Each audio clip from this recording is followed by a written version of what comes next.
first down as Manning. And seeing no options, he just tosses this one away incomplete. Now that'll bring up second down.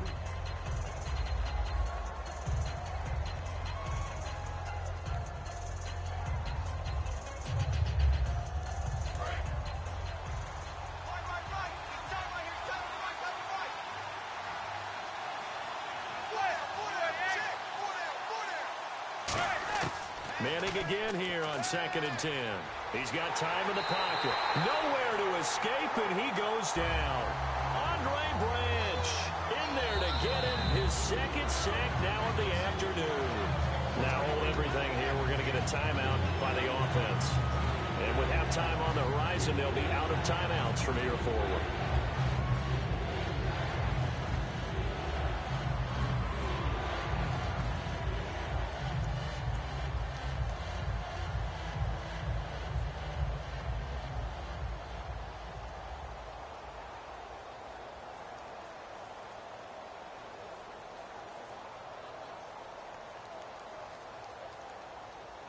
Third down, still 14 yards left.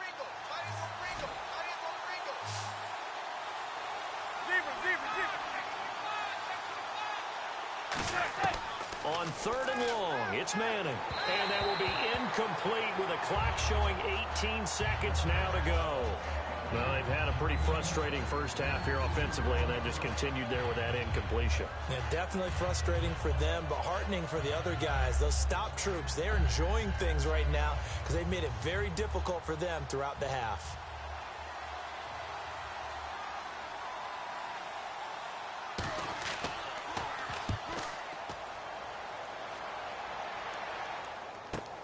This is taken at the 15. A nice job on the return there, 16 yards. And possession will change here with very little time remaining until halftime.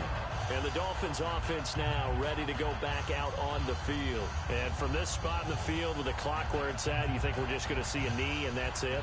And I think in this situation, that's the proper play. But we do know there's some risk takers out there that may want to take one more shot before the clock runs out. Now a play fake here on first down.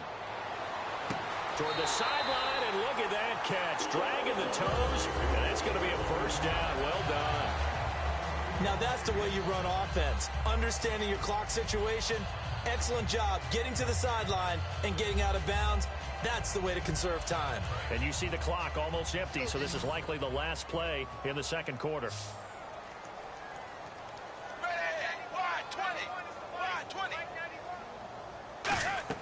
The final shot here before the break, Tannehill. And unable to connect on the long pass. It falls down incomplete. So we have reached halftime here in a tight 2-point contest. As we send you up to Orlando, and with our EA Sports halftime report, here's Larry Ridley. This is taken at his 4. And he's up across the 25 and down at the 28-yard line. Out comes the Dolphins now. They'll go on offense first here in this third quarter. They have the lead. Now they'll be looking to extend that lead. And this is where I enjoy talking about one of my favorite subjects, tendency breakers, or counters as I also like to call them. You've done things in a certain way in the first half, and they've had the ability to see what you've done. They're going to make their adjustments. So guess what? You adjust yourself and try and stay ahead of the pace because you are looking for some separation in this ball game. The adjustment to the adjustment. Without a doubt. This is caught inside the 15. It's a big play there for Miami. And even 60 yards. Not the tallest receiver on the field, but he just shouted to admit that the little guy can't go downfield and make a big-time catch on a deep pass because sometimes they'll just out-scrap you for the football.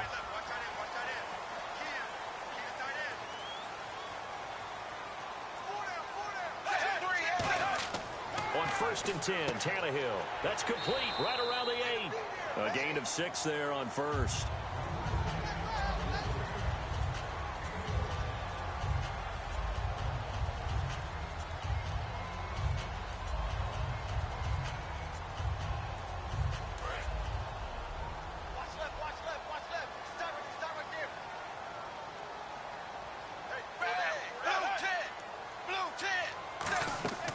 They'll run it now out of of the gun.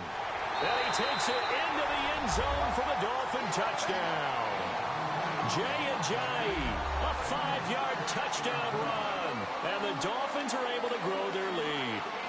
And that touchdown ends a streak, for lack of a better word, of 3 field goals that they put on the board previously. They finally cracked the code. Yeah, they've been down there. They've been in enemy territory, as you said. They just haven't been able to punch it in until that point.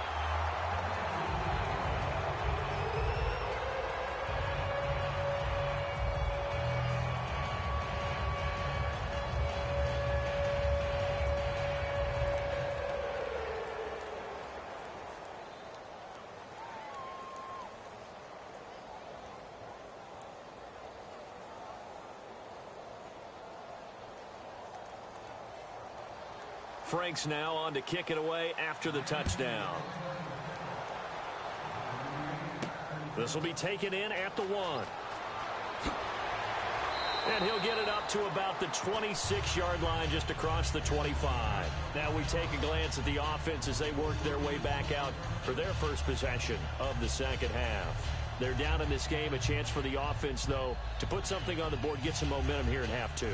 Try and get things kick-started for them. And you know at the half, they discussed how they were going to get that done. This is where scripting comes into play a lot of the time. How many plays do you script coming out of the second? Most of the time in the first half, you're scripting 12 to 16. I think in the second half, you're really scripting more like 8 to 10.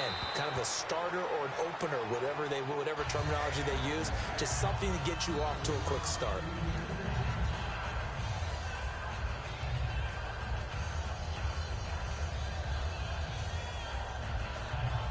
Second down following the incompletion.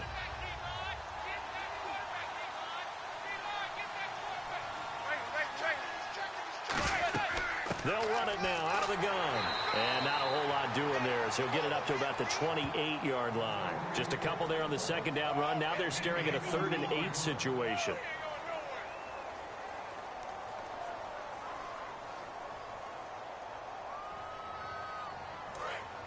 Looking to jam the receivers at the line here. Press coverage look defensively. And the Dolphins beef up the secondary here as they look to stop them on 3rd down. Throwing now is Manning. Throwing middle, and it's complete. And he's got the first down yardage as he brings this up to the 47. They call it a gain of 19, and it moves the chains.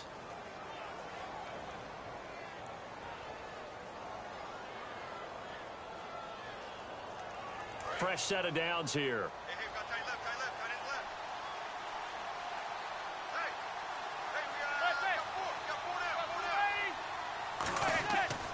They'll give it to him right up the gut. And taking it across midfield and just shy of the 40. 12 yards on the pickup, and it's first down, New York. I thought guys that were over 30 weren't supposed to run the football this well in the National Football League. How about that veteran leadership? A big-time run combined with some nice blocking by his offensive line, showing that the ins and outs of being a veteran still has his place in this league. His odometer is not totally turned over yet. Now Manning. And this is Shepard on the catch. And he's going to get this inside the 30. Give him 12 yards on that one. It earns him a fresh set of downs. Well, coaches always talk about finding balance on offense. I don't think you can get much more balance than this. Big-time run, big-time pass. A 1-2 combination. Looked pretty good. How about that? Let's see if they can continue to take that kind of a punch, though.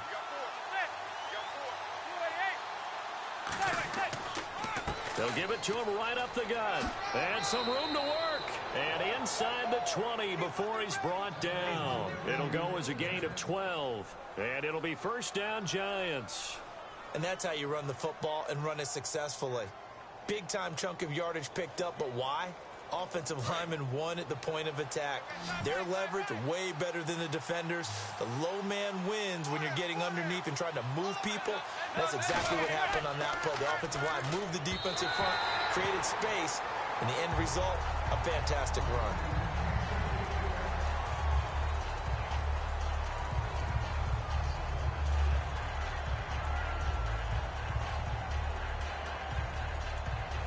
Offense walks to the line for play number 7 of the drive. They'll send Beckham alone to the left side. Manning will try again on second down. His throw caught right around the 6. And he will take it on in for a giant touchdown. Odell Beckham, a 16-yard touchdown. And the Giants have got it back to a one-score game. Gold to add the extra point.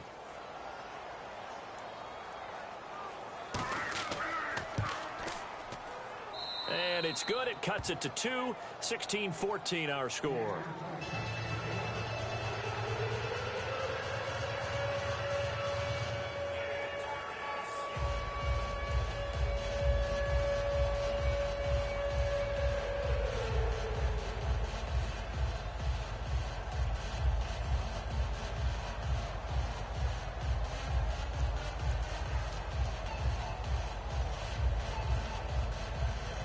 After the touchdown, it's Robbie Gould now to kick it away. Here comes Grant on the return. And it's a pretty good return here as he'll get it up to the 29-yard line. And the Dolphins getting set to go here. And that recipe on their last drive that resulted in a touchdown looked pretty good, so they'll be hoping to do that once more. And it takes me back to when we sat with the offensive coordinator and the head coach. They felt pretty good about their game plan and thought there were some holes in the defense, and they exploited them the last time out. Let's see if they can come back and put together a similar drive. And we'll see if they can do just that. Here's a handoff to Ajayi to begin the drive. And he'll work this one up to about the 38. A nice run there, 9 yards, and it'll be second down. In my book, that's running the ball well, but with intelligence. How about him keeping the clock moving, staying in bounds? Yeah, even though it's the third quarter, you're thinking ahead, aren't you? This is where your running game can really help you with a lead in the second half. I agree totally. It's not just end-of-the-half situations that you worry about the clock. It's throughout the game. And with a lead, stay in bounds. Make them fight harder to try and catch you. Here's Ajayi. And taking it across midfield and inside the 45. A good pickup there of 20 yards. Boy, where would these guys be without his performance on the ground? That puts him over 100 yards now for the afternoon, and I tell you, he seems to be getting stronger as the day goes along. So after that big gain, let's see what else the offense has up its sleeve.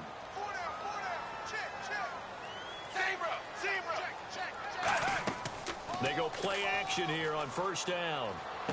And over the middle, this is Parker. And brought down, but not before they're inside the 25. Love the call by the offensive coordinator, recognizing the situation very well, calling for the play-action pass, and completing it.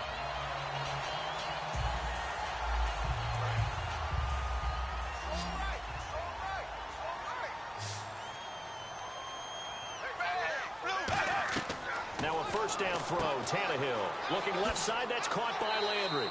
And on this one, he'll get to the 15, right at the 15-yard line. It's an 8-yard pickup, and it'll be second down.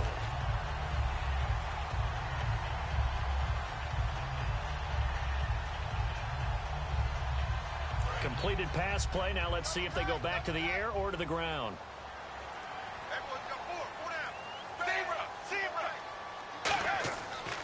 They'll run it with Williams.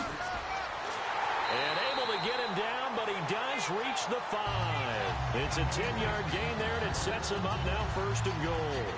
And that run was what a lot of people call an explosive run. Gave them good yardage, solid yardage. They feel good about the whole thing, and they did it behind a 2 tight end set. It's always interesting to watch what offenses want to do with the 2 tight ends. Sometimes they line them up together for a power set. Sometimes they put one on each side of the line of scrimmage to balance things out. No matter what, though, when you see 2 tight ends on the field, your first thought is to think run. In this case, the offense was able to run successfully.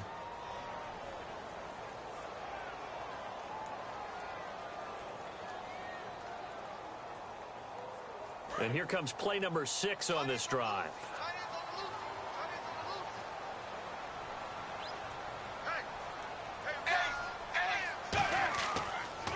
On the ground, this is Williams. And able to push his way forward here for a good little gain. A nice run there as he picks up 6. It's going to be 3rd and goal now. This is kind of one of those in-between plays here, Charles, on 3rd and goal from the 2 or the 3 in that area. What do you dial up? Something quick hitting. You don't have the time for something that develops slowly. It's got to be right at them if you're going to run the football. And if you're going to throw it, something quick, get it out of your hands in a hurry. So now 3rd and goal. And he is in. Touchdown, Miami. Jay Ajayi with now his 2nd touchdown of this 3rd quarter. And the Dolphins add on to their lead. Able to punch it in on 3rd down makes it easier for those guys on the sideline. They didn't have a 4th down decision to make. Yeah, could you feel the exhale? Because they were already thinking ahead, as all the good coaching staffs do. Anticipating, will we have to make the call? They already had it lined up, never even got to it.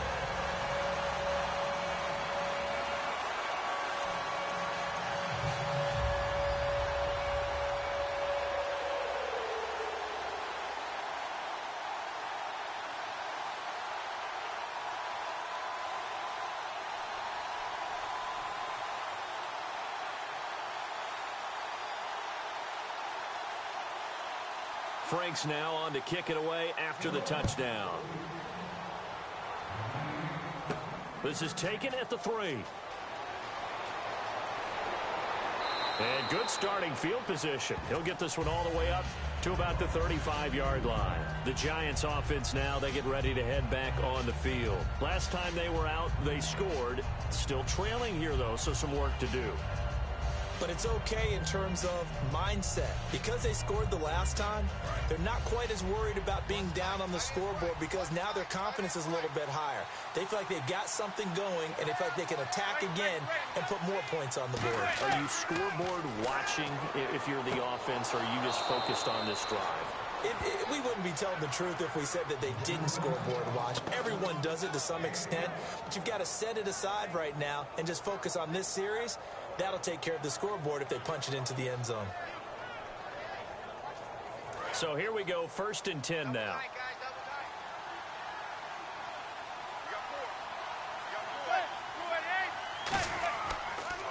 And they'll run it here.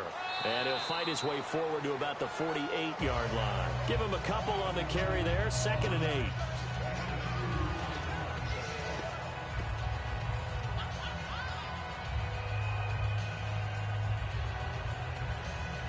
See if they stay on the ground for 2nd down.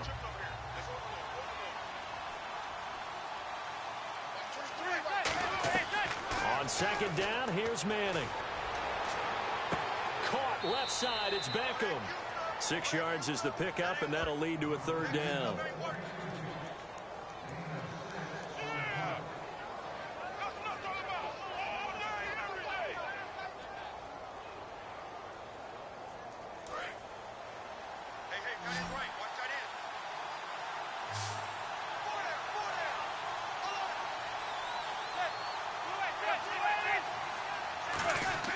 Manning looking to throw. And now the ball comes out. Manning lost it. On plays like this where the ball comes free, it's often unusual for the team that lost it to get it back. Because this is the quarterback. The ball gets away from him. Everyone else is trying to execute what they're supposed to do on offense. They're usually looking in the other direction, downfield, or have moved away from him. In this case, though, a teammate is able to come up with the ball. And he deserves a bronze leg as he gets this one away. That one sails out of bounds. The side judge will walk it off.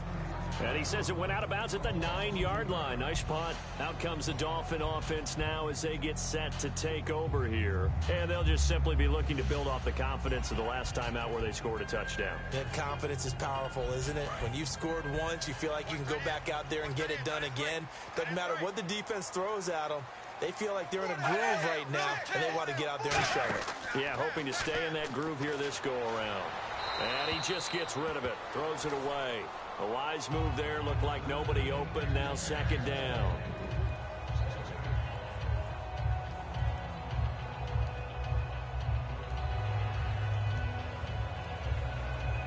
Ten yards still left on 2nd down.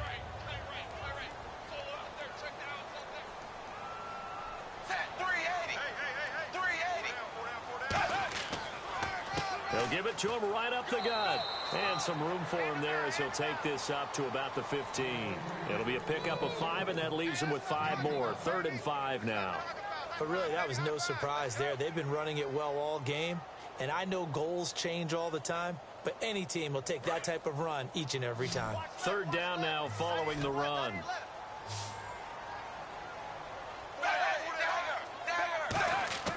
Out of the gun, Tannehill. And he's got him. It's the tight end, Cameron. Give him 6 yards, and they do convert on third.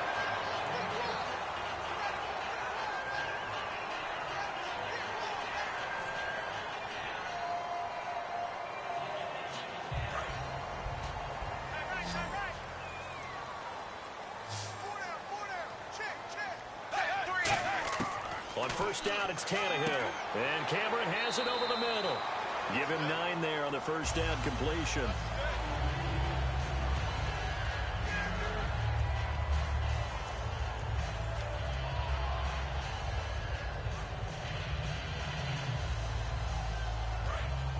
And on the outside, they're playing press coverage.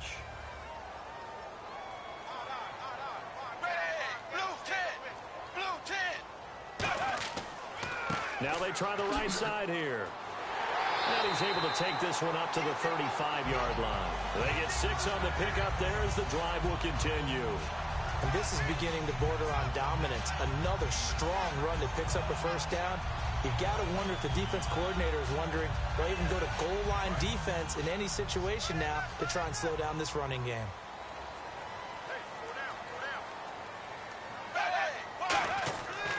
And they'll try the ground game here with the running back. Give him 3 on first down. It'll set up a 2nd and 7.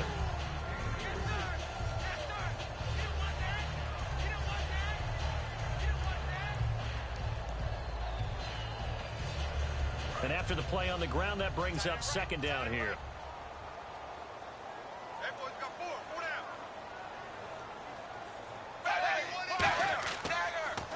On the delay, here's Ajayi. And for one of the few times here today, this run's not going to go anywhere. And they'll lose a yard that time, and that's going to lead to a 3rd down. That was a tremendous play by the defensive line. We always talk about leverage versus any play. How about versus the draw? Underneath, they get into the backfield and make a big-time play.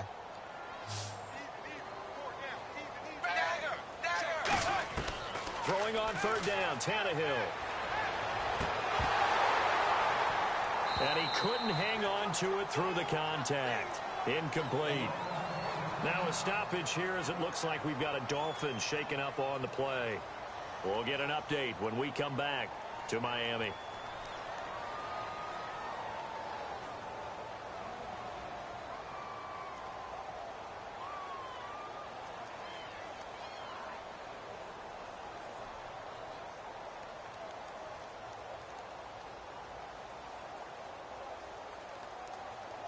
Here's Matt Darr now, as he's on for the 5th time here today.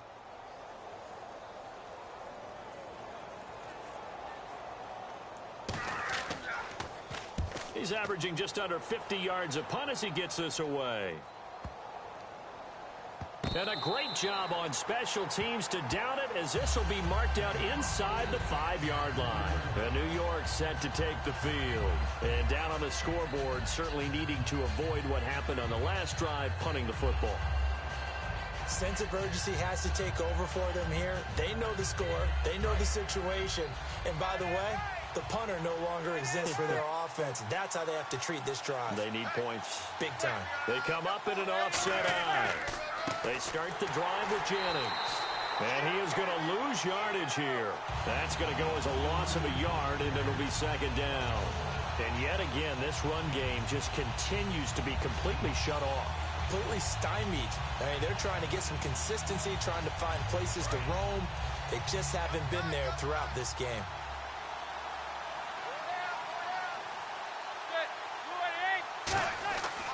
And on the ground they go with the running back. And not much there as he gets it up to about the 5-yard line. Give him 3 yards on the run there. That still leaves him with a difficult 3rd and 8 coming up.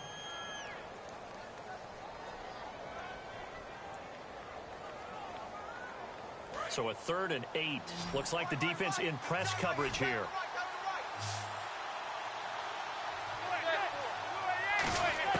Back near the goal line. Here's Manning. And this is going to be incomplete. They were trying to get it there to Sterling Shepard, and it's 4th down. The defensive coordinator came into this game with a plan to get to the quarterback with whatever type of pressure is necessary. It's working to perfection for him today. Here's Brad Wing now, as they're forced to kick for the 6th time today.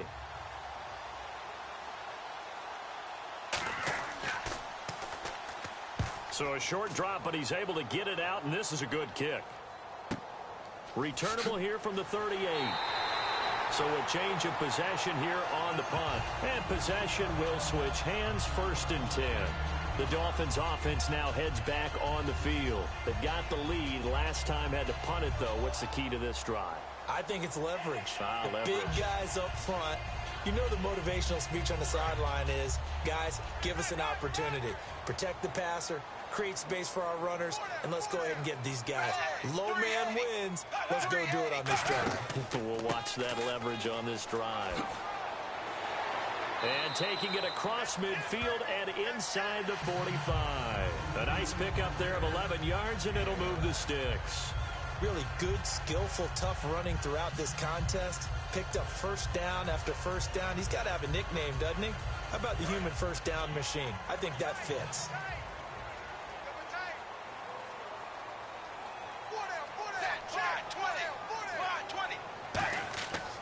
And they'll go with the ground attack here. Hard there, and now 2nd down.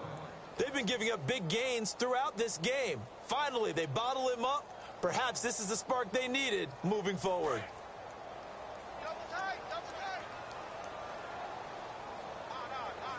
It's Tannehill. And it's caught by the tight end Cameron. The reception good for 7. It's 3rd down.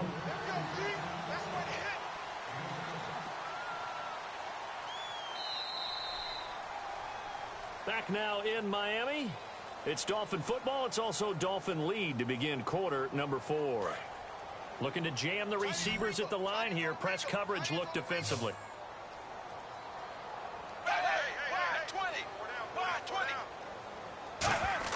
From the gun on 3rd down, Tannehill. He's got a man. It's Williams.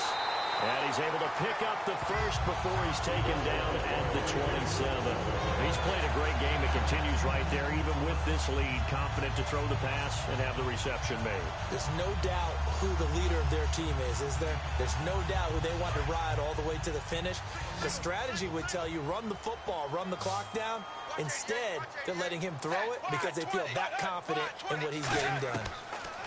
Back to throw, Tannehill. It's caught by Carew. A gain of 6 there on 1st.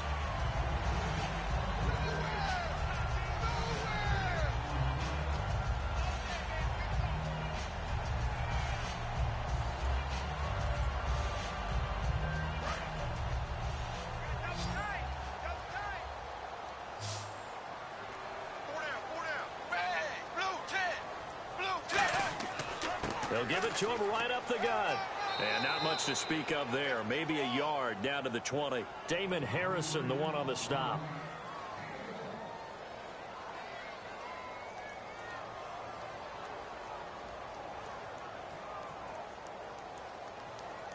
Third down and 3.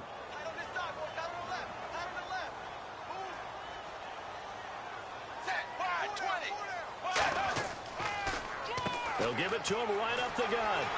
So they fall off the tackle, and that effort gives him the first before he's brought down. 5 yards is the pickup there as that extends this drive. You know what really fires up offensive linemen? When the guy that is carrying the ball behind them can create his own space and break a tackle along the way. Offense walks to the line for play number 7 of the drive.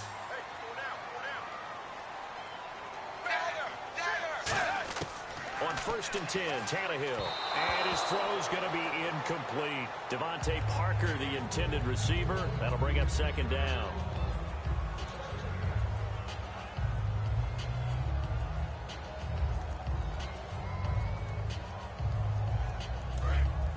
And on the outside, they're playing press coverage.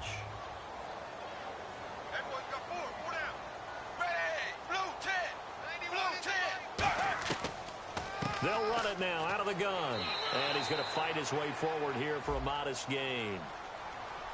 So he got his hands a little too far outside. The ref caught him, threw the flag.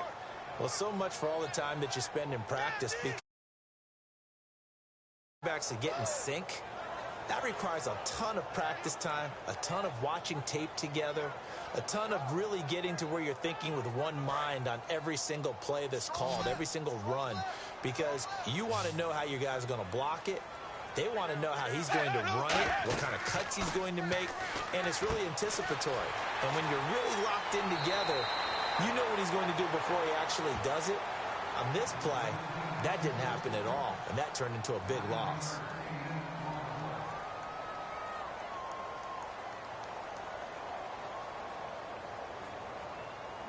We've got a 3rd and 11.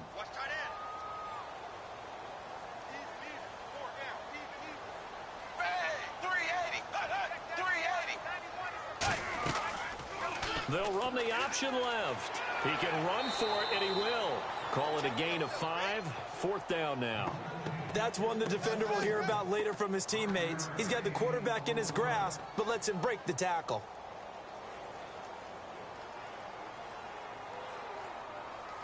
So on 4th down, out trots the kicker in a big spot here.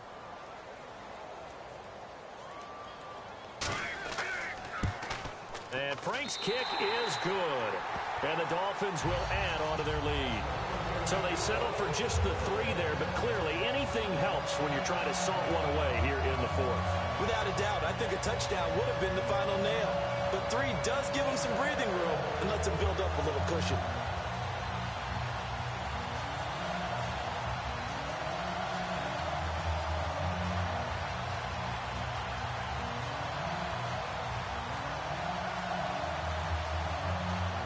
Now it's Franks following the made field goal to send it away. This fielded at the 2. And he'll take this across the 25. Couple extra yards up to the 27-yard line. And New York set to take the field. And they're coming off a 3-and-out, my friend. I think they've got to look at that play sheet and go to a spot that they haven't gone before. Time to shake things up a little bit to try and get this offense moving. Okay, so how do you do that? How do you shake things up? You look at what you've called before, realize it hasn't worked Go to so something well, else. and maybe try and find one of those special plays from one of your better players, and maybe try and hit something big and get things going in the excitement area. Throwing the slant pattern here complete. It'll be a 2-yard gain, and it'll make it 2nd down. And just a small glimpse there as to why they like this rookie so much. And that's why they lit up a little bit in our meetings with the coaching staff, didn't they? When we talked about him, they did. Yeah, you know, they like his work ethic. You know, this guy's running every route well in the route tree and getting better at it all the time, really honing his game. They expect a pretty good jump out of him as things continue to move on. Here's Manning to throw. They go screen play with Jennings. So the screen good for only 2. Now it's 3rd down. In order for a screen pass to break big, a lot of things have to come together and be well executed, but all it takes is one small thing to go wrong and keep it from being a big game. Defense thinking pass. They've got the nickel set out on 3rd and 6. Manning. He's going to loft one deep left side here. And incomplete. He can't hang on. Would have been a nice catch. Instead, it brings up a 4th down. Well, they went for the big play there, but that drop could really hurt their momentum. Here's Brad Wing now as he's on to punt for New York.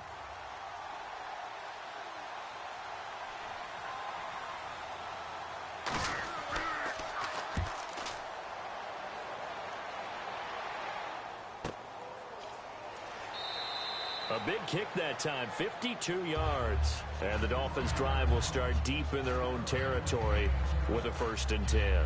And out come the Dolphins now. And they split the uprights last time for 3. They've got the lead. They're not going to play this conservative. They're not hoping for another field goal. They're hoping for a touchdown. I'm with you on that one. I like where your head is. I like the way you're thinking because you're exactly right. Trying to sit on a lead and play that way, that doesn't work too well for most teams. Run your offense. Run what you do best. Exactly. Put it all the way down and try to increase your lead in a big way. And the best way to do it, touchdowns.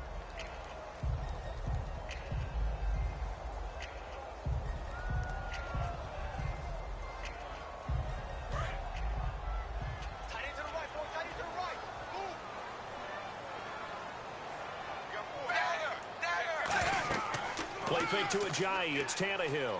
He's got time. Oh, there's that man again. It's complete. It'll be a gain of 8 yards, and that'll bring up what looks to be a 3rd and inches. Can't be more than a half a foot. So much goes into a successful play, doesn't it? How about that play action there, freezing the defense just enough to bring the tight end free downfield for the completion. Oh, it's a nickel set here defensively on 3rd and inches. Still want to be prepared for a pass. They'll run it now out of the gun. And he will lose yardage here back at the 23-yard line. A loss of a yard, and it brings up 4th. And there it was right in front of us. Today's NFL, these guys nowadays, they don't just eat up space. They try and get upfield and make plays in the backfield. Here's Matt Darr now as he's on to punt for Miami.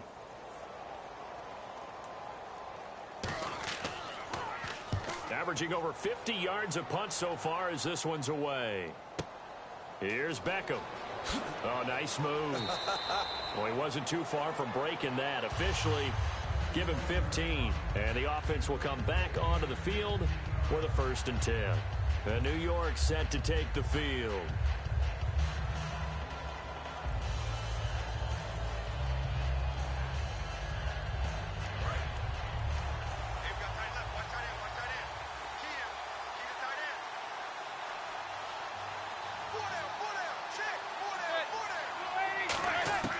On 1st down, Manning.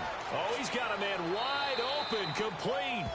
They give him 13 yards there on the play and a fresh set of downs. Never make the mistake that the slot receivers, especially the little guys like we're watching here, are just quicker than fast. A lot of them combine quickness and speed, and they catch a lot of footballs, as we just saw there. Looks like the defense in press coverage here. It's a 5-receiver set, 3 to the left, 2 to the right. Manning now on 1st down. Caught. It's Cruz left side. 7 yards the pickup on the pitch and catch.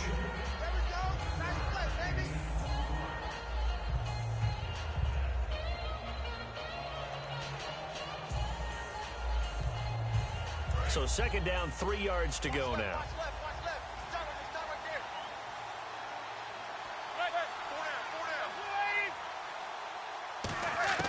Manning to throw on 2nd down. And his throw is incomplete. The Pro Bowler Odell Beckham, the intended receiver. And it's 3rd and short.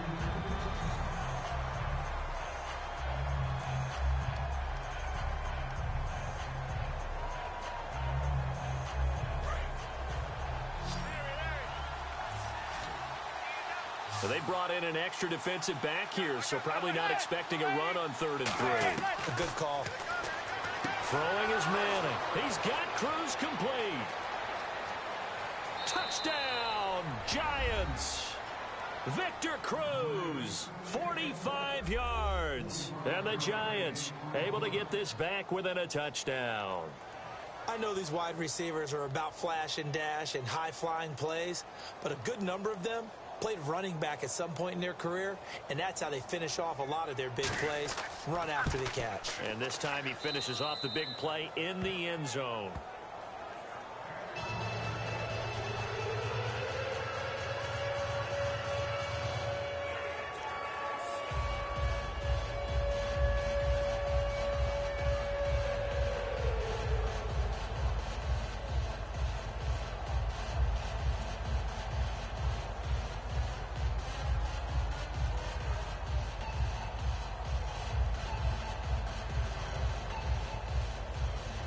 After the touchdown, it's Robbie Gould now to kick it away. Fielded about a yard deep. And he'll take this up past the 20 and down at the 22-yard line. Out comes the Miami offensive unit now. They get set to take over. They're out in front. Last time they had to punt it away. We'll see if they can add to their lead now. They don't want to go out and punt it away again. This team now wants to get a cushion, put people away. They want to run their offense and have it end up in the end zone.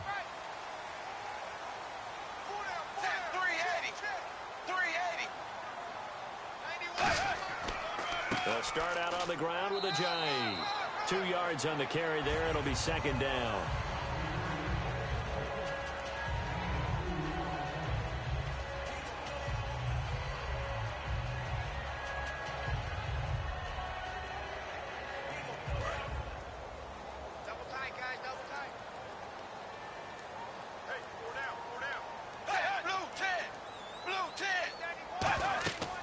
They'll run it now out of the gun. And he's able to plow forward up to about the 29, just shy of the 30. It'll be a gain of 5, but still about 3 yards shy of the first down marker, and now it's third down.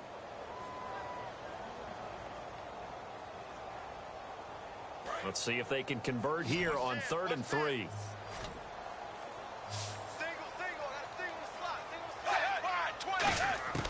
Out of the gun, Tannehill.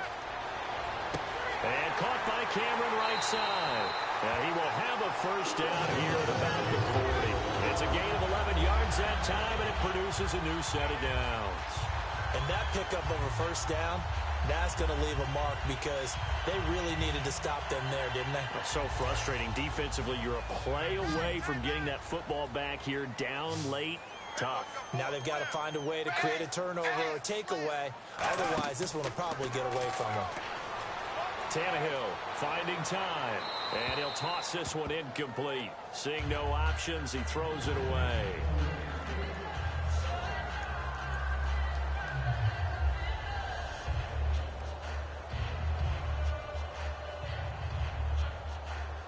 Second down now after the incompletion.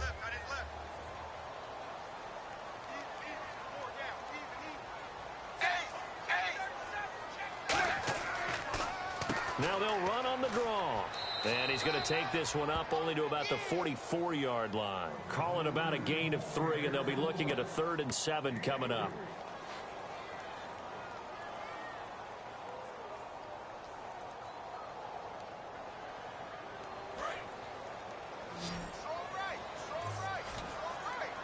So 3rd and 7 and an extra defensive back on the field here. Definitely want to play coverage here. Now Tannehill, and incomplete. He had nowhere to throw, so he just tossed it away. But that brings up 4th.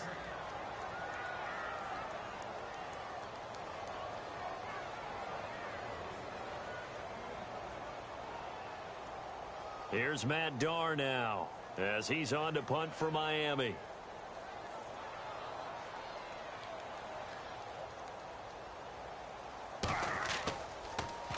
He gets this one away, and boy, it's another boomer. And that'll hit in the end zone. Much too much leg there. That'll be a touchback. And New York set to take the field. And they're going to need another score. Got one last time, but still down here. When you're playing catch-up, every possession becomes crucial, doesn't it? It's vital. Get back out on the field, punch in the end zone again. They know it's not easy, but what they do have going for them, they did score the last time. They think they've got a good formula working. And what about the defense? Well, now you're just saying to yourself, okay, give up a score last time. What adjustments do we need to make to slow them down now and get the ball back for our own offense? Is it more pressure? Is it more zone? What do they have to do? They're trying to figure that out themselves. We'll see if they can figure that out right here.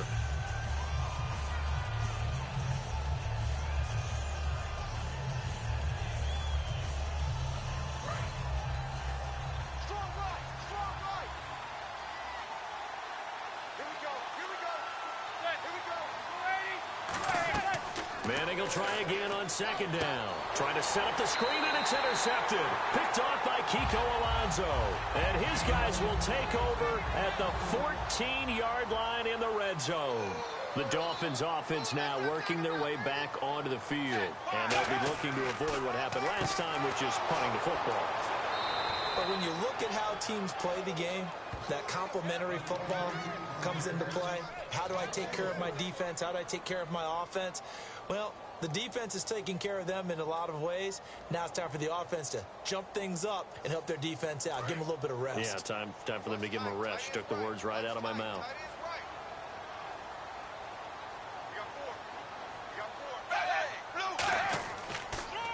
They'll give it to him right up the gut. And he'll get about 3 as he's taken down at the 14-yard line. The linebacker, Kelvin Shepard, brings him down.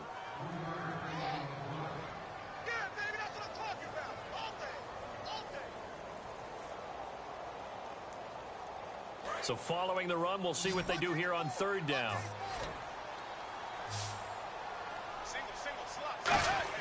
Throwing on third down, Tannehill.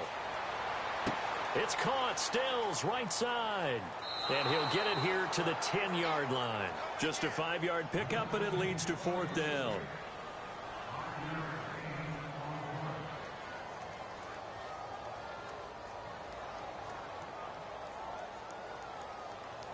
So on 4th down, out trots the kicker in a big spot here.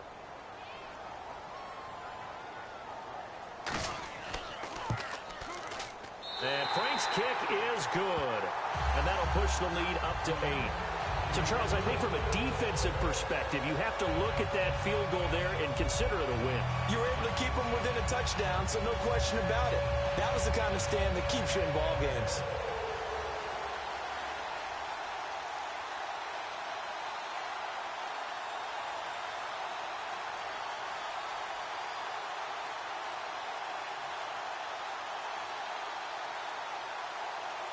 Now it's Franks following the made field goal to send it away.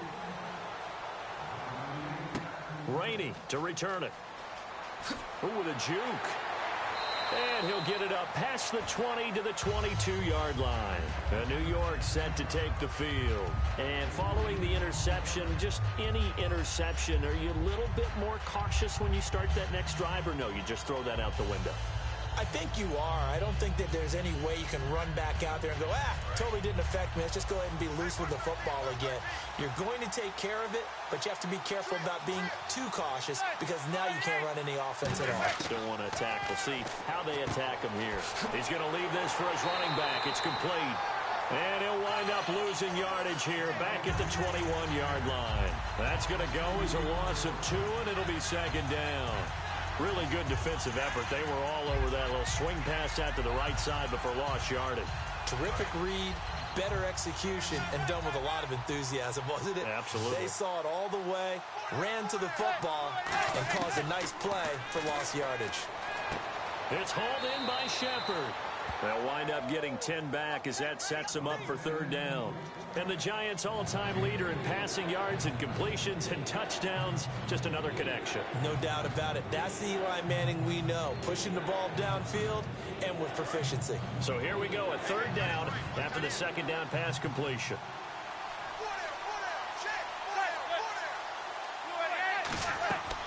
They'll run it now out of the gun.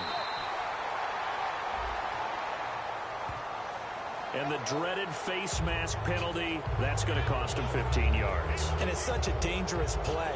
Body going one way, and then your head gets yanked back the other. 15 yards is the right call.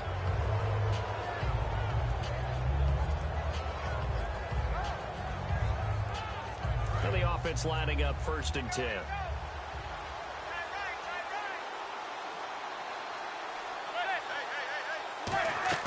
They go play action here on 1st down. And it's incomplete. Boy, he doesn't drop many like that one. 2nd down.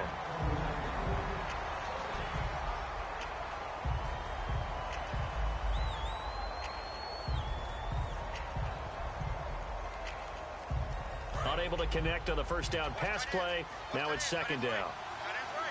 They come out 5 wide. 3 of them to the right side.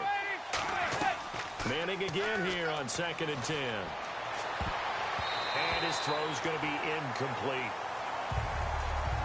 I wouldn't be shocked at all right now if there's a look of surprise on the big fella's face because he had the route that he wanted, running the corner. And usually he's able to use his body and catch the football. But a really nice play by the defenders, able to knock it away. And the offense looks to pick up the first here on 3rd after that incompletion.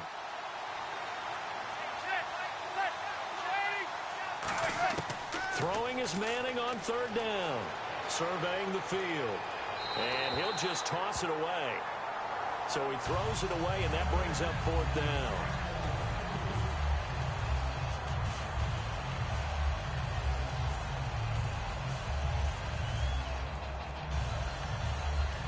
Here's Brad Wing now. On presumably to punt, though he did complete a pass earlier.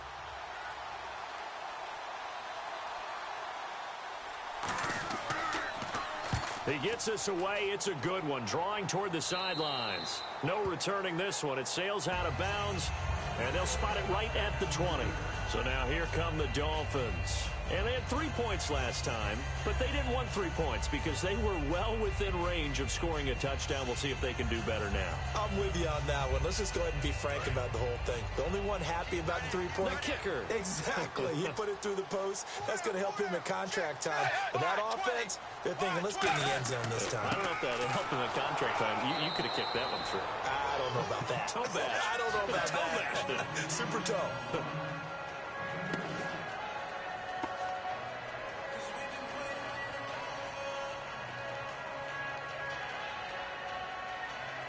Second down following the run.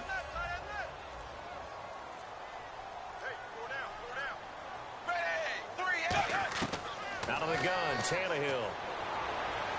His throw incomplete. Devontae Parker was the intended receiver, and it's third down.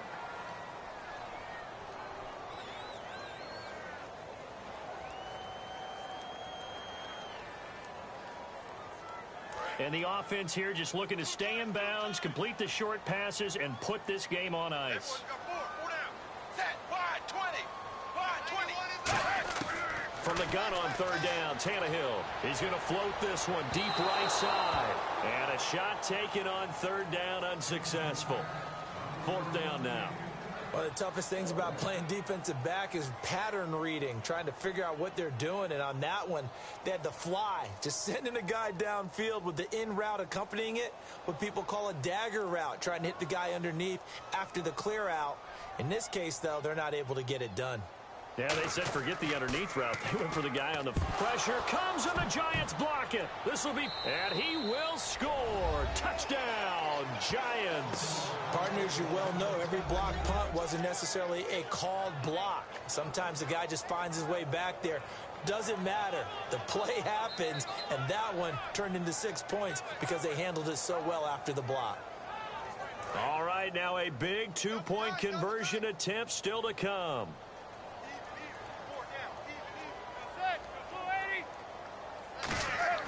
Eli's going to throw. And he's going to be sacked. They came after him. He couldn't get away. And this remains a two-point game.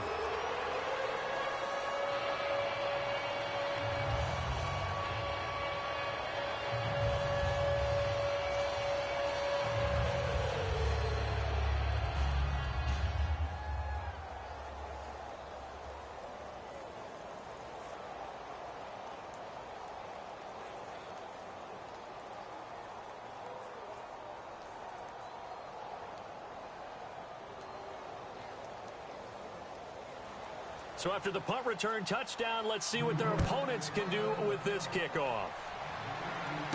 This is taken at the 3. And he'll get it up across the 20 to the 21-yard line. And the Dolphins offense now ready to go back out on the field. And on the last go-around, they really couldn't get anything going. They had to punt from deep inside their own territory, which means you're going to lose the field position battle as a general rule. What they're looking for now is a little more consistency, move the ball at least a few times on offense, get a couple of first downs, and hopefully flip the field. Yeah, just something to build off of. That's what they're looking for here. They'll run it now out of the gun. And for one of the few times here today, this run's not going to go anywhere. Just a yard on the pickup there, and it'll bring up a 2nd and 9. Like any team, they would have loved to have had more yards on that run, but it looks like they just want to get to the 2-minute warning and see what they want to do after that. Time is starting to run out, really becoming a factor. We'll see if the defense can get the stop they need to get the ball back to the offense.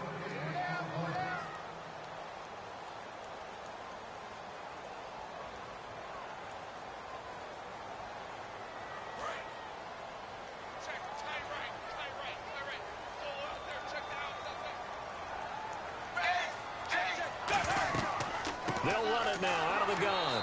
And he will be stopped here for no gain, and that is going to take us to the 2-minute warning.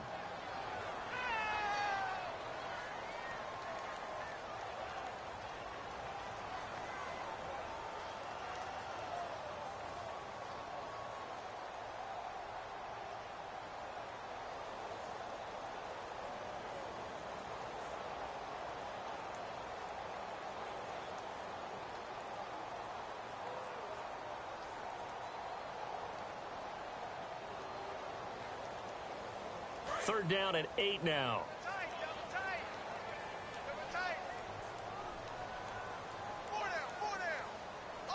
They come out with one back and 3 tight ends. On third down, here's Williams.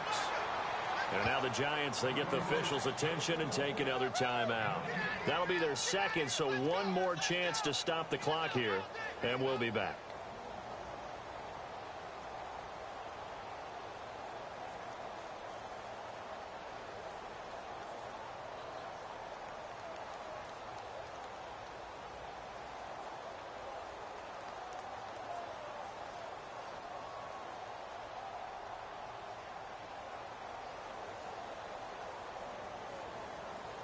Here's Matt Darr now. Remember, though, he did have one blocked earlier.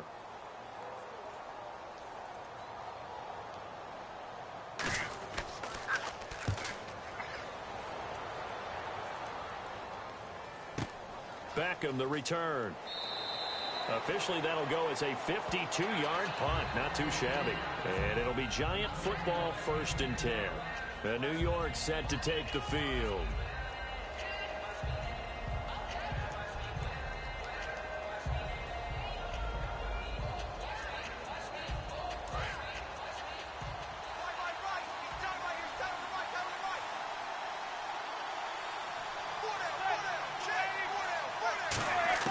Back to throw.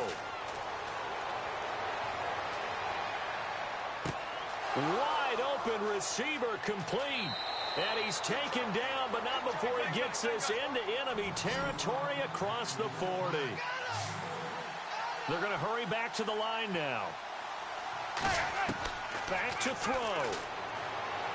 He's got time in the pocket. Toward the sideline, and look at that catch. Dragging the toes, and that's going to be a 1st down. Well done.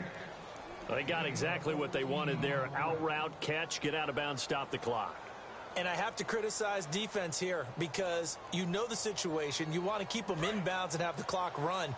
So I'm sitting on the outside portion of the field and not letting them throw an out route. Throw anything inside and I'll make the tackle. An out route? That's not the way you're supposed to play it. They'll give it to him right up the gut. And now the Dolphins are going to halt the action here. It's a timeout. It's just their first. They've got 2 more to use here in the final stages.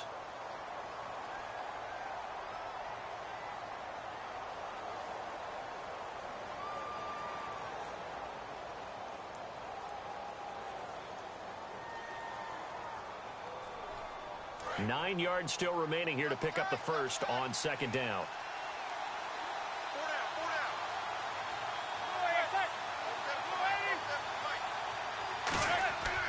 They'll give it to him right up the gut. And they'll get him down. Now the Dolphins are going to take another timeout here. That'll leave them with just 1 remaining in this 4th quarter of play.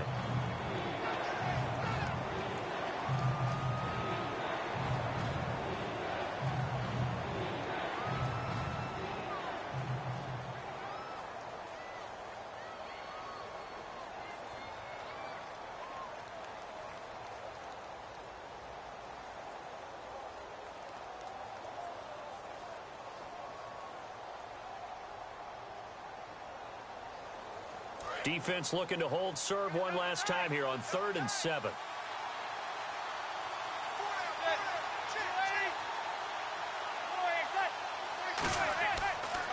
Now a first carry here for Shane Vereen.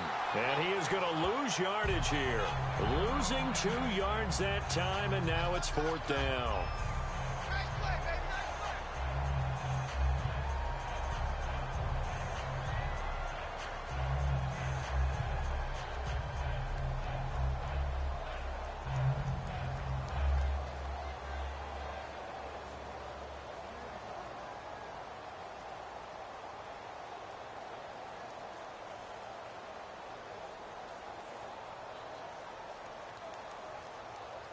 So on 4th down, out trots the kicker in a big spot here.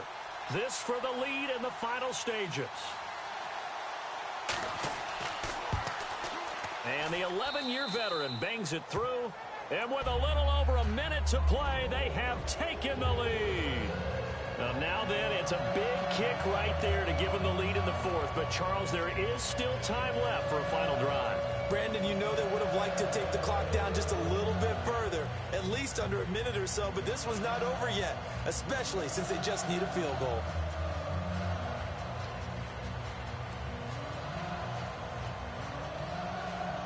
Now it's Gold after splitting the uprights to kick this one away. Here comes Grant on the return. And a good return as he'll be stopped just shy of the 30-yard line. And the Dolphins getting set to go here. They're only in need of a field goal, a decent amount of time on the clock. So Tell me if I'm wrong. You don't have to be too panicked here. No, not at all. I agree with you. And this is where your preparation and your confidence comes into play. They've worked on these situations. They practice this all the time, They practice it all the time. They know what they want to get done. And in a lot of cases, the great competitors, they love this situation. They think they can go ahead and get it done. They practiced it. We'll see if practice makes perfect. His tight end, Jordan Cameron, the intended target. And it's second down.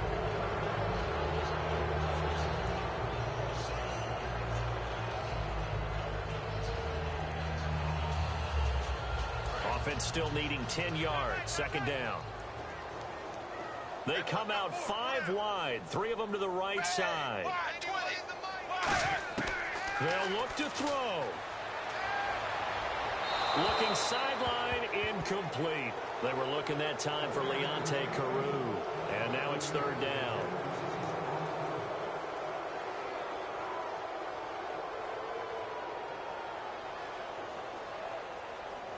Defense has set themselves up nicely. 3rd and 10 now.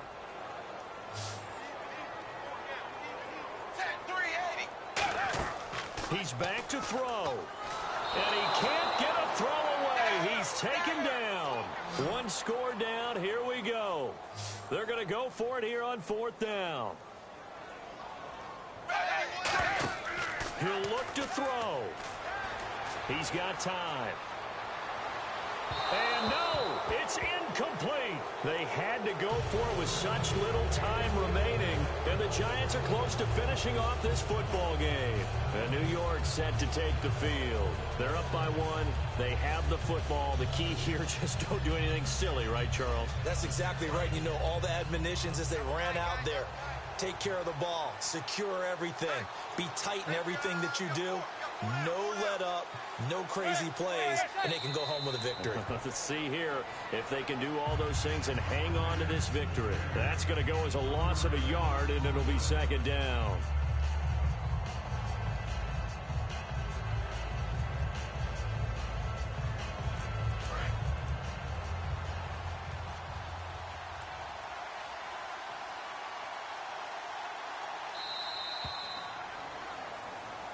Well, I know at points in this when you wanted to close your eyes because of all the points that were being put on the scoreboard. You're a defensive guy, but it was a fun little track meet, wasn't it? It was, and you know the people really enjoyed this game? They're the ones that like going to batting practice at the Major League Baseball parks, right? Seeing the 14-11 game, that sort of deal. That's right up their alley with what we saw in this one.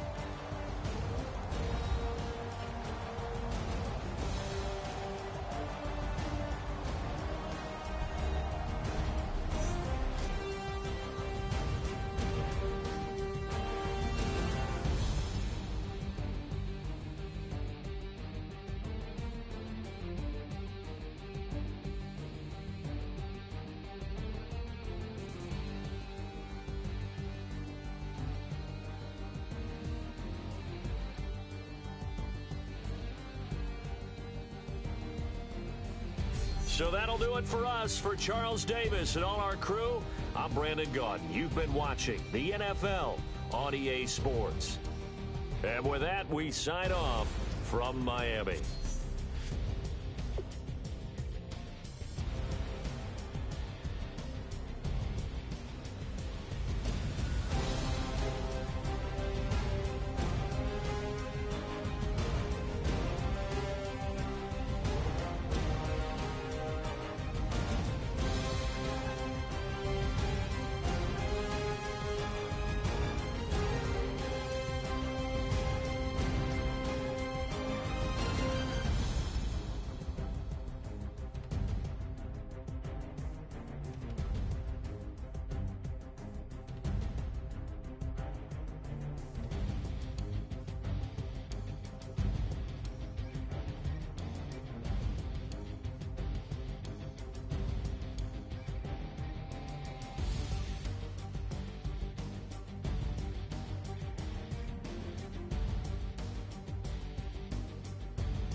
I wanna live like it's Mardi Gras and go dumb with my whole squad and don't need no R&R. To regular life, I say au revoir. Hey, living life in the fast lane. May your pain only be.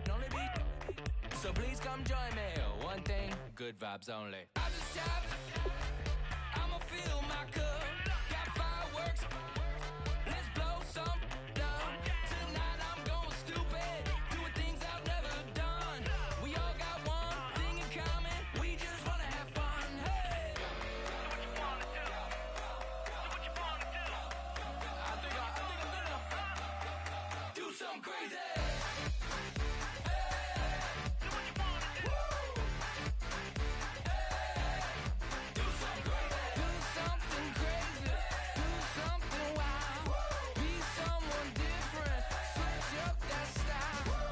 Come by, bring a rack. New grill and a bunch of snacks. And where we going, you don't need a map. You don't need a nap. You don't need jack.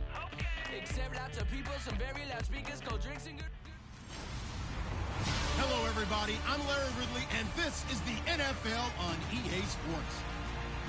Today's matchup features a couple of big targets who will be looking to get open in the middle of the field. It's the Chargers going up against the Buccaneers. With that, it's time to hook up with our commentators in the booth as we turn it over to Brandon Godden and Charles Davis. Thank you very much, Larry. We are here on a beautiful afternoon for football. Coming up, we've got what should prove to be a good one between the San Diego Chargers and the Tampa Bay Buccaneers. Hi again, everybody. Alongside my partner, Charles Davis, I'm Brandon Gaudin. And, Charles, we saw Larry focus on the tight end matchup in his open. You think it's one to watch, don't you? Definitely one to watch because these guys can create such big plays by all the different things they can do. Line up out wide, in the slot, line up in a normal tight end position, and then who are you going to cover them with? Is it a linebacker, a defensive back? They create mismatches all throughout the game.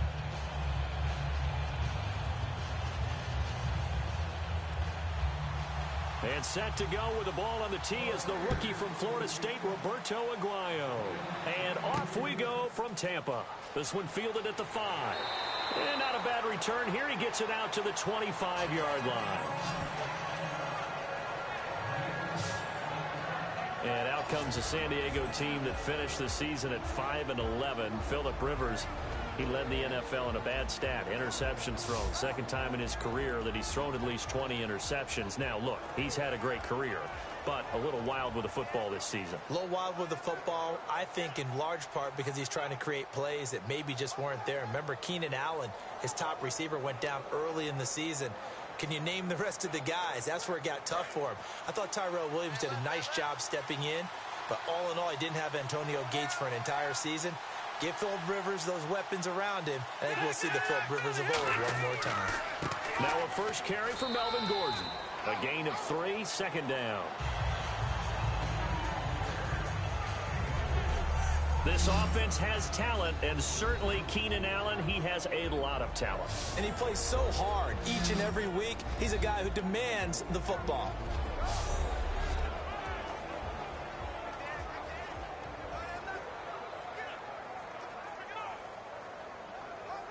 See if they stay on the ground for second down.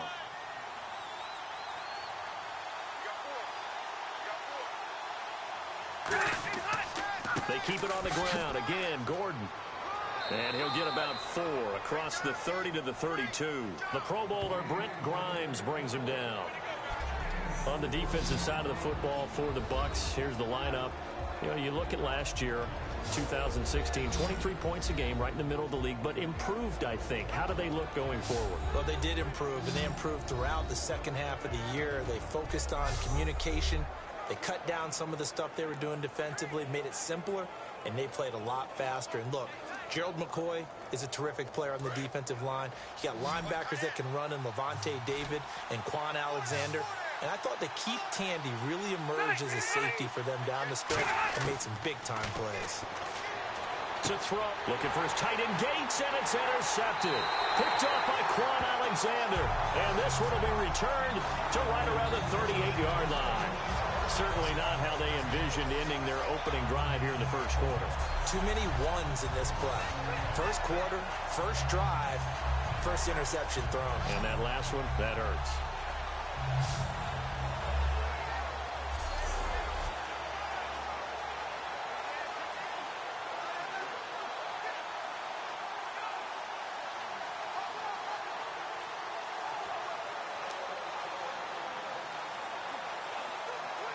And a great spot to start this drive from here.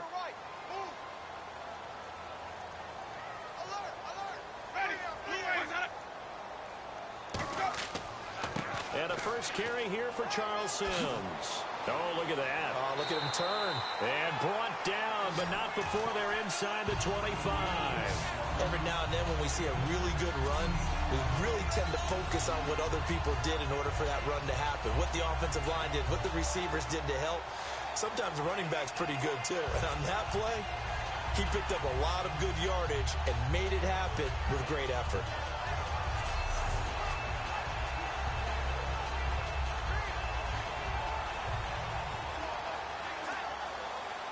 So the run gets them the first, and now they operate with a fresh set of downs.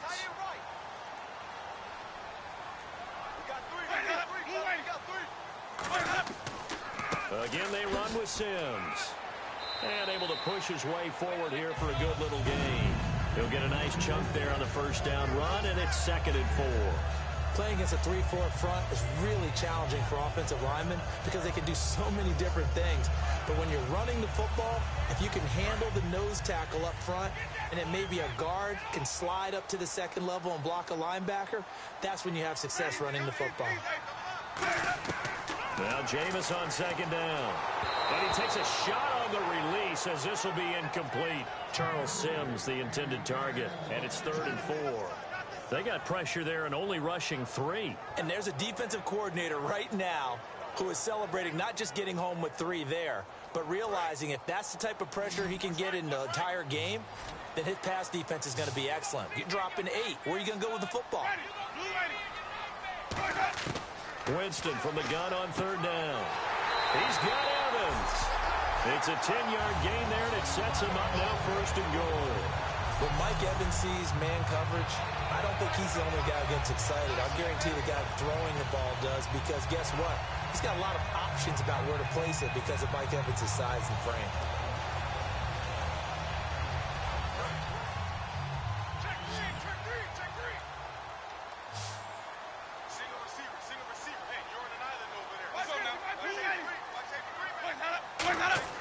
Jameis to throw it. And Evans hauls it in. Touchdown, Bucks. Frank Evans, a 5-yard touchdown. And the Bucks have taken a first quarter lead. On those slants, everything happens so quickly. What makes it work? The timing between the passer and the receiver. In this case, a slant route. Ordinarily, it's probably about 3 steps before you go on the slant. In this amount of time, I think it was a 2-step deal. Boom, put his foot in the ground and got inside for the pass. Got inside for the pass, got inside for the catch and the score. And that one gives the Bucks a 7-0 lead.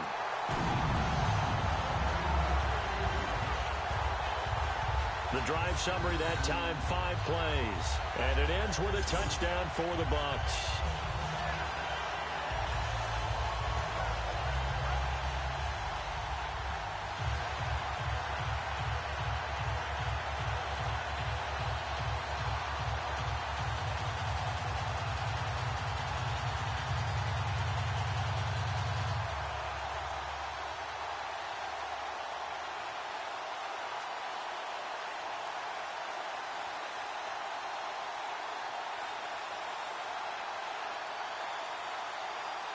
After the touchdown, Aguayo now ready for the kickoff.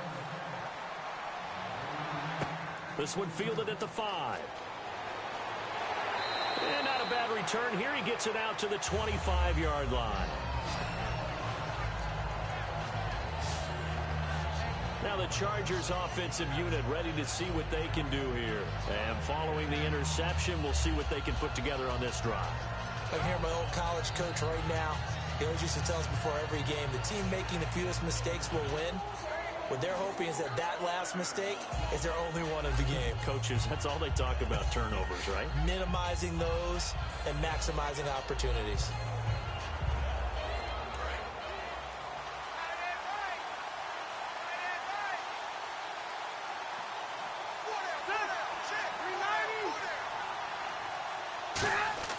They'll start the drive with a run by Gordon. He takes this for 3 to the 29. And the tackle there by Quan Alexander. I know an injury knocked Melvin Gordon out of the last couple of games, so he missed his opportunity to get to 1,000 yards. But does the injury hurt more, or just the fact he didn't get that 1,000 yards? Yeah, he was on pace for it, obviously. But coming into the season, people were saying this is going to be a good year for him, and we're going to see a bright Melvin Gordon in the future. We saw glimpses of it. They restructured their offense in order to give him better opportunities, and he took advantage of it. Scary. He's only 23, folks.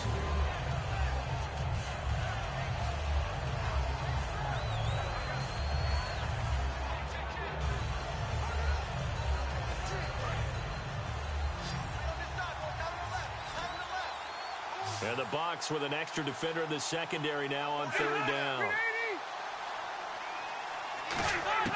From the gun, Rivers finds his target. It's Gates. Well, he's taken down, but not before picking up the first thanks to a flashy little spin move. Do you get the sense, Brandon, that people are trying to retire Antonio Gates? They keep thinking this is almost the end of the line, and then he keeps making catches like the one we just saw there. He's the old reliable, you're right, just one of 9 players in the NFL with 100 or more touchdowns.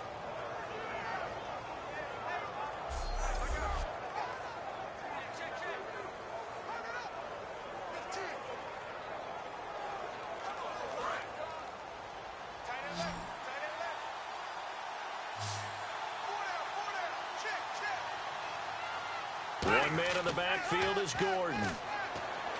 Now Rivers. Across the formation, he's got a man. That's Allen.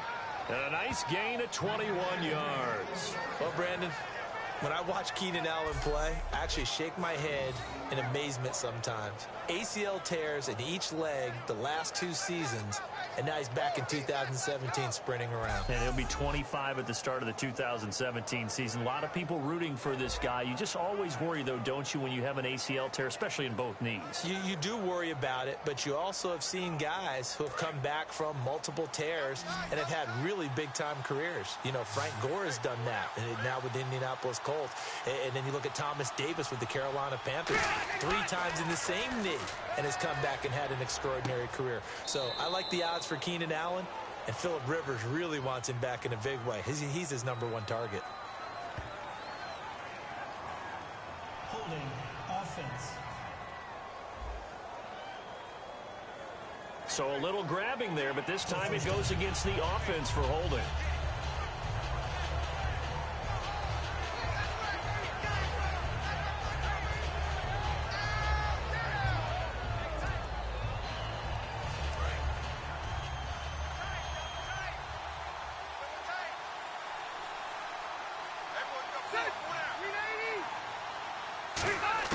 To the air again here, Rivers finding time. Throw right side, complete to Williams. Give him 9 there on the first down completion. Well, looking back, it was a solid season for Williams. 69 catches, he was up over 1,000 yards, 7 touchdowns. Fantasy sleeper is an understatement for what he did. I can't believe you brought him up, because I have a feeling you've got your eye on him for your fantasy team or teams for 2017. I'm just going one team next year, but, man, he was impressive. Yeah, did you know that he was ranked 81st on one fantasy roster last year? In the draft. That's pretty impressive. He far exceeded that number, and expect him to continue to play to that level. There were a couple holes there, partner. Was that zone coverage? That's exactly what it was, Brandon. When you see man-to-man, that defender runs with the receiver. In this case, they were just taking care of their zone coverages, their responsibilities on the field, and the offense found the open space.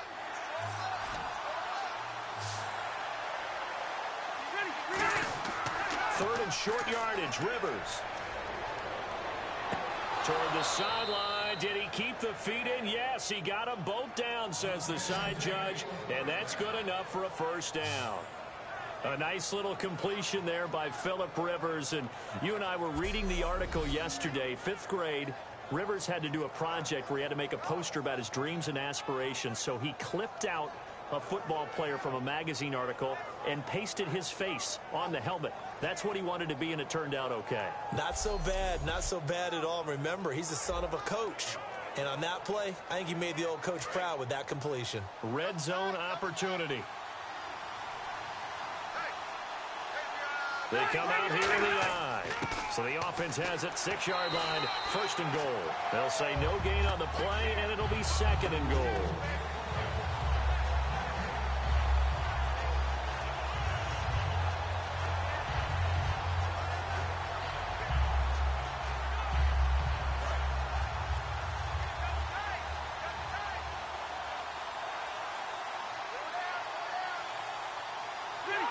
Second down, goal to go from the 6.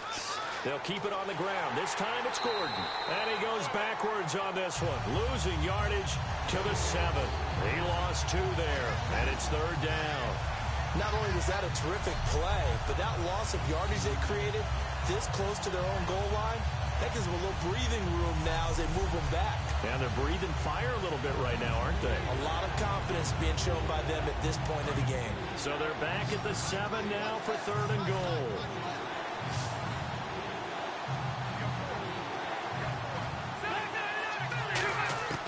Working out of the gun, Rivers.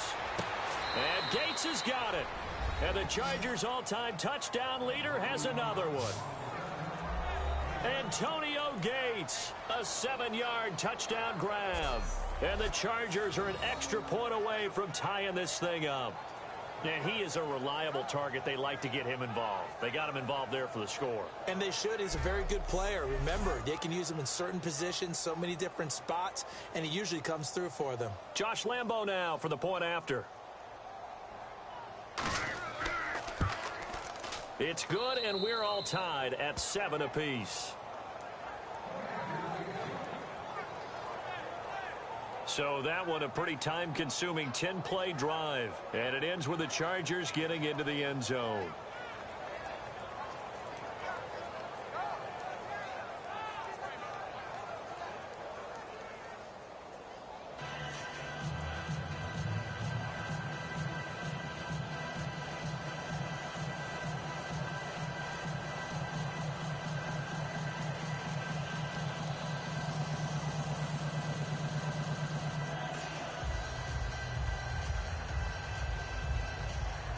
So a tie ball game here as the kick's away. Fielded about a yard deep. And the decision to bring it out, a good one, as he's up a yard or 2 shy of the 30. Now we see the starting 11 on offense coming out for Tampa. Jameis Winston. Well, he had his team in the hunt down the stretch, but tough losses to New Orleans and Dallas sealed their fate. Still, though, finishing the season at 9-7. And how about the individual records for him? The first quarterback over 4,000 yards his first 2 seasons in the NFL. That's pretty impressive right there. And I think he's right on the cusp of being a great quarterback. He has to eliminate some of those excess plays where he tries to do too much. Sometimes you just take the loss, cut your losses, and go on to the next down. In his case, he never gives up on a play. That's good and bad. But I know one thing. In Tampa Bay, you know what they say. Hashtag, we believe in Jameis. Corey Liggett makes the stop. And one advantage for this offensive unit is the big target, Mike Evans. Play to his strength, his size and catch radius. Throw it up there, let him go get it.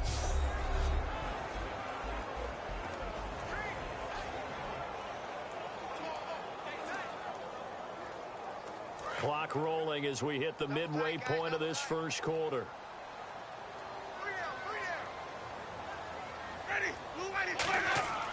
They'll run it again with Sims. And he is going to lose yardage here. It's a loss of 2, now 3rd down.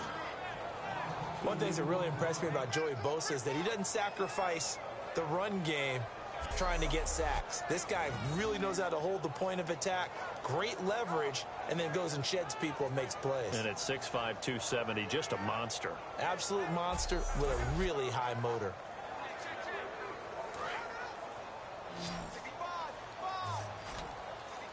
And defensively, a dime look here. 6 DBs on 3rd and 12. No surprise at all. And Winston lost the football.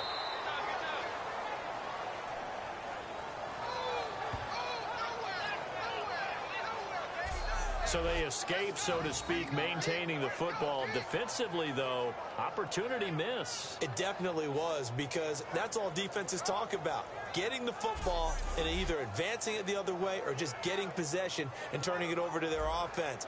That can be a little bit deflating. You're exactly right. A lost opportunity. On 4th down, the Bucs will call on Anger. Brian Anger to punt it away. Travis Benjamin deep for San Diego.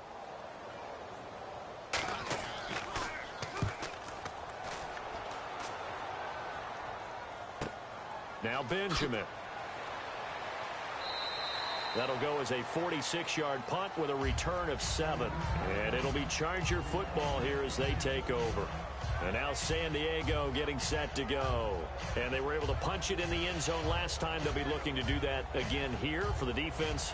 Obviously, they'll be looking to stop them from punching it back in the end zone. It always is punch, counter punch, isn't it?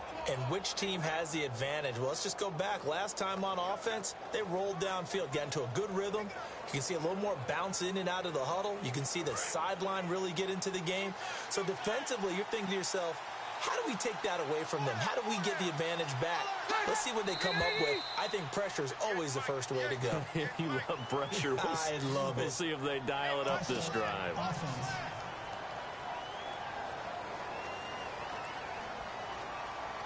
Still first down.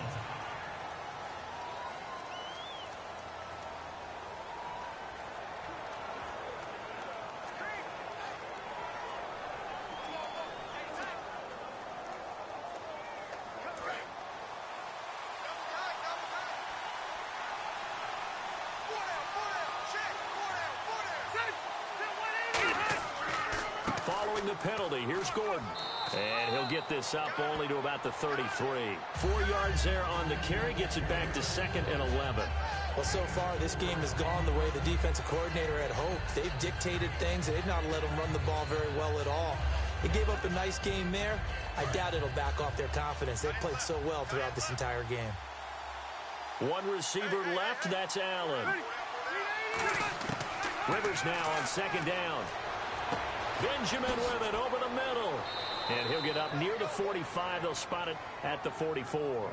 It'll be a pickup of 10 yards. And that'll make it 3rd and 1. And he was able to find a very soft spot in that zone coverage. I love that term, Brandon. That soft spot where you find the open area, set up, and catch the football before the hard collision comes afterwards. Now 3rd down, less than a yard. One man in the backfield is Gordon. And he'll get it up the middle. And he's got the first down yardage as he brings this up to the 47. Give him 3 yards and a fresh set of downs. And that run wasn't just for a first down. That was for some confidence. They've had a tough day moving the ball on the ground this entire game. I think after that one, they'll feel a little bit better about themselves, and now they got more downs to try and get it done. And a new set of downs here after picking up the first on the ground.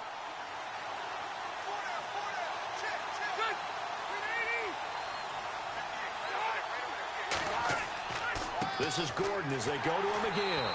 And nothing doing. He's immediately taken down at the line of scrimmage. No gain on the play there. 2nd down. Kind of running there at your own risk against that 4-3 and that big line, aren't you? Yeah, and I don't really run it against a good 4-3 team that well because I've got to get those guys on the move a little bit. If you're a static running team, meaning you just want to run it in the middle, you may have some trouble against good defensive tackles. That's what we just saw in that play. No gain. On 2nd down, they'll run with Gordon. And he is going to lose yardage here. He lost 2 there, and it's 3rd down. Well, the person carrying the ball is always the easy target when things aren't going so well. But I think it's a combination with the Chargers. They've got to get the offensive line going in order to improve those numbers from last year. They weren't very good running it, partner. No, they were bottom of the AFC, 2nd to last in the entire NFL. On 3rd down, Rivers surveying the field. He'll drop it underneath for Woodhead. And he'll be taken down, but not before getting this inside the 30.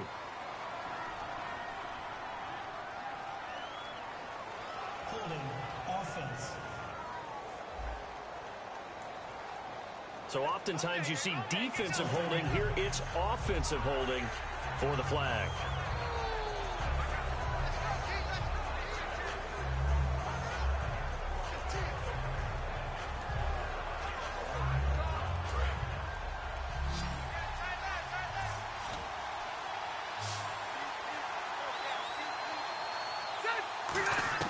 Third and long for Rivers.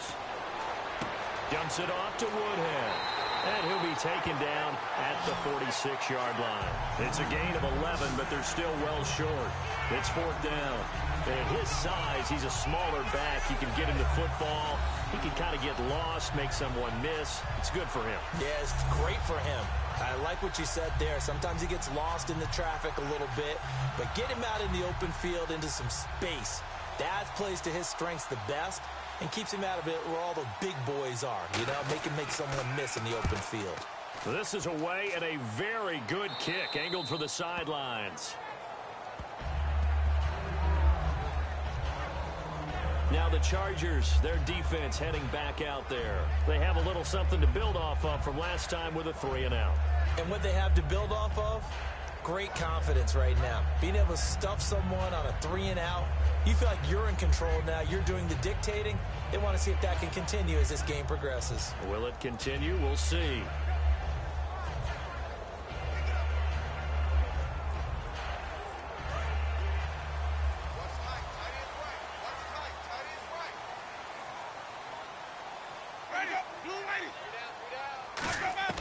Jameis now on first down. He's got time in the pocket.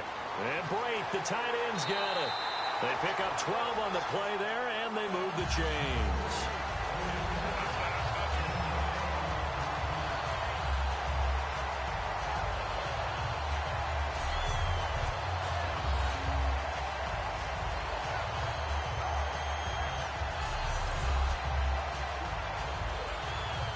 First down and 10 now for the offensive group.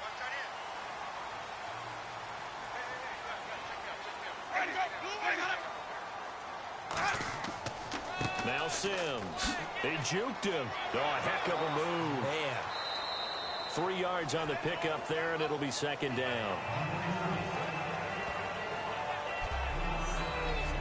And we'll take a look quickly at the San Diego defense. Manti Te'o continues to evolve as a linebacker. Known for his ability to cover the pass coming out of college, he's added excellent run-stopping ability along the way.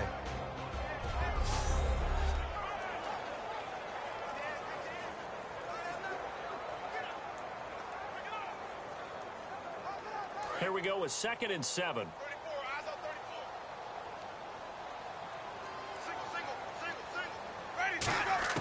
Now Jameis on second down. Jackson's got it over the middle. And he'll be brought down right around the 37. They get 9 out of that one, and as a result, the drive continues.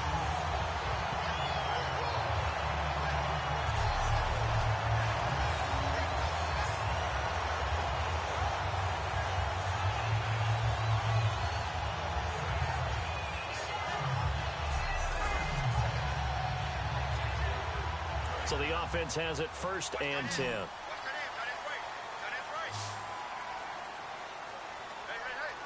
They come out here in the eye. They go play action here on 1st down. And Brate has it over the middle. Give him a couple on the catch. It's 2nd and 8.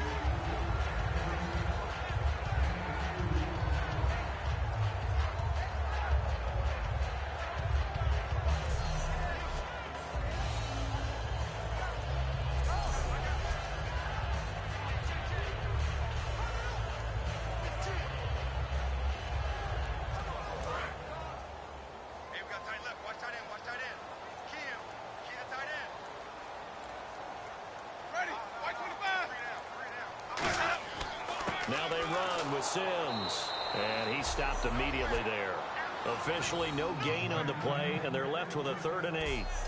And as a defensive end, getting off the ball quickly, swarming to the football, making a tackle, that's what we saw right there. Yeah, that's what their job is. And really, a lot of the time, they have to throttle back a little bit in the run game because you know those defensive ends, they're like in a sprinter stance. They're just headed straight for the quarterback. That was good recognition on that play to hold them to no gain. I see an extra DB on the field now for San Diego. Yeah, indeed. Jameis to throw it. He's got time. Oh, the ball comes out on the hit, but they'll say it's incomplete. The intended receiver that time, Adam Humphries. And that brings up 4th down. It's always tough trying to keep your guy upright when he's trying to throw the football. When you're dealing with those big, bad guys on the defensive front, it's even tougher. And this time, those guys on the opposite side won the battle, getting to the quarterback and knocking him into an incompletion.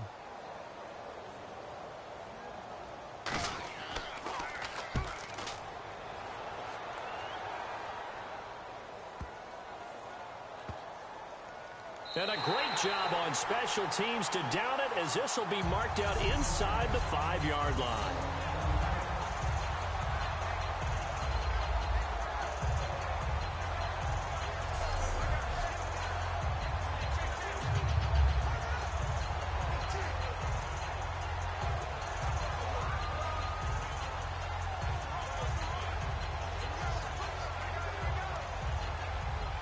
The Chargers offense gets set. They head back onto the field. And last time out, they had to punt the football away. Anything positive possibly to take from that?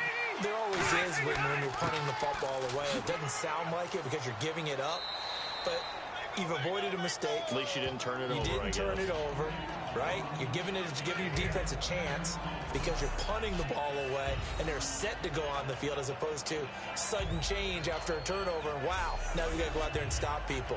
So, yeah, there's always something positive to be gained from it.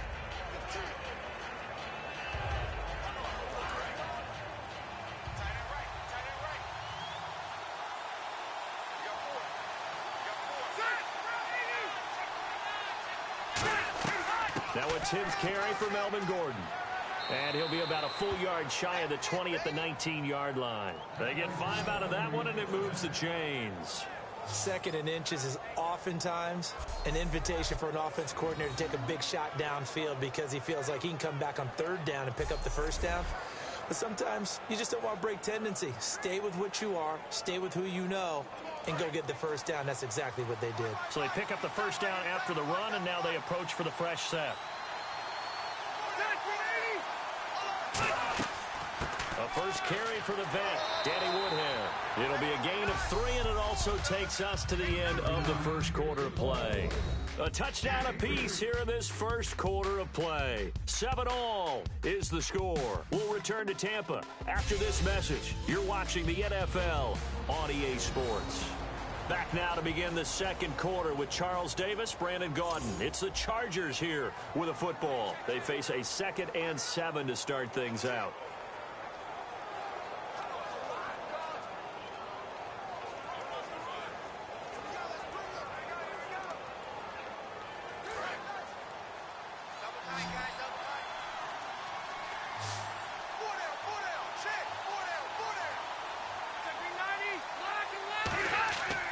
Try to throw here. Rivers to the sideline, and oh, a nice catch there. Made sure the feet were inbounds, and they were.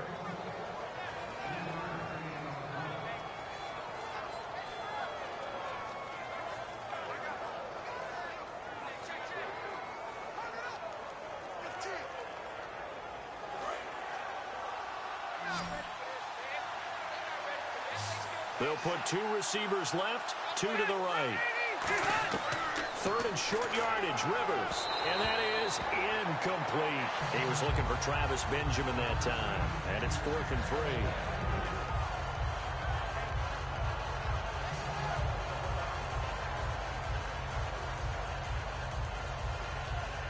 3. Here's Drew Kaiser now, as he'll punt it away for the 2nd time.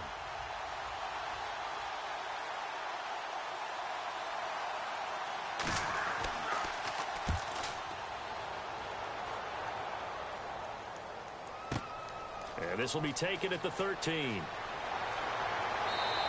A great return there of 22 yards. And the offense will take over with a new set of downs.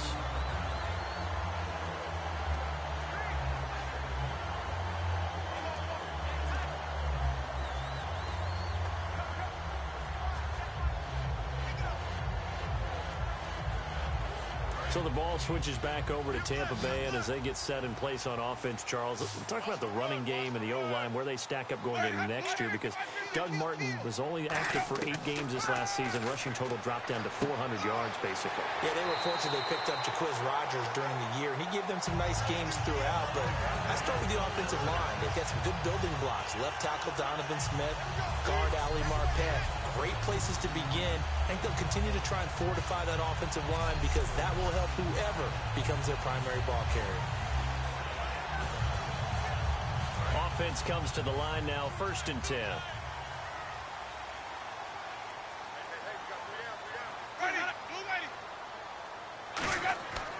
On 1st and 10, Winston. And a catch right side by Evans. And he gets it inside the 35 and just shy of the 30. Pass. Offense. Well, there's one you don't see often, the illegal forward pass. And the reason we don't see it very often is the quarterback has to be totally beyond the line of scrimmage for the flag to come out. If any part of the quarterback is behind the line of scrimmage when he throws the ball, then it's not an illegal forward pass.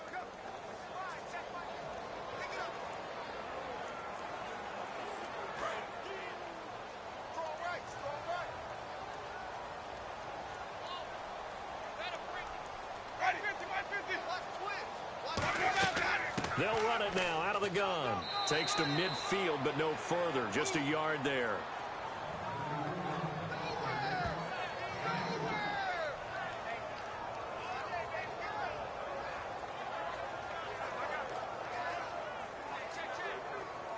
So they're behind the chains as the offense. 12 yards needed on 3rd down. Winston now from the 50. Nowhere to escape, and he goes down. Melvin Ingram in there to drop him for a 6-yard loss, and that'll lead to a 4th down. And they brought the pressure there just right up the gut, didn't they? Yeah, they certainly did. And, you know, when you've got so many different responsibilities as an offensive line, you got to deal with the nose tackle, the 2 defensive tackles or ends, and then sometimes you just can't account for everyone. The linebacker slipped free.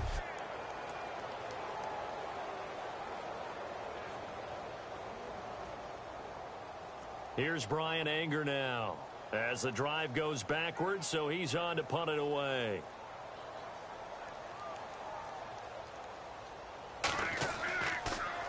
He steps into this one, and this is a rocket. And a bit of a mistake there. This is well into the end zone for a touchback.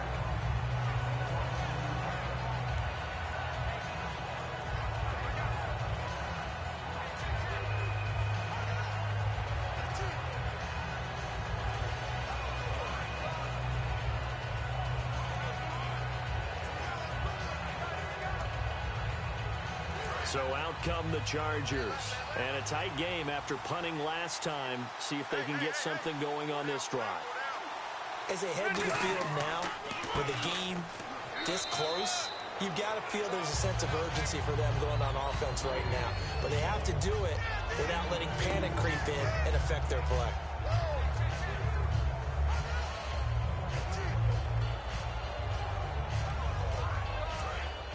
Looking to jam the receivers at the line here. Press coverage look defensively. Now a 2nd down throw for Rivers. Toward the sideline, and look at that catch. Dragging the toes, and that's going to be a 1st down. Well done.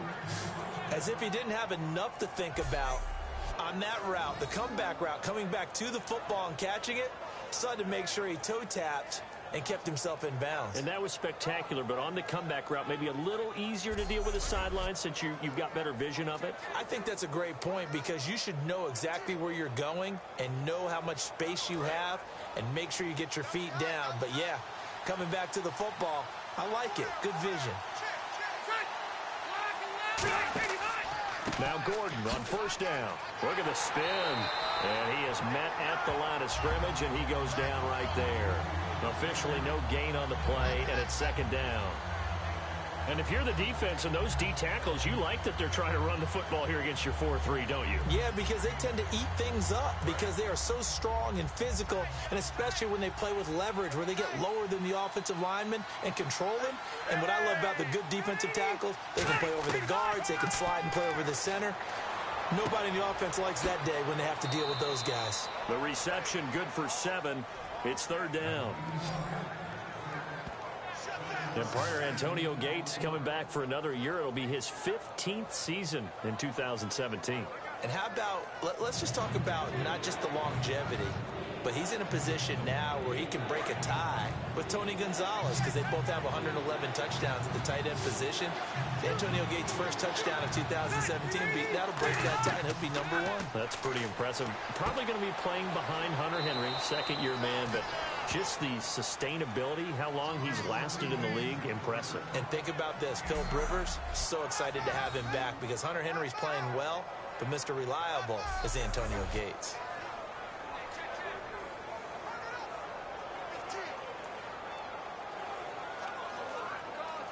Fresh set of downs here. And on the outside, they're playing press coverage.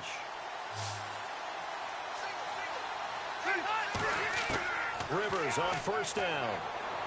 Going underneath for Gordon.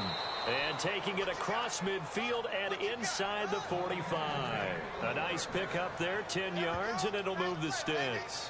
Good route, good pickup for 1st down yardage, and that is a tough one to cover, the angle route, because a running back getting out of the backfield, if you're trying to cover that, especially if you're in the linebacker spot and you're seeing this play develop, he heads out towards the flat first, and that often gets you to overcommit running in that direction. Then he cuts back up inside you into the middle of the field. That's what we just saw there for a nice pickup. Rivers to throw it. Got a man over the middle. It's Williams. Give him 8 on the play, and that'll make it a 2nd down.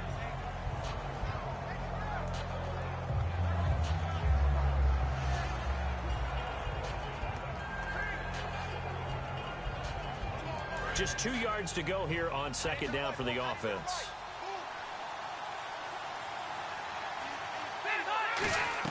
They'll run it now out of the gun. And this time not quite to the 30. It'll be down at the 31-yard line. Only 3 there on the pickup, but that's enough to move the chains. My high school football coach was very fond of saying, you've got to meet force with force. And on a short yardage running play, that's what you're going to encounter. And how about them picking up the 1st down on that one? So the run moves the chains, and here we go on 1st down.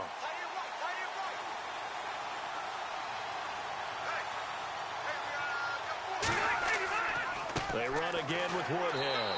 And he's swallowed up right near the line of scrimmage.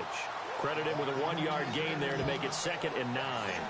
Gerald McCoy is always going to be linked with Ndamukong Suh. They came into the NFL in the same draft class. There was a lot of debate about who was going to be the better defensive tackle. They just do it 2 different ways. McCoy, more movement, more elusiveness. That allowed him to make the play there for a short gain. 2nd down, Rivers. Caught by Gates, left side. And inside the 20 before he's brought down. 12 yards there as they move the chains. This offense is in rhythm now, just accumulating 1st downs and moving the ball downfield.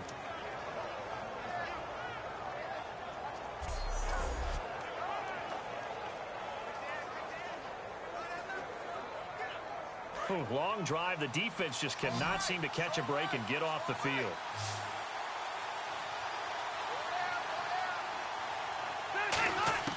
From the red zone now, Rivers.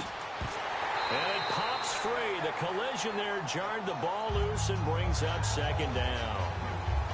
Just looking at it from a defensive perspective, when you break the huddle in the red zone, tight end is one of the guys you've got to key on because quarterbacks want the ball in their hands fast in this position, and they want to get it to someone. And in this case, he had the play.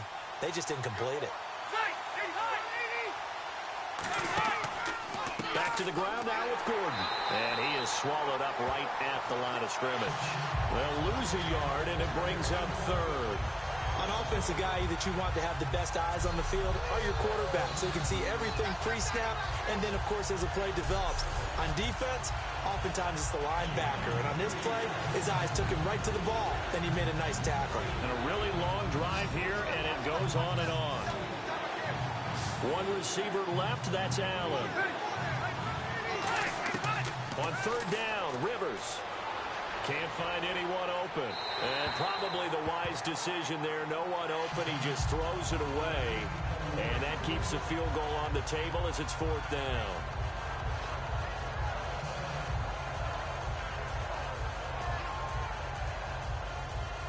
Here's Josh Lambo now for the Charger field goal.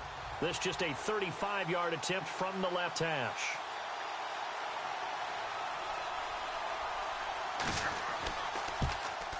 And Lambo will put this one through. And they take the lead here now at 10-7.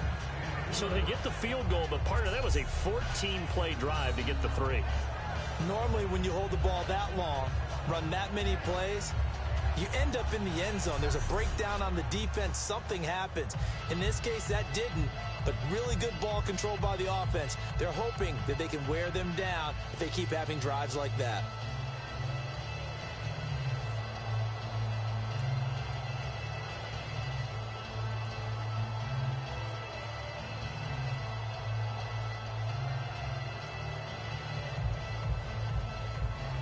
Now after the made field goal, back out Lambo to kick this one off. This one taken just inside the 10.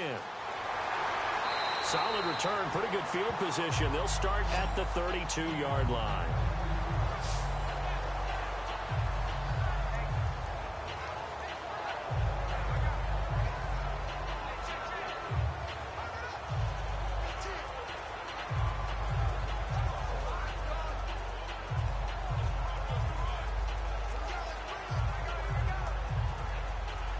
The Buccaneers getting ready to go as they take the field.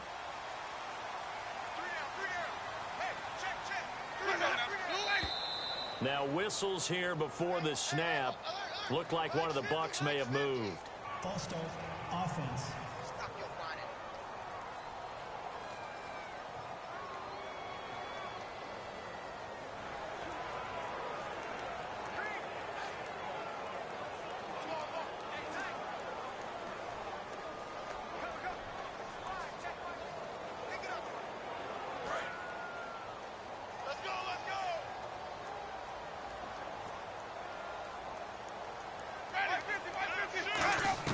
From the shotgun, it's Winston. It's brought in by Adam Humphries. And to the 42-yard line here and brought down there. That'll be a gain of 15 yards. And that'll bring up a second in just about a few inches here. So how do you beat man coverage?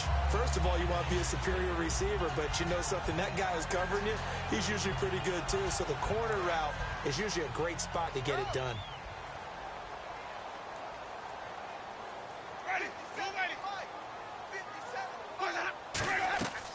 They'll run it now out of the gun.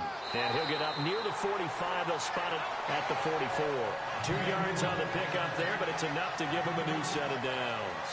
One of the great things about most guys that play on the offensive line is that they have patience and extreme confidence in themselves. This group's gotten pushed around the entire game, haven't been able to move the ball very well. But after picking up a first down, running it there, they'll feel a little bit better about themselves going forward.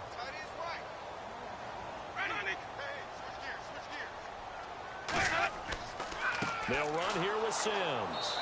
And his rough afternoon continues. He's going nowhere again. No gain on the play. It'll be second down. So nothing there. I don't know that that's all in the back, though. You got to look at blocking there, don't you? I would agree with that totally. At some point, they have to win at the point of attack. Instead, it was the defense getting it done again and holding them to no gain.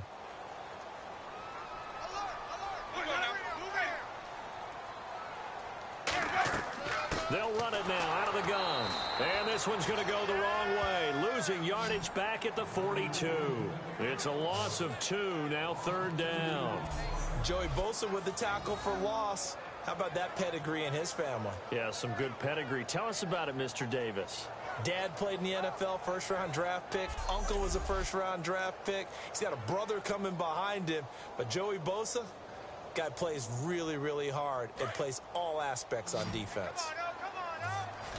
One receiver left, 3 to the right. On third down, Winston. Hit from behind. driven down. Kyle Emanuel able to track him down for a loss of 13, and it'll bring up 4th down. Great job defensively. I think he was trying to go through his progressions, find someone to get rid of the football. Before he knew it, he was on his back. So that just brings us right back to what you said in the beginning. A great job defensively. Nowhere to go with the football. That led to the sack.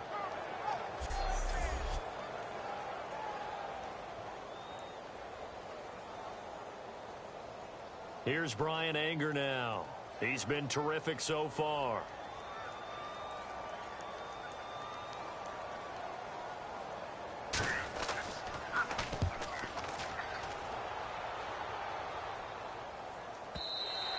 And this will hit just beyond the goal line as it's into the end zone for a touchback.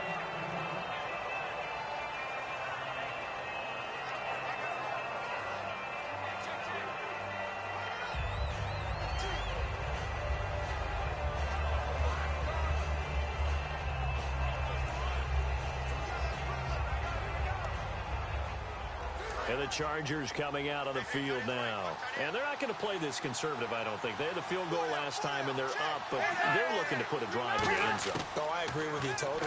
No one goes out on the field and says, all right, let's just settle for 3, except in certain situations, trying to ice a game, that sort of deal.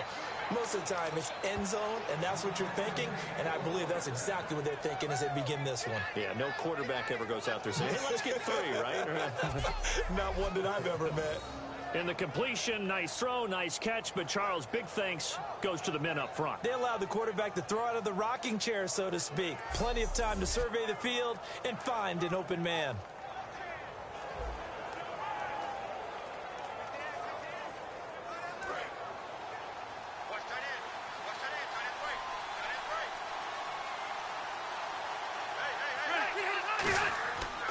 Now Rivers going to give it off to Gordon. And this play will be blown up. He'll lose yardage back at the 38. It's a loss of 4 there, bringing up 2nd down. How about the defensive linemen? That's where a good run defense begins, with the guys up front. When they hold the line, hold the point of attack, that allows everyone else to get there and make tackles. Looks like the defense in press coverage here.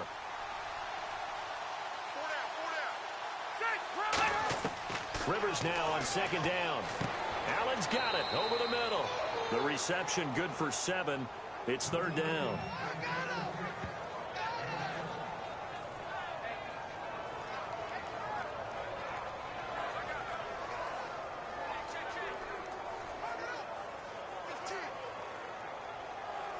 And the offense facing a 3rd and 6.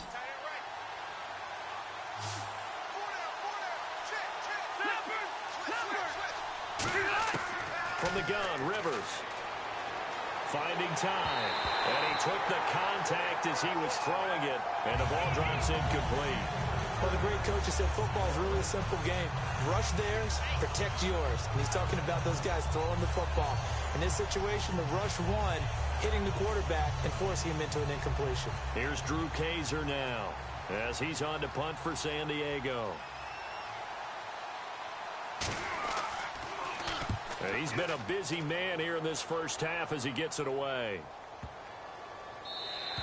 And that one hits a little too close to the goal line, and it continues into the end zone for a touchback.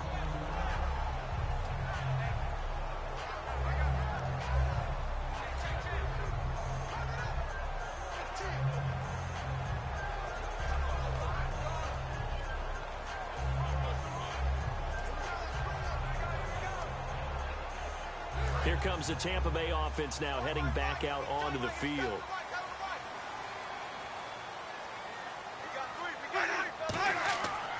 And the drive begins here with Sims.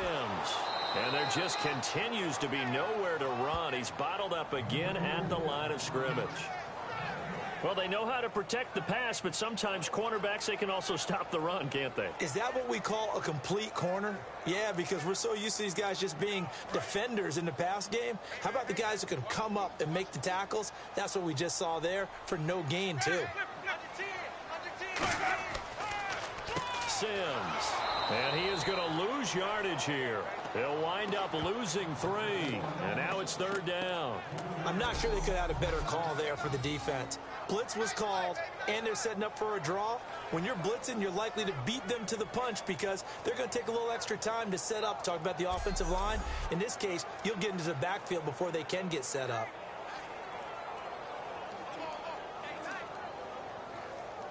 The defense in an enviable position here. The offense needs 13 yards. It's 3rd down. 3rd and long for Winston. Surveying the field. All kinds of time. And incomplete on the deep ball.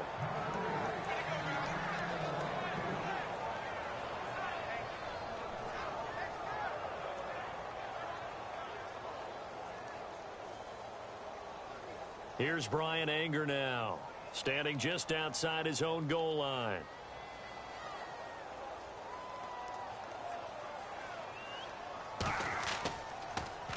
And he gets this away, angled for the sideline with a lot behind it. Wow. And they'll play keep away from the returner as this one will be marked out of bounds at the 13-yard line. Pretty good spot.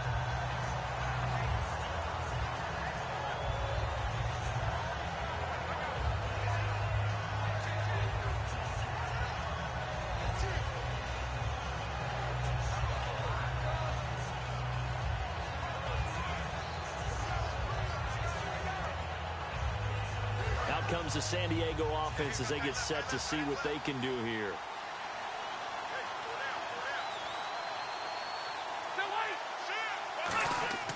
They'll start on the ground. This is Gordon on 1st down.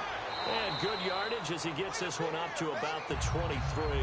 Give him 10 yards on the pickup, and it'll be 2nd and very short. That was a good, strong run there. While it won't pick up a 1st down, it was definitely something needed by that offense. A positive run. They got a good push by their guys up front. Maybe something they can build on as this game continues.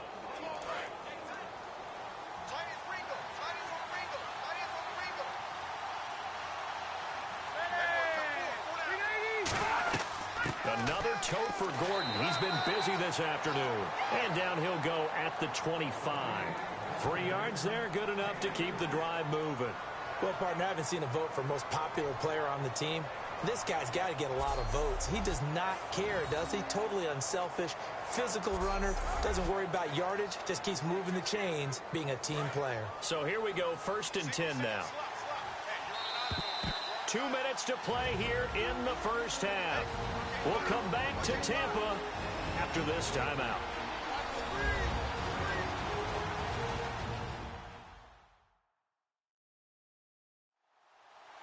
A reminder coming up at halftime, Larry Ridley will join us from Orlando with our halftime report, but business to take care of before that.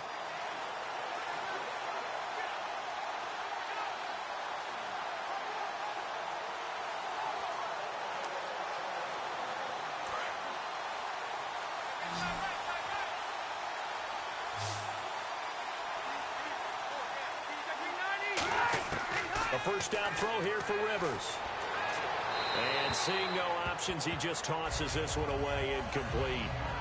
Now that'll bring up 2nd down.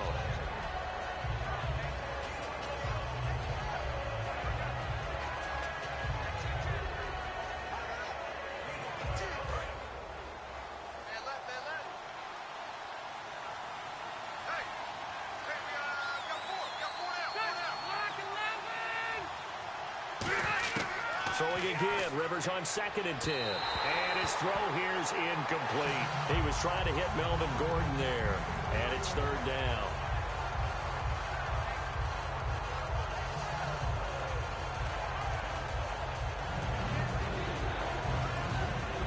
Incomplete pass on 2nd down. Let's see what the offense draws up here on 3rd.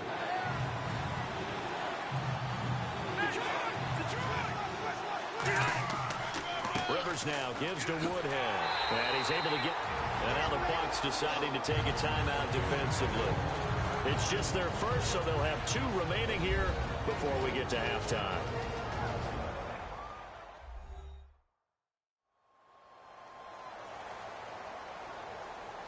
The defense, they got a little bit of a breather Now they're back and set as we resume play.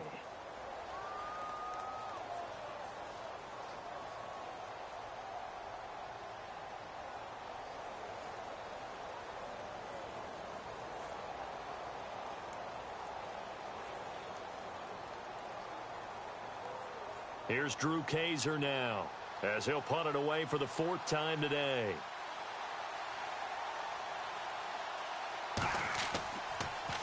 He gets this one away, and boy, it's another boomer. And a great job here. This is going to turn out to be a beauty. This is marked down at about the 3-yard line. A chance for us to look at this Chargers defense again. Their stay on the field last time was short-lived with a 3-and-out. See if they can get some more of that. And ordinarily, you want to be on the field playing, right? But 3-and-outs, that's almost gold to a defense. Get to the bench, get some rest, turn the ball over to your offense. We'll see what they can do here. See if they can force another 3-and-out. And tough starting field position here.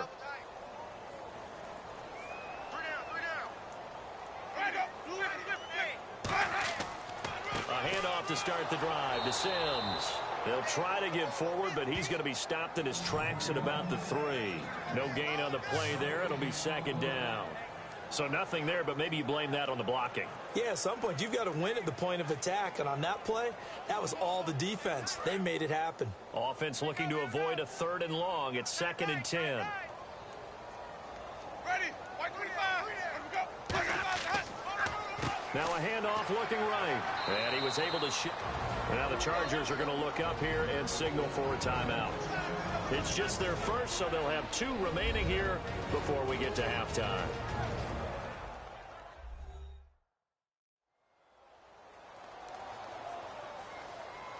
So a defensive timeout, chance to regather, regroup, and get set as we resume action.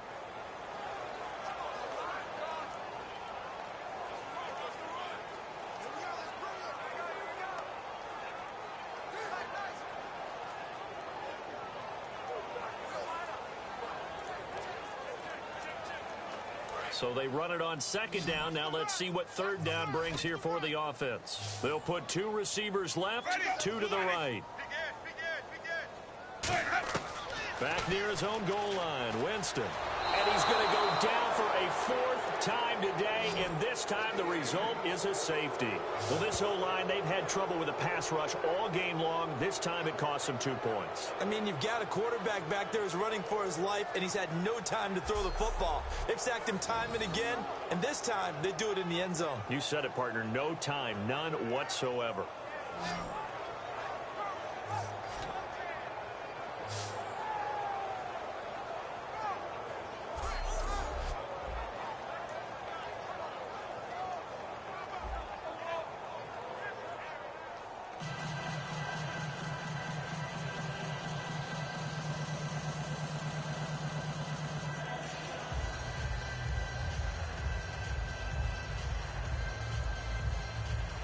So a free kick situation forthcoming from the 20 as they'll punt this one away. Oh, he's going to go ahead and field it from the 3-yard line.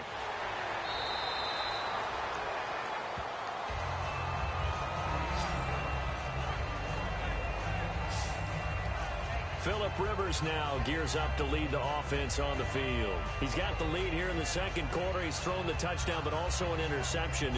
As a quarterback, does that interception, even though you're playing well, your team's got the lead, does that always stick in the back of your mind a little bit?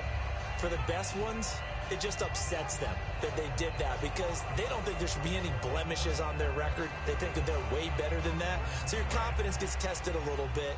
Being able to go back out there, maybe throw another touchdown, that'll tamp that down in a big way. Yeah, I can see he's looked pretty good to this point. On 1st and 10, Rivers.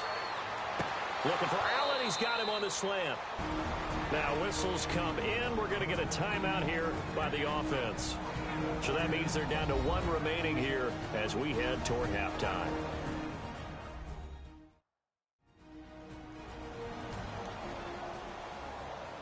And welcome back. The offensive unit, they took the timeout. And now they get set to line up as we resume action.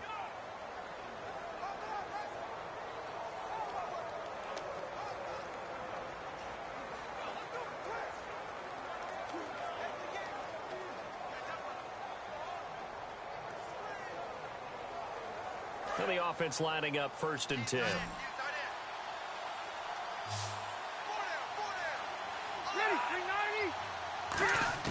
Rivers now to throw on 1st down. Looking for his running back, and he's got it. And he's able to take this one up to the 35-yard line. It'll be a 3-yard gain, and it'll make it a 2nd down. So many times you hear today's NFL described as a space game. Get your best players into space with the football in their hands. That's why sometimes you just swing it out to your runner, get him out in the flat, and let him have a chance to make people miss an open field. So the offense now dealing with a 2nd and 7.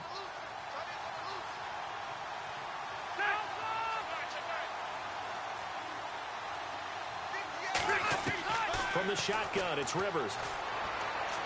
Toward the sideline, and look at that catch. Dragging the toes, and that's going to be a 1st down. Well done. Ah, yes, Rivers to Gates. We've heard that a time or two, haven't we? We've heard it, we've seen it, and we've reveled in it. It's been a terrific combination. Antonio Gates coming from college basketball, Philip Rivers from North Carolina State. Who knew that they would make history together?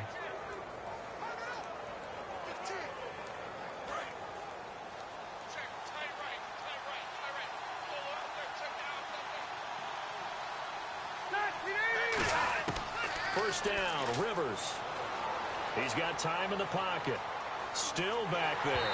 And he'll be hit as he releases it, and that'll fall incomplete. But that's the type of pass play that you need to wait for routes to develop. You need a little time in the pocket, but that's hard to do when you got people in your face. Looking to jam the receivers at the line here. Press coverage look defensively.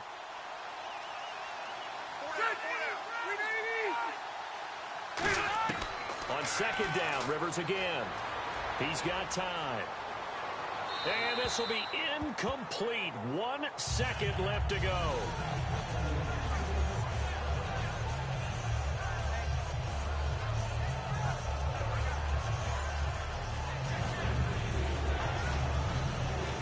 Third down here for the offense after the incomplete pass.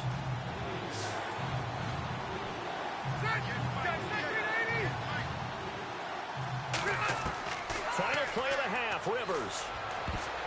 And now another one thrown incomplete. So we have reached halftime intermission with the visiting Chargers on top. As we send you cross-state to Orlando to check in with Larry Ridley. He's got our EA Sports halftime report. Thanks, Brandon. I'm Larry Ridley, and welcome to our EA Halftime Report. Both teams have arguably played well enough to be leading at this point, but you see the score and realize this one may very well come down to the wire. So here we go. Let's take a look at some of the highlights from the first half. Third down from the 32. The pass ends up being picked off. Alexander's in position, and he is the one who comes away with the ball. Offense out now following the INT. Winston's going to complete the pass on the slant, and this play goes for a score. Buccaneers up now by 7. 3rd and 7. The connection will be made from the gun. It ends up working for a touchdown. We're brand new at 7.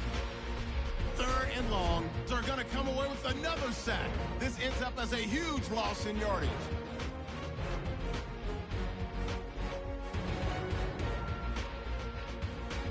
That'll do it from our EA Sports Studios in Orlando. For the second half, let's get cross-state to Tampa as we check back in with Brandon and Charles.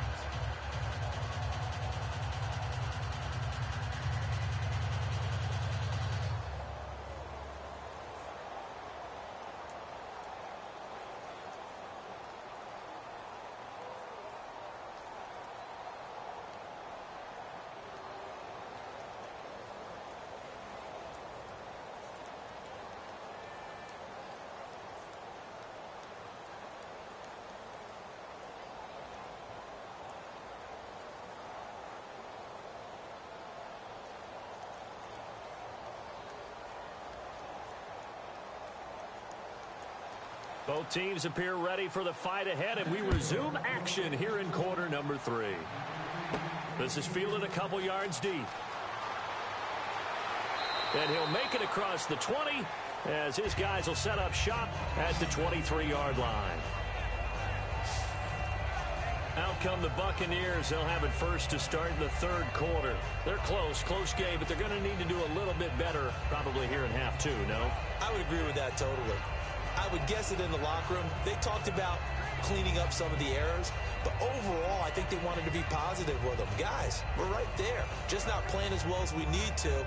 Let's pick it up, and we still have a chance to win this game. Yeah, they do. We'll see if they can pick it up.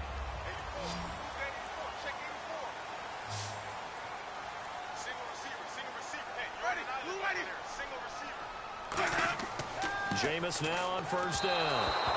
Throwing middle, but it's incomplete. The tight end, Cameron Brate, was the target. And that'll bring up second down.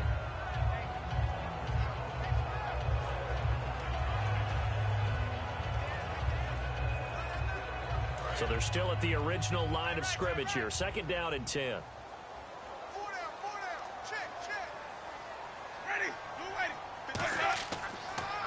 Now they'll run on the draw.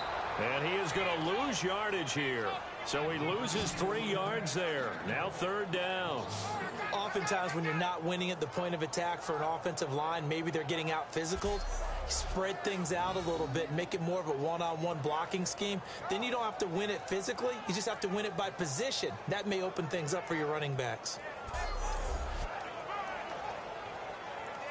Well, they've gone backwards so far in this series. 3rd and 13. 1 receiver left, 3 to the right. 3rd and long for Winston. Finding time.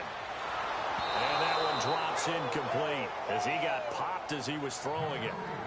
Well, they haven't had a whole lot of success in the passing game here. Now, in the second half, he's thinking, I guess maybe just take a shot deep. I think you're right. Almost looking for a bailout, isn't he? Can my receiver go up and make a big play for me? Can I create a penalty downfield, maybe pick up an interference call and get that yardage downfield? Anything trying to get going again, but you're right. He definitely took a shot. Returning, it's Benjamin. 12 yards on the return that time. And the offense will come back onto the field with a 1st and 10. A look at the offense now here, coming back out on the road for their first possession of the second half. They have the lead here. Well, we talk a lot about pregame speeches. What are halftime speeches like? For the most part, not nearly as emotional. They're a lot more clinical. Every now and then, though, they'll get after you if they think they need to light a fire. But in this case, let's go into the virtual locker room, because here's what I think happened. They got in there and they said, listen, let's take control right away. Yeah, defense, we got the lead. Defense, don't give up any points. Turn the ball back over to the offense and let them go down and score and give us more of a cushion in the game. Check so far. Defense shut them down. Let's see if the offense gets done. Now, that's a run that warms a play caller's heart because you're actually set up to do whatever you want on offense. You can come right back and run essentially the same play because you have momentum, or you can fake that running play and throw something deep over the top, or you now feel like you have an extra down to play with because if you go ahead and just throw it and you don't get it, come back and try and pick it up on 3rd down. And the offense still has a couple plays to go to pick up the first on 2nd down and 3.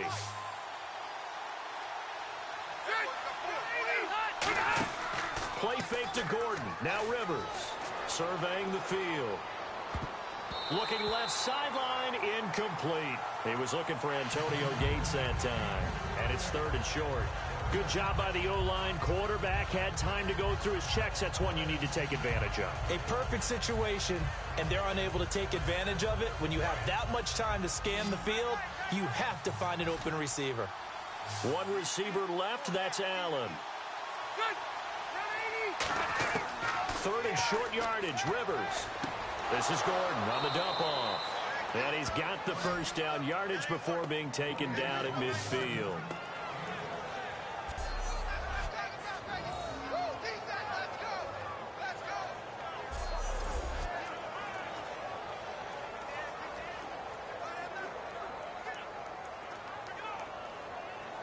First down and 10 now for the offensive group.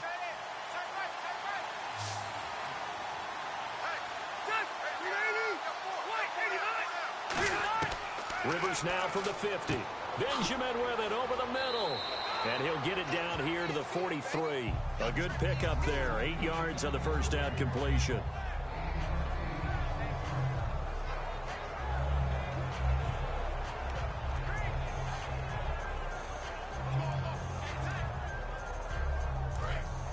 And on the outside, they're playing press coverage.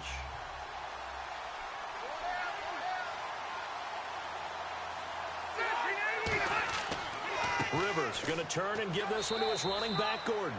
And the stop here will come at the 38-yard line. Just 4 yards on the pickup, but that's good enough to extend the drive.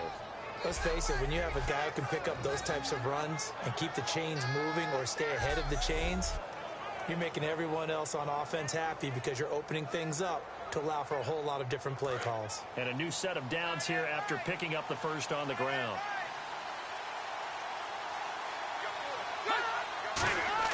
Rivers now to throw on first down. Dumps it off to Woodhead.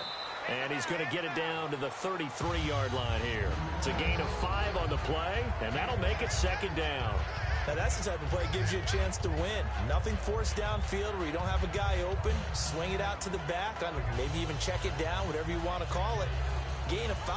You're just trying to get 4 on first down. They're ahead of the chains now.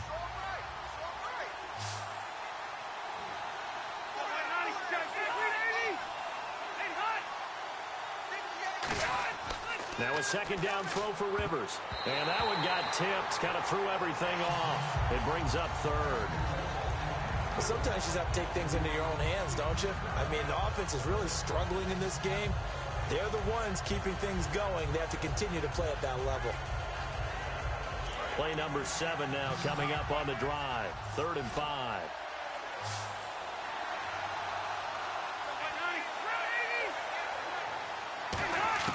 Working out of the gun, Rivers.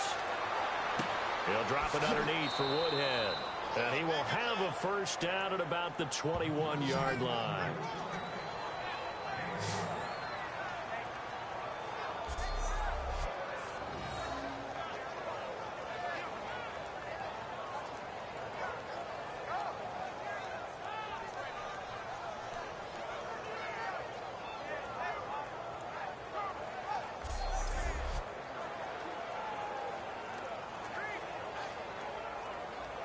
And the 8th play on this drive coming up.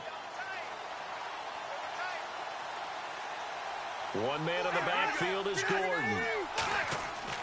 He's going to get the football. And he's going to be met at the line of scrimmage and taken down. Call it no gain on the play, and it'll be second down. Crashing in from the end there, not to disrupt the pass game, but to disrupt the run game. Yeah, I love the distinction, too, because the good defensive ends, they can do it all. Set the edge in the run game, make sure that no one can move it that way, and, of course, rush the passer. On that play, use his speed to get there in the run game. Rivers now on second down. His throw caught right around the 6. It's a really nice 15-yard pickup, and now it's 1st and goal.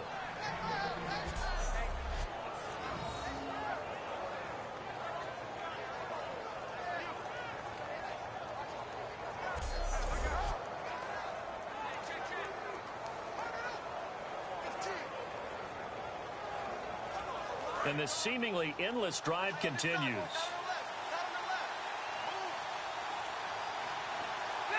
So the false start will back them up 5.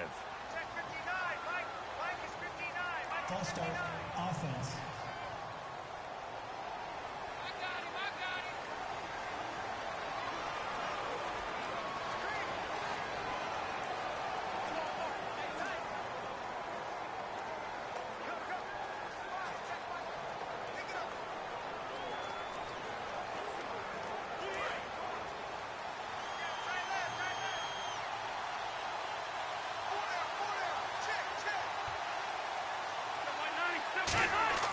Here's Rivers. Into a double team, and it's intercepted. A great read, and it's picked off. And a big turnover there as his guys will get the football back. As much football as we watch, we've seen this work many times. In the red zone, first down, take a shot at the end zone, and points result. In this case, though, give credit to the defense. They outguessed them, were prepared, and intercepted the pass.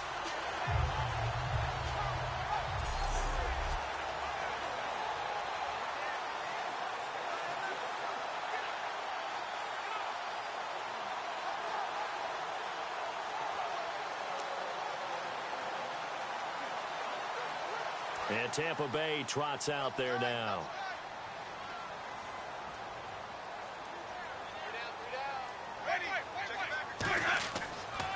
On the ground, the drive starts with Sims. Just a yard on the first down carry, so it's 2nd and 9. That was a really nice play, be able to stack that one up. When they get back in the huddle, he's got to tell his guys up front, great job. They kept people off of him, allowed him to run free, and make the hit on the runner. Filled the gap nicely, kept him to just a 1-yard gain. 2nd down, 9 yards to go. 3 receivers to the left, 1 to the right. Jameis to throw it. Now they go screen. It's complete. Oh, spinning away. And he's taken down, but able to get this up to the 20-yard line. They ran that one well, and not only did they pick up a nice chunk of yardage on the screen, they sent a message to the defense. Rush the passer all you want, but you better be careful. We can hit you going back the other direction.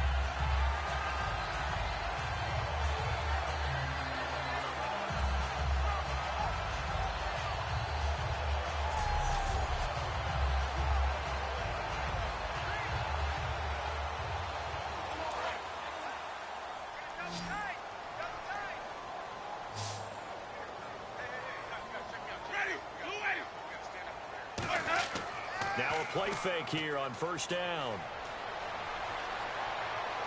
Stocker's got it. Complete. And I think the ball's out. A gain of 6 there on 1st. And I have to admit, partner, that I've often thought that I don't like this rule, where the offensive player fumbles the ball, it goes out of bounds, and they get to keep it. That's just because you're a defensive guy. That's why you don't like it. Yeah, you're right. It is a slanted view, isn't it? But this is where, for the offensive team, the sideline is their friend. Usually it's not their friend. Yeah, exactly right. I actually played for a guy in college. You know what he used to name the sideline? Sammy. Sammy sideline, and use him well. We got trips over here. Trips over here. Let's go now. White 25. 2nd down, Winston. Oh, it's a screen pass. That's complete. And he'll get to the 29-yard line, brought down there. Call it a gain of 3. And that is going to set up a 3rd and 1.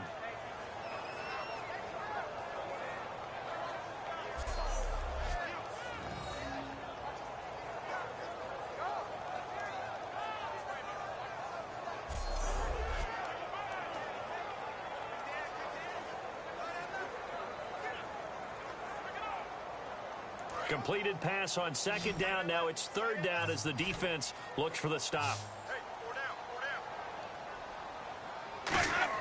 On 3rd and 1, here's Winston. He's got time in the pocket. And incomplete. He had nowhere to throw, so he just tossed it away. But that brings up 4th.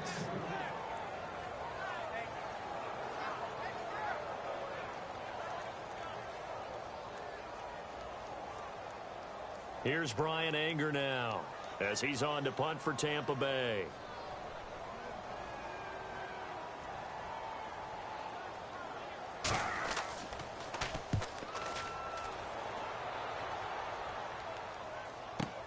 Now Benjamin.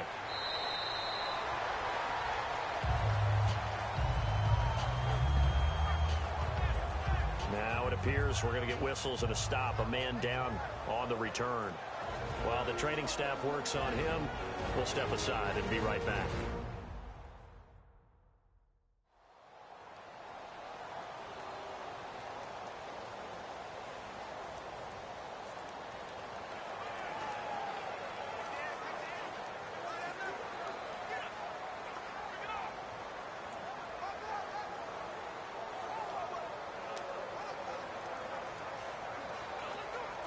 Here comes the Chargers offense now back out onto the field. Looked like they had something going last drive. Then the interception happened. Will they recover? The memory they need to keep with them is that they did have something going. They were moving the ball on offense, had a nice sequence going. Don't worry about the other part. You can't get that back. Let's go back to what you were doing well before. I thought you were going to say they need to have no memory, but remember the good part, forget the bad. I like that even better.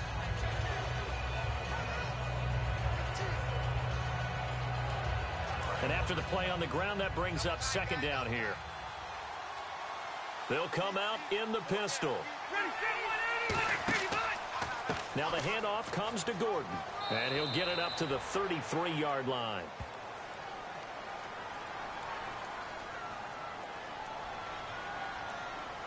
Holding offense. So there you go, holding by the offense, and that'll push him back. Changes everything now as you try and figure out what your playbook has for you. Longer yardage situations, tougher to execute and pick up first downs.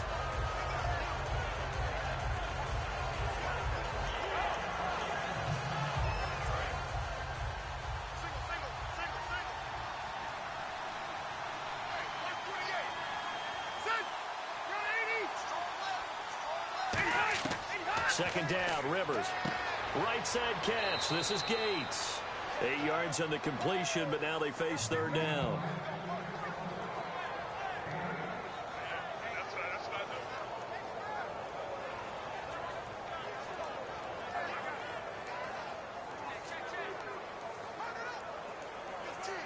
Well, still in search of the first down after that last completion.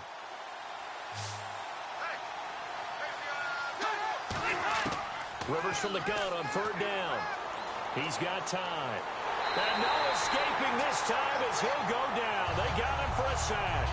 Robert Ayers coming in to drop him for a loss of 8, and it'll be fourth down. And on that one, the protection just broke down. You've got to have that leverage, don't you? We always talk about low man wins in the running game for an offensive lineman versus a defensive lineman. It's essentially the same thing in pass protection. Get lower than that defensive lineman so that you can keep your balance and keep him away from your guy trying to throw the football.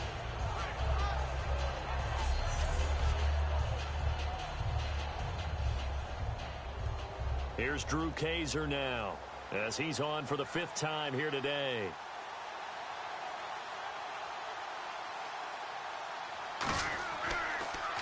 And he deserves a bronze leg as he gets this one away. And this will do the job nicely as that'll be out of bounds just inside the 10-yard line.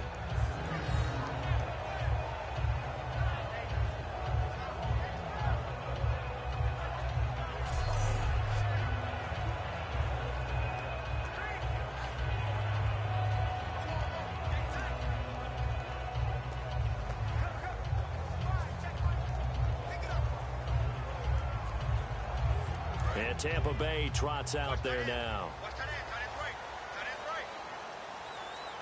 They come out here in the eye.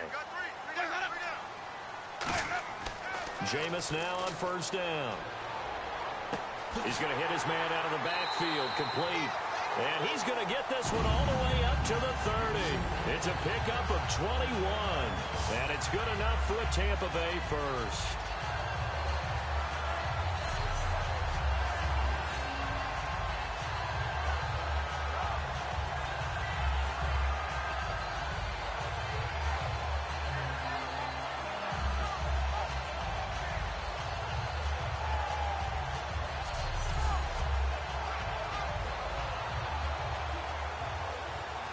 So the offense has it 1st and 10.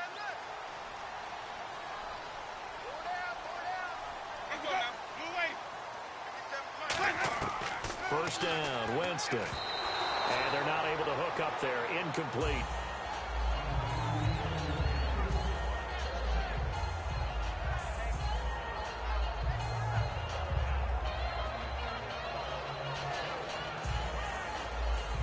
And on 2nd and 10 now.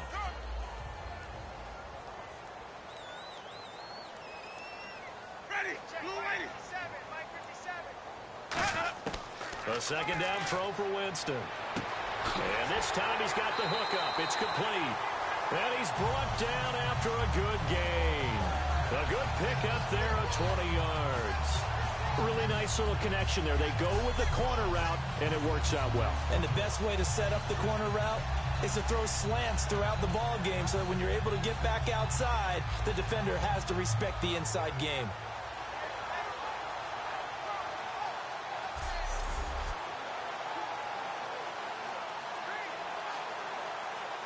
Offense comes to the line now, 1st and 10.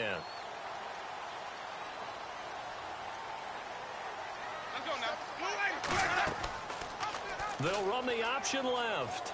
And Winston lost the football. And this is recovered by the Chargers. There'll be a heavy discussion in the offensive film room after this game about a quarterback sliding or not sliding. Chooses not to, coughs up the football, and the defense takes over.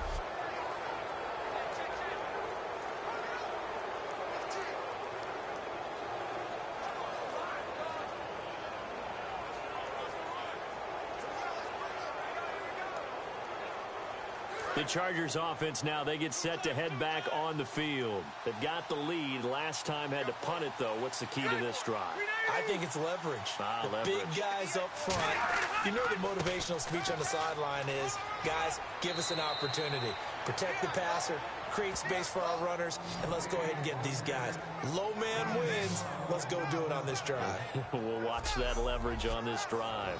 Whenever we meet with coaches and they always talk about wanting to establish running the football, it's oftentimes with a good tight end who can control the line of scrimmage and the point of attack, and they're becoming harder to find because the colleges are giving us a whole lot of receiving tight ends, former wide receivers who can run, not necessarily block very well. In this case, though, we saw two tight ends on the field, both of them with the ability to block, and he ran the ball successfully behind that power set. And he's going to drop this off to his fullback. It's a 4-yard pickup, and that'll make this a second down. I wouldn't be surprised to see the next step in utilizing this position is to actually utilize more of a scat back in this spot, because we saw the catch there, right? He made it. But he's a bigger, stronger guy, maybe not quite as elusive as maybe someone else you would put there. Yeah, didn't get the big yardage there you might out of a smaller back. Now a second down throw for Rivers. Finding time. Nowhere to go here. He lost the football. And they get the football. They'll set up shop at their own 49-yard line. The pocket collapsed around him. I know we talk about it a lot, but a QB has to have that sixth sense, doesn't he? He really does. And I know of one team at one point was training their quarterback with that time frame, and anytime he didn't get rid of the ball within the right amount of time, they would blow a horn or blow a whistle to show him this is what that time is, just what you're talking about, training him to understand this is the amount you have, make sure the ball's gone. Didn't happen in this case. So out come the Bucks now. And last time the turnover on the fumble, and they were in enemy territory, so that had to be very frustrating. Down on the scoreboard here, can't do it again. You nailed every part of what was frustrating. Down on the scoreboard, had a drive going, and pushed it past the 50-yard line so they felt like they were in striking distance, and to come away with nothing, not a good feeling at all, to put it mildly. Now they can't afford to do that again. Yeah, now can they get that bad taste out of their mouth here? So the incomplete pass brings up second down. They'll put two receivers left, two to the right. Throwing again, Winston on 2nd and 10. And he comes back with one complete. And he gets this inside the 35-yard line. He goes for 18 there as the drive will continue. Anytime there's an open target and there's a reception, the next thing you're looking for, the ability to break a tackle and gain additional yardage. That's what we just saw.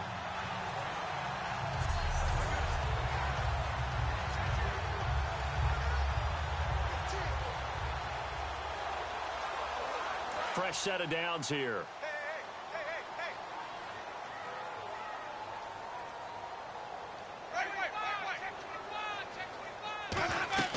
They'll run it now out of the gun. And not much running room. Down to the 32. 2 yards on the pickup there. It'll be 2nd and 8.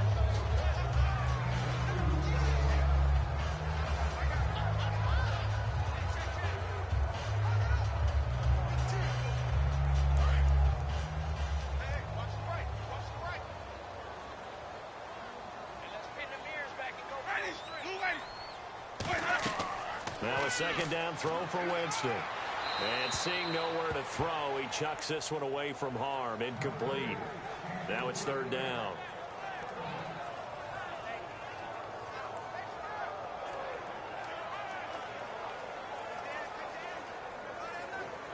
They got to get to the 23 here on 3rd.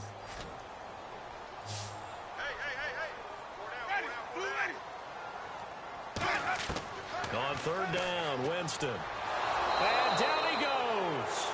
They sack him back right around the 41-yard line. And no matter what the situation, the O-line just hates that because they feel like they didn't protect little brother back there, right? Man, that's just so difficult for them because just think about every single play. When you decide to throw the football, you're dealing with some of the best athletes on the planet. You talk about guys, if they weren't playing football, they'd be starring in the NBA at power forward. It's a really difficult task. Here's Brian Anger now as he's on to punt for Tampa Bay.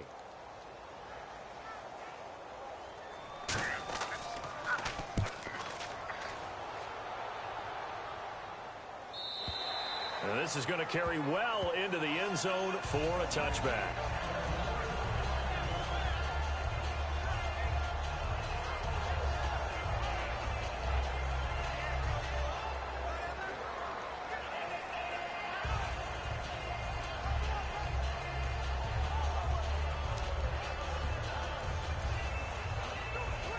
And now San Diego getting set to go. And last drive, obviously not what you're looking for. You've got the lead. You've got to protect the football. So in other words, someone got lucky because they've been moving the ball really well and wearing them down. In this case, though, giving up the football doesn't make them very happy. They can't wait to get back out there and atone for it. Yeah, try to atone for it here on this drive. And when an offense is doing a nice job selling the play-action pass, a lot of responsibility shifts to the linebackers. They're the ones that have to determine run or pass and get to the proper places on the field.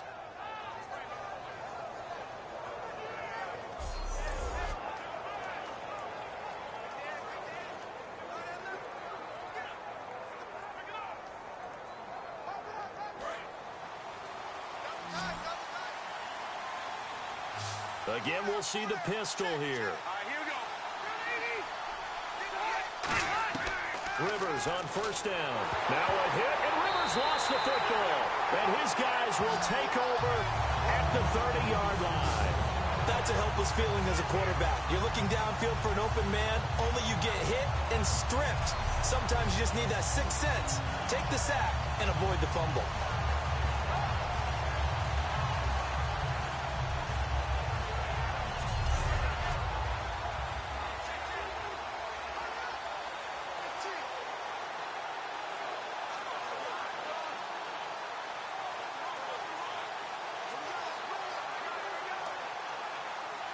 And now the Buccaneers offense gets set to head back onto the field.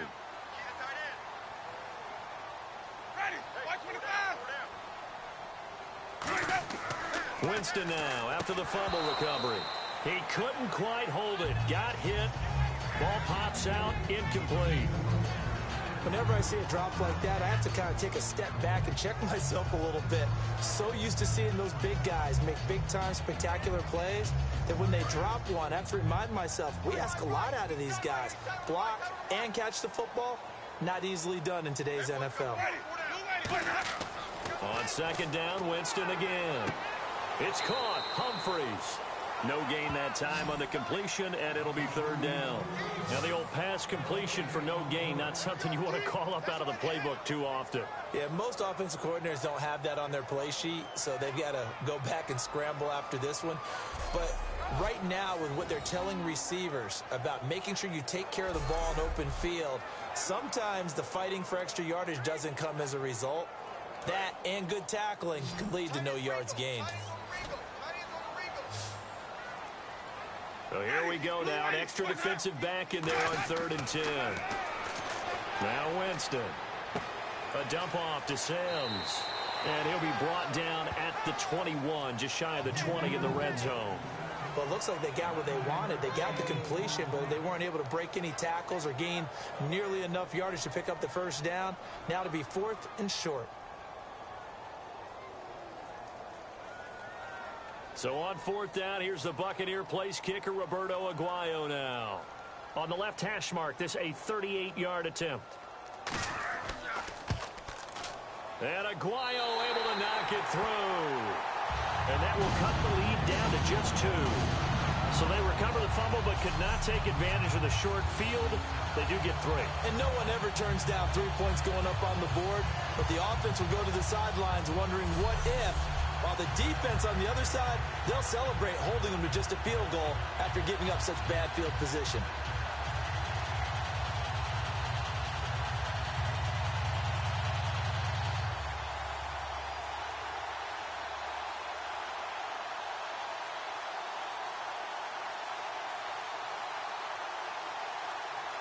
Roberto Aguayo following the made field goal, set now to kick this one away. This is taken at the 3. And a pretty good return here. He'll be stopped just shy of the 25 at the 24-yard line.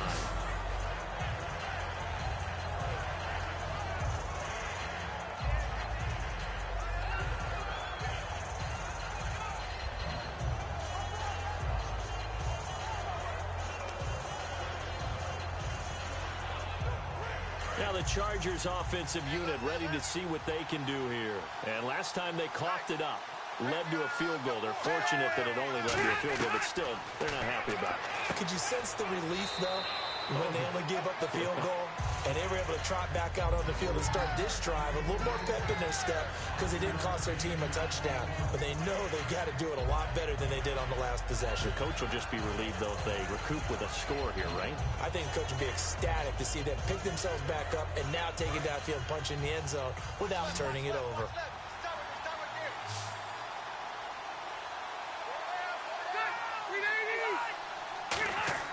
Rivers now on second down. And incomplete there. A nice hit. Jars the ball free and brings up third down. Looked like they had an opportunity for a big play across the middle, but he didn't have the concentration or the focus necessary and dropped it before he could haul it in. Looks like the defense in press coverage here. 3rd and 5, so they bring in an extra defensive back. Expecting pass.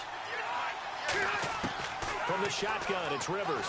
This is Johnson. He's got it. And he's got the first before he's brought down at the 39-yard line. That was a nice completion on an out route, and those types of plays are the result of arm strength by the quarterback and timing by the receiver.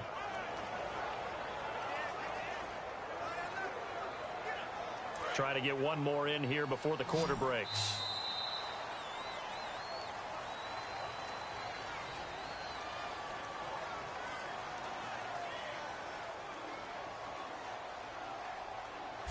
We have played 3 quarters. We'll return with more after this. This is the NFL, and it's on EA Sports.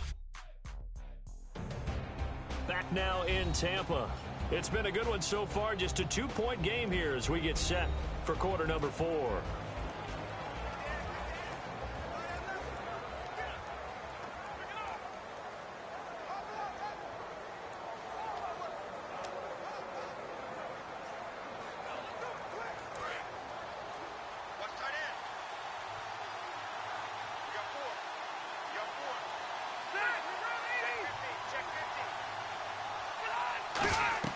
They'll run it now out of the gun.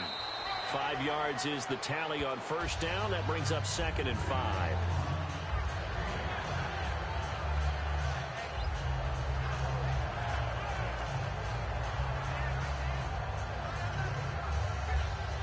Second down following the run.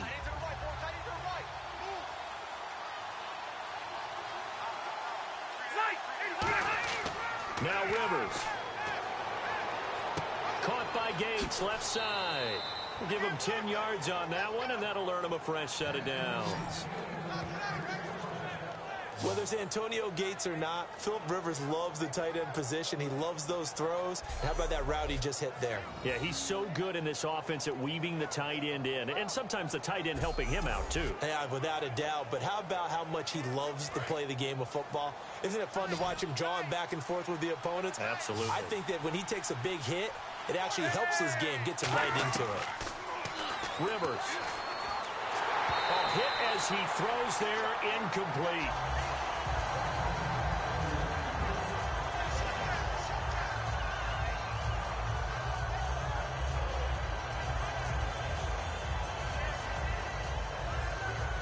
Second down here after the incomplete pass.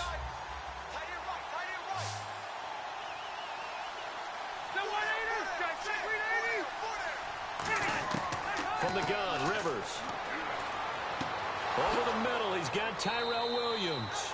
And he's going to get this inside the 30. And give him 17 yards that time as that'll move the chains.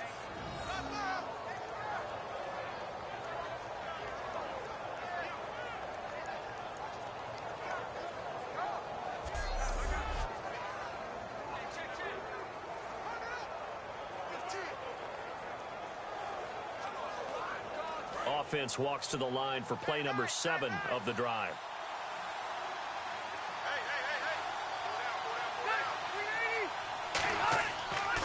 On the counter, here's Gordon. And he went nowhere. Well, he went backwards, back to the 33. It's a loss of 5 there, bringing up second.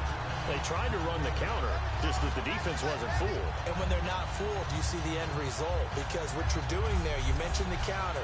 You're using your offensive linemen sometimes to pull or move, to influence the defensive front, to go in that direction and create the space back in the other side and block it appropriately. But you're exactly right. Didn't move him. Sat there waiting for him and made the play.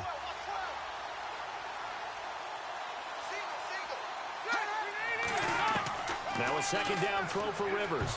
Pass incomplete.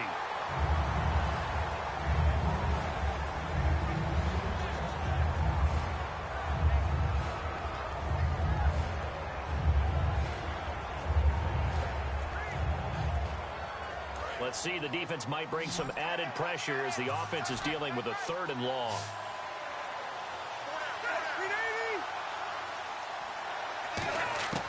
Working out of the gun, Rivers. And he's going to go down. They get to him back at the 40. Gerald McCoy in there to pick up his 2nd sack now of the afternoon. I remember when I was a kid and all I wanted was a nickel so I could get that soda down at the fountain. And guess what? The nickel came into play well. 5 defensive backs. They covered well, allowed for the sacks. Sodas were a nickel when you were a kid? No, I just needed the extra nickel so I could pay the proper price. Okay, how much were they? A dime? What were they? 15 cents.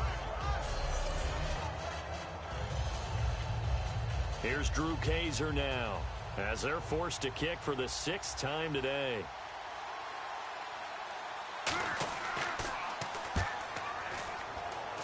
And this is going to be ruled out, I think, just inside the 20. Yes, it will. Side judge calls it at the 19-yard line.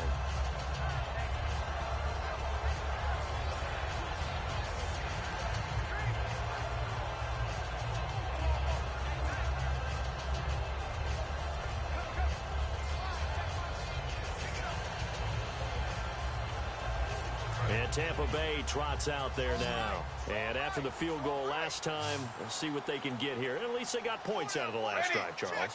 I never met an offensive coach that didn't want to drive to end with a kick. Most of them wanted to end with a PAT, right?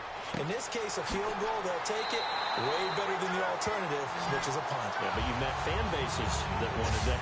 They weren't happy with that field goal. I haven't met a fan base yet that wants to drive to end with a kick other than the extra point. That's it.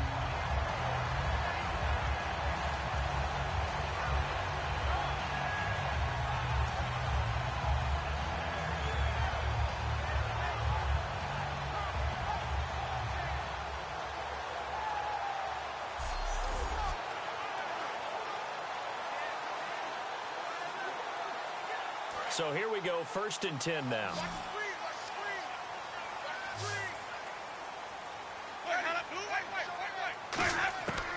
Jameis now on 1st down. Surveying the field. Oh, he's got a man wide open, complete. And he's taken down, but not before getting this across midfield and just shy of the 40. A lot of time in the pocket there, and the quarterback able to find an open throwing lane, and he delivered. What a terrific job by the guys up front, able to tamp down the pass rush that they've been getting all day.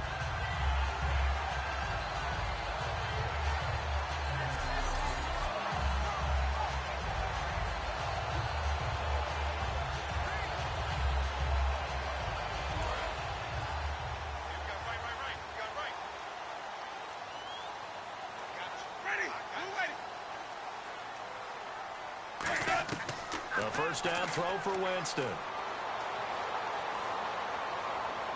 And he just gets rid of it, throws it away. A wise move there, looked like nobody open, now second down.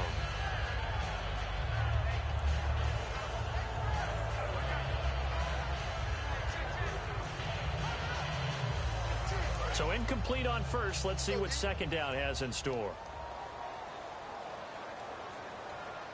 Let's go now. White 25. Where's that up? Throwing again. Winston on 2nd and 10. And this time he's got the hook up. It's complete.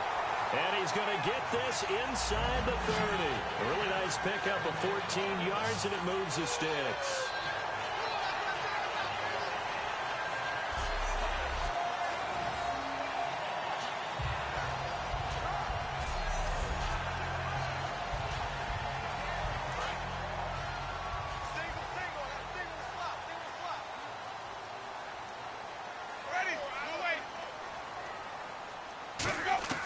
First down, Winston. Toward the sideline, and look at that catch. Dragging the toes, and that's going to be a first down. Well done.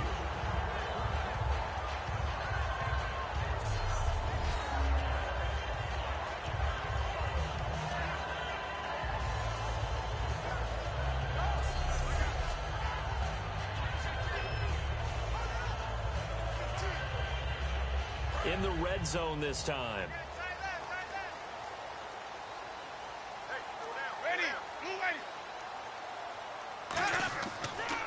And they'll go on the ground. And they go the wrong way on this one. Losing yardage back at the 12. It's a loss of 2 there, bringing up second down. Wasn't that long ago that the NFL guys really didn't adopt much from the college game. But one thing that has crept in there is spreading things out, opening things up, not even just in tempo, but maybe getting better line splits and spreading the field. I think that would be a great strategy right now to try and open things up in the run game. And the offense will be looking to get at least some of this yardage back here at 2nd and 12.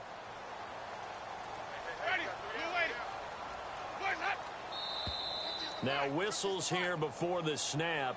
Looked like one of the Bucks may have moved. False start, offense.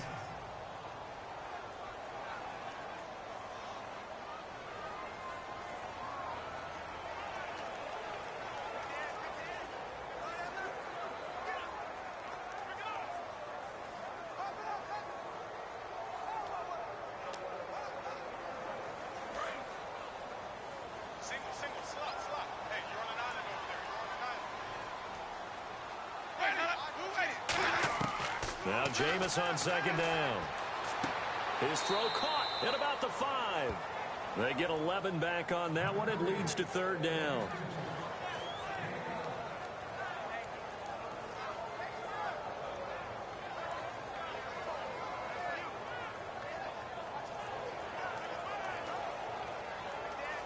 Six plays got him down here. This is play number 7. 3rd and goal.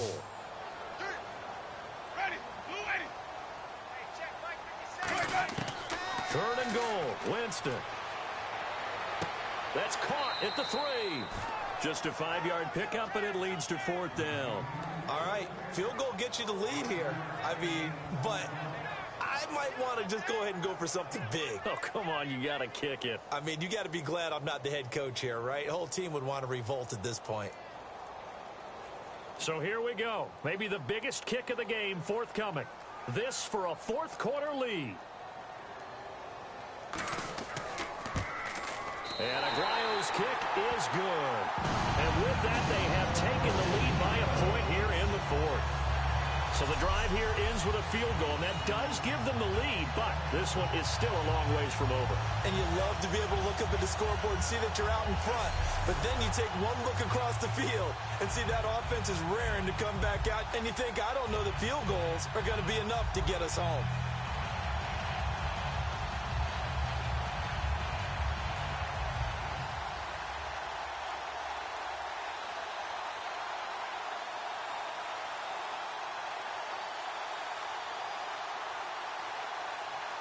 Roberto Aguayo following the made field goal, set now to kick this one away.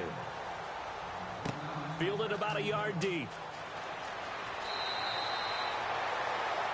And back out onto the field coming Antonio Gates. And the numbers show it, low involvement early. But since he's been involved, it's been a good thing for this offense. Indeed it has, and when you're able to finally get him going, get him fully integrated into the offense, things feel a whole lot better for your team. It expands everything that they do trying to move the football.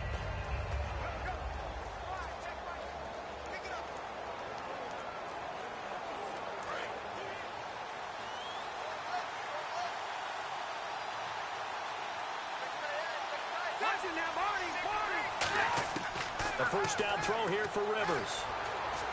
And seeing no options, he just tosses this one away, incomplete. Now that'll bring up second down.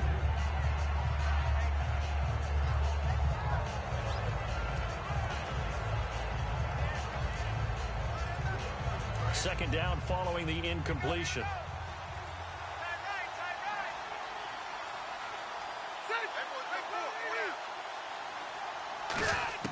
From the gun, Rivers. Allen has it, left side. And he'll get this up to the 34-yard line. Give him 11 yards that time and a new set of downs.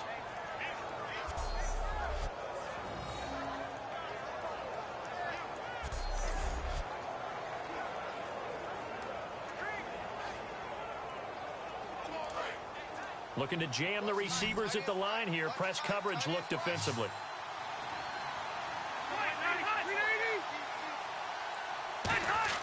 On 1st and 10, Rivers. Going underneath for Gordon. And he'll get it out near the 40 to the 39. It'll be a gain of 6, and that'll bring up second down. Looked like a pretty good, safe play right there. No, he's had trouble with the interceptions in this game there. Hits his guy out in the flat. Yeah, so many times we hear quarterbacks and offensive coordinators talk about in your progressions, you're either throwing the touchdown or you're throwing the check down.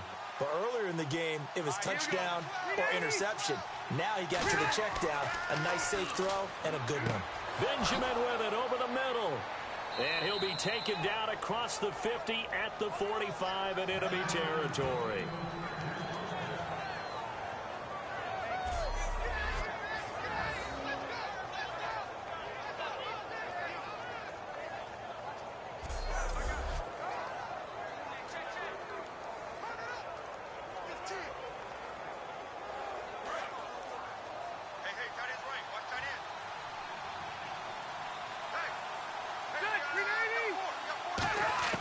Rivers on first down. This is Gordon on the dump off. And he's going to get this inside the 30. They'll get 16 yards there. And the Chargers are going to have a first down. He's having a big game through the air, and sometimes those smart decisions just dump it off. That's how you continue to have big games through the air. I agree totally. That's a great analogy, a great way to put it, because he doesn't get too greedy where everything has to be pushed downfield, trying to create big plays that aren't there. You dump it off and take that nice gain, and things add up, and now you have the kind of game he's having.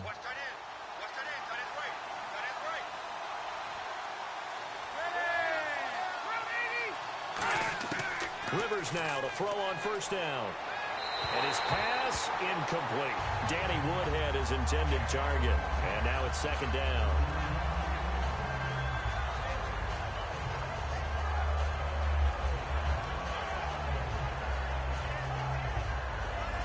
And here comes play number 6 on this drive.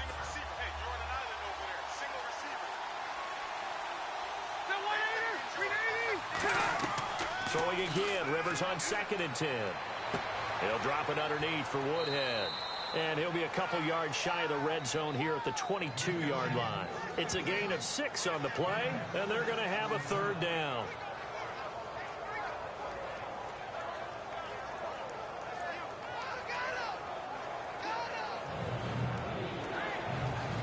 Here's the 7th play of this drive. This is 3rd and 4.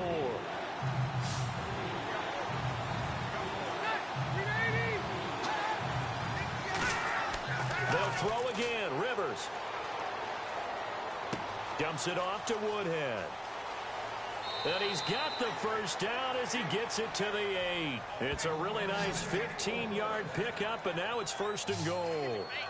We can talk all we want about football being a game of strength and brawn. It's also a game of mismatches, and they're trying to create one there, getting it to their back out of the backfield to make a bigger play. As we often say, get it to him in space, let him use his leg. Yeah, if he can get a matchup against a linebacker or maybe a defensive end dropping out in a zone blitz, he's going to win that battle just about every time.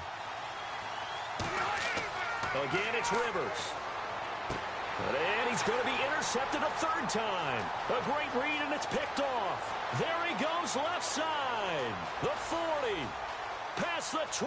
And it's a pick six. He brings it back to the house for Buccaneer TD. Short throw pick six right there, those linebackers. They love when those short throws come and those eyes get real wide, don't they? How about the anticipation on the play?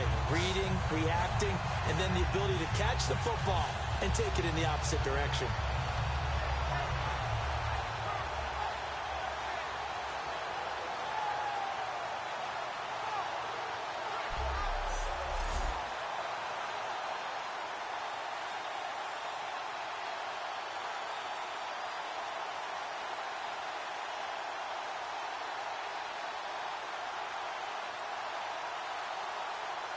Aguayo on for the PAT. And with that, the lead is up to 8.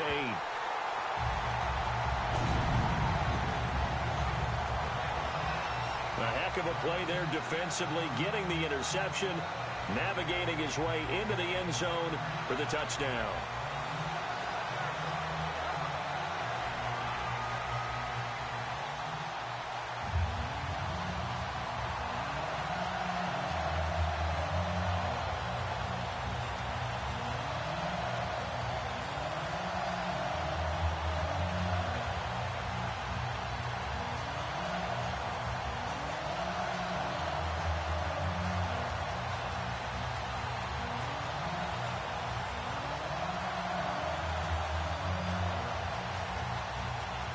So they'll get another shot on offense following that pick six. And now the kick is away. That's fielded in the end zone. And he won't return this one. He'll go down to a knee, and they'll start at the 25. And now San Diego getting set to go. And following the pick six, and they have decent field position in throwing that pick six. We'll see how they attack this drive. And I think all you say to your guy is, listen, let's just take care of the football a little bit better. Make some better decisions on this drive, and they'll probably help him a little bit with maybe some really high percentage throws early to let him get settled back in. But they told us they've got confidence. That's not a problem. Yeah, not a problem at all. They just want to make sure they get things settled down a little bit for their offense and give their defense a little bit of a chance to rest. Now movement up front. I think this will be on San Diego. False start, offense.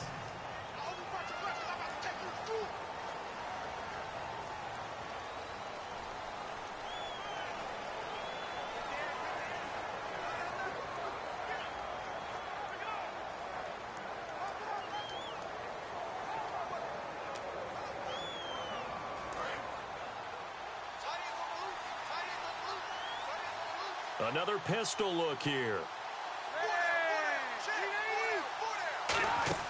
They go play action here on first down. And his pass is intercepted for the fourth time today. Picked off by Brent Grimes. And they'll set up shop right near midfield at the 49-yard line. Agreed, that's twice now in this fourth quarter. As a quarterback, a lot of times you think it's all on you to make plays when you're losing. And here, the play's not there, but he throws it anyway.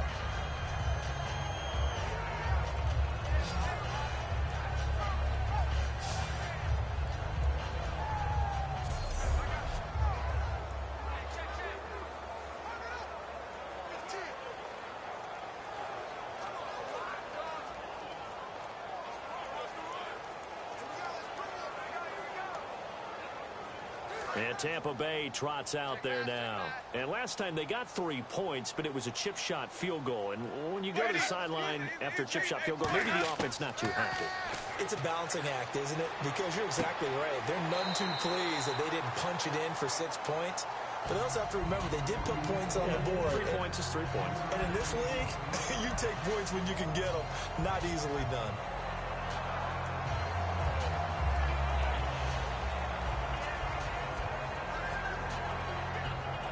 7 yards to go on second down.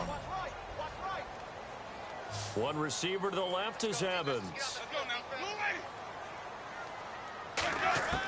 Now a second down throw for Winston. And Brake has it over the middle. And brought down, but able to get it to their 30-yard line.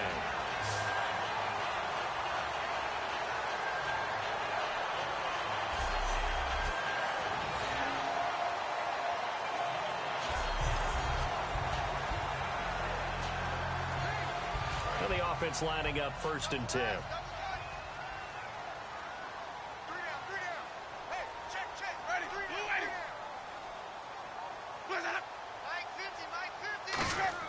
A first down throw for Winston. And he'll toss this one incomplete. Seeing no options, he throws it away.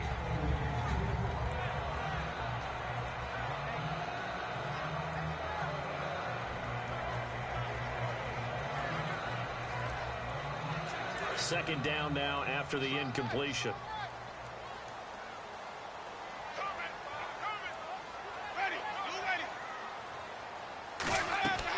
On second down, Winston again. Now they set up the screen. That's complete. Only a yard there. Sniffed out well defensively, and it brings up 3rd. I know it was a gain, but you have to sense probably a little bit of disappointment there because when it's out there in open space, I think they expect to get more out of a play, don't you? Especially when you're getting it to your guy out of the backfield. You're expecting him to be able to create something, be a little more shifty. Yeah, no doubt about it. Good open field tackling held it to an okay gain.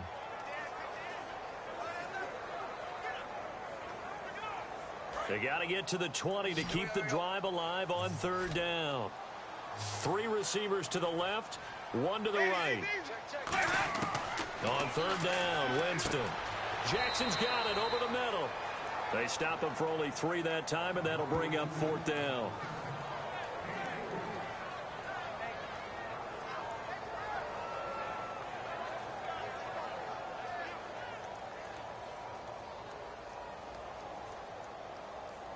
So on 4th down, out trots the kicker in a big spot here. This to make it a 2-score game. And Myers has it over the middle. They're not going to get it. They try to move the chains with a surprise, but it's a turnover on downs. I remember being taught that cliches have become so for a reason. A lot of times they're true, right? What's that they used to tell us about letting sleeping dogs lie? Well, this one wasn't sleeping. Maybe it was just slumbering a little bit. But taking that gamble there, you've got the lead. You may have ignited them now that they stopped you. That's exactly right. If you take the points here, you don't shift momentum necessarily on that play. You probably just did.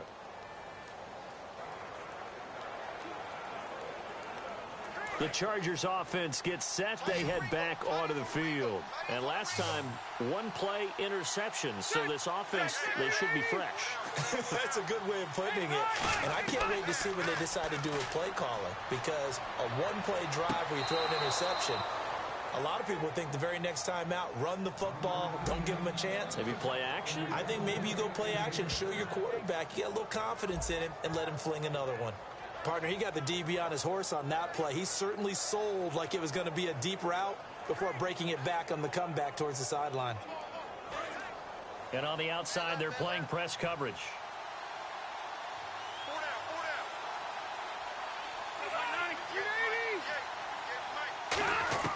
Rivers on 1st down. This is Gordon on the dump off. And taking it across midfield and inside the 45. You give him 15 more, and it's another 1st down. He's having a nice game through the air. His decision-making's been really good. Solid there again. Just seeing nothing downfield, goes underneath. Nice game. How about the patience? Because when you're having a big game through the air, you're looking for those chunk plays, those big ones downfield. Instead, as you noted, takes the check down, dumps it off, gains good yardage anyway.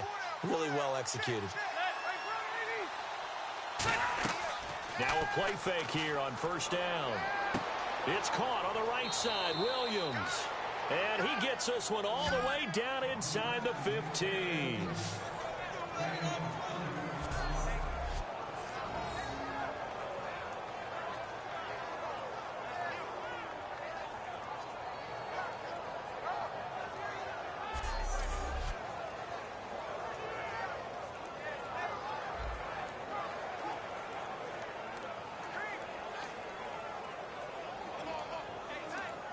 And, of course, the quarterback in this situation, he's realizing time is becoming a factor.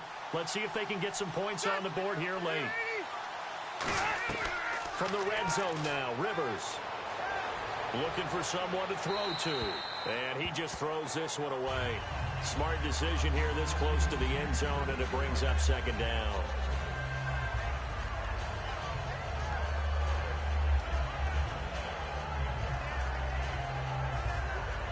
And leading here late, so a chance for the defense to really close out this game if they can halt the offense.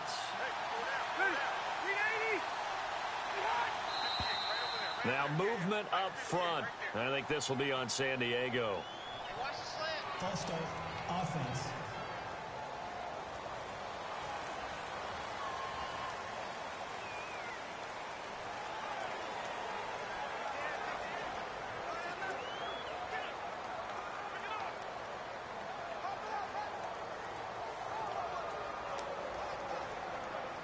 So the defense has put them in a tough spot. It's second and long.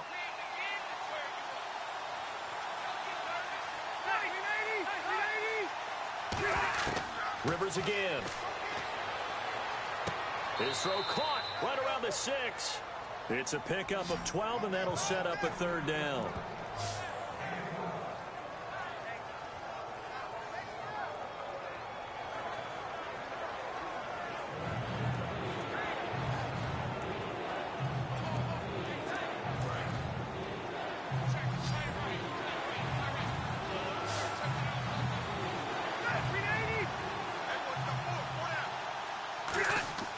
Third and short yardage, Rivers.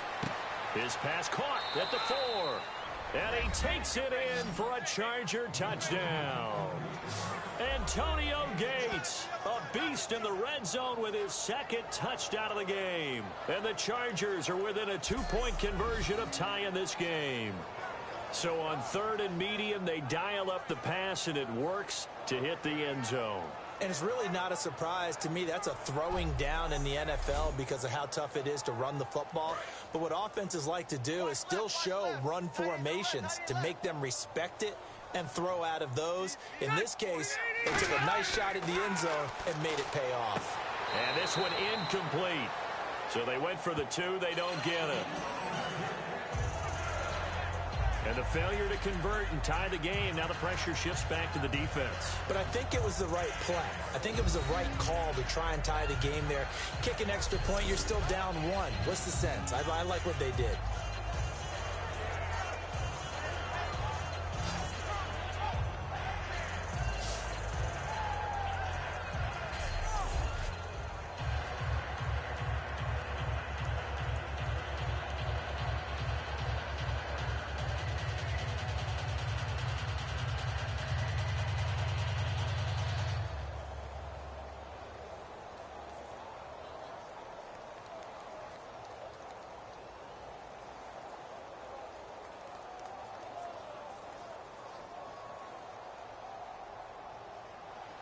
And Lambeau now, after the touchdown, he'll kick this one away. This fielded at the 2. And he'll be brought down at the 23, make it the 24-yard line.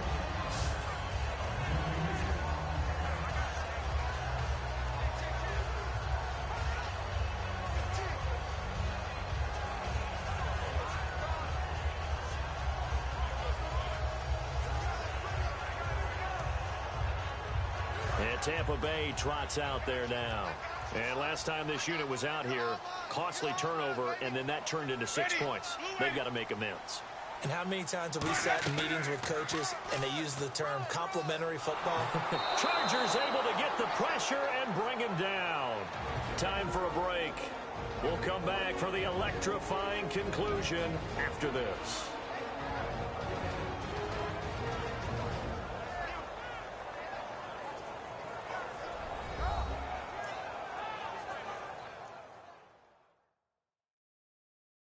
So it's Buccaneer football as we welcome you back. And let's see what they've come up with offensively after having time to talk it over. Looks like the defense in press coverage here.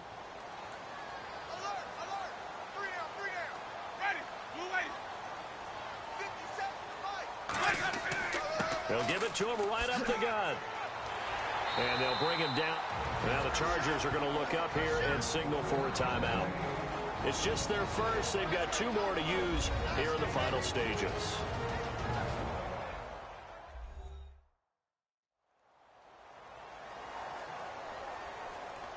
So the defense had a chance to catch their breath, and now they're back out and ready.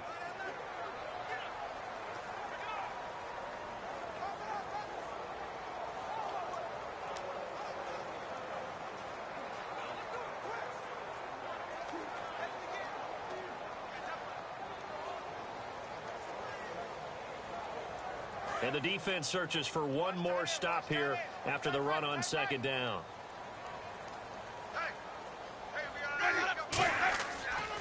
And to give this time to the tailback. And he'll be brought down, but a tip of the cap on the spin move as that gives him a first down. And now the Chargers are going to signal for another timeout. That'll leave them with just 1 remaining in this 4th quarter of play.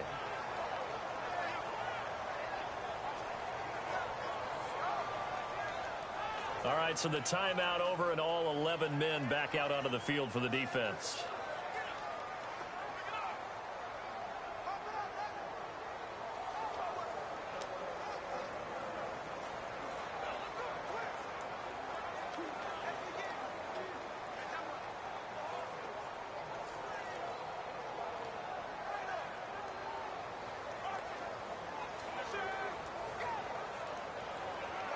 So it'll be first down here after the run.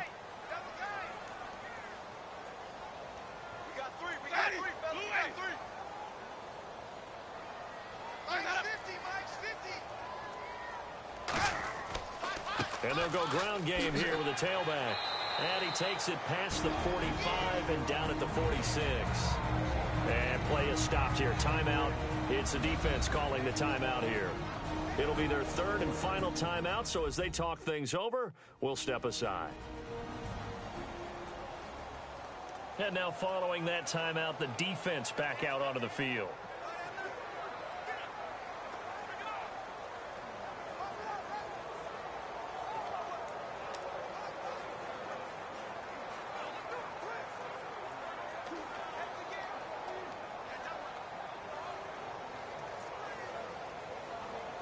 So we've got a 2nd and 5.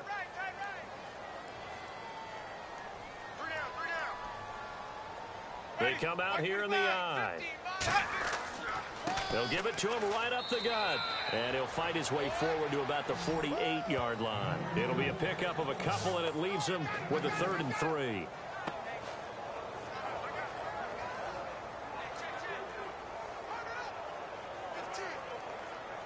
And this defense looks for one more stop here on 3rd after the run. 3 down. And they'll run it here. And he has the first down yardage before they bring him down right at the 45. I don't care what anyone says. I want a big-time backing in this kind of yardage each and every time I step on the field. A tone setter, those guys are hard to find.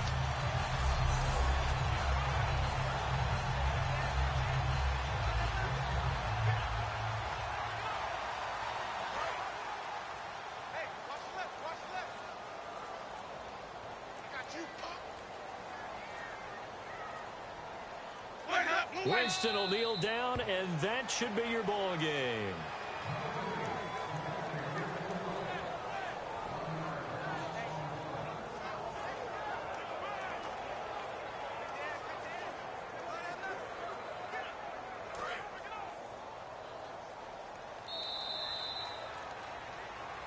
And Charles, I think when the schedule comes out, all teams, no matter where they're predicted to finish, talk about protecting your home turf. They were able to do that here in this one. Similar to a tennis match, right? Not letting them break your serve.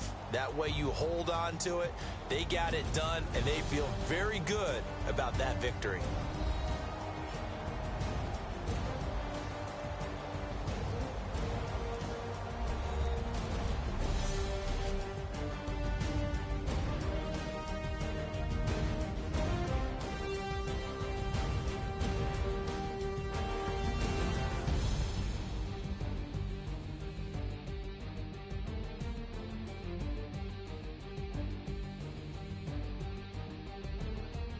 So that'll do it for us. For my partner, Charles Davis, and all the hard-working men and women on our crew, I'm Brandon Gaudin. You've been watching the NFL right here on EA Sports. The Bucs are winners here as we say so long from Tampa.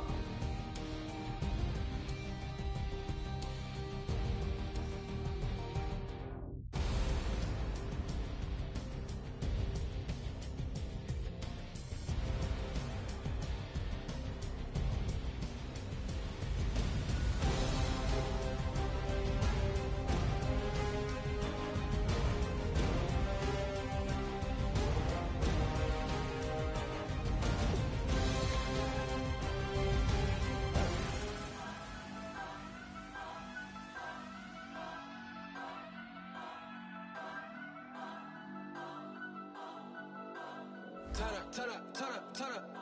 I'm breaking in. I'm at the pearly gates, but they won't let it in. I told the devil, I said, I ain't trying to sin, yeah.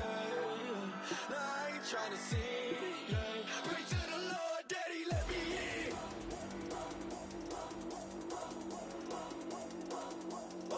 I'm breaking in.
Hello, everyone. I'm Larry Ridley. Welcome to the NFL on EA Sports.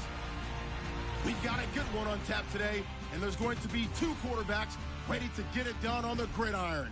It's Kaepernick's 49ers going up against Ryan's Falcons. The opening kick is straight ahead, so it's time to turn it over to my colleagues, Brandon Gaudin and Charles Davis with the call. Gentlemen. Well, there's a new building set to open adjacent to us to the south, but for now, they're still playing football at the Georgia Dome, and that's where we're located here in downtown Atlanta. Today, we've got a good NFC matchup on tap between the San Francisco 49ers and the Atlanta Falcons. Hi again, everybody. Alongside Charles Davis, I'm Brandon Gaudin. And you know, Charles, as Larry pointed out in the open, got a couple of great quarterbacks set to square off here this afternoon. That ball's probably going to be flying all over the place, isn't it? Oh, without a doubt. And the game has never been more quarterback-centric than it is now. And both of these teams have top-flight signal callers.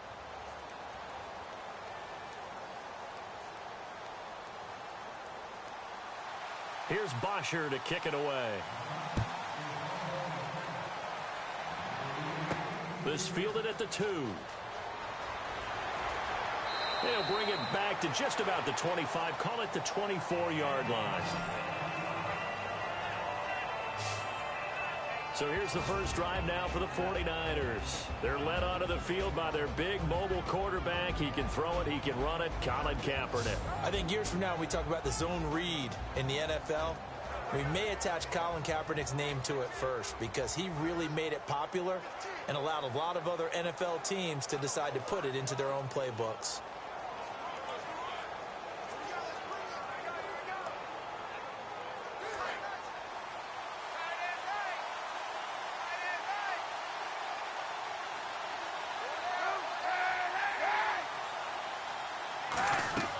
They go play action here on first down.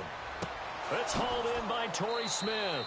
And he's able to get this one up to the 45-yard line. Charles, I don't want to belittle Torrey Smith because he obviously has a lot of talent, but I don't know that San Fran has seen the production out of him the last couple years they had hoped for. Well, they haven't, and just look at the raw numbers. What do you have, 53 catches in the last 2 years? Total. Has not been the deep threat that they expected and what he performed like in Baltimore. So what they've got to do is look at themselves, too. Quarterbacking, that's an issue for them. You know, the offensive line, so people have time to throw the deep ball and get some other receivers around him, take some of the pressure off. Because when used properly, Torrey Smith can still be a big-time player in this league. First carry for Carlos Hyde. Pushing forward for 3 up to the 48. Adrian Claiborne, the one who makes the stop. And here's the headshots for the offense, and Carlos Hyde, a talented back. Has taken over as the lead runner. A terrific talent. Can batter you inside, but has more speed than what you expect to take it the distance.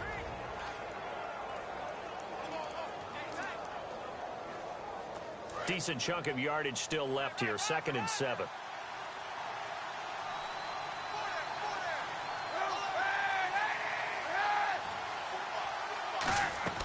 Kaepernick to throw on 2nd down. They go screen pass to Hyde. Shreds the tackle. And he's brought down. That one goes for 13 yards, and it moves the sticks.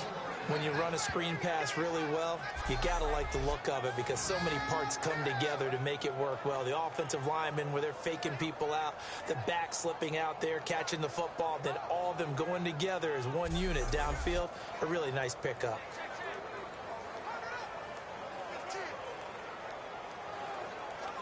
First down and 10 now for the offensive group.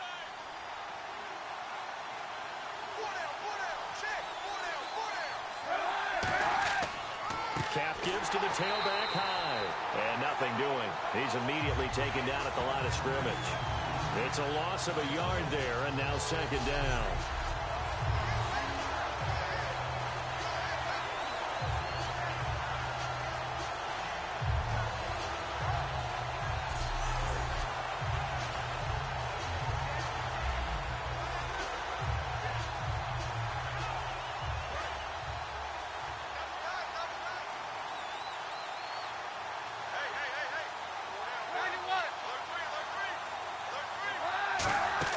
Off the play fake to Hyde. Here's Kaepernick.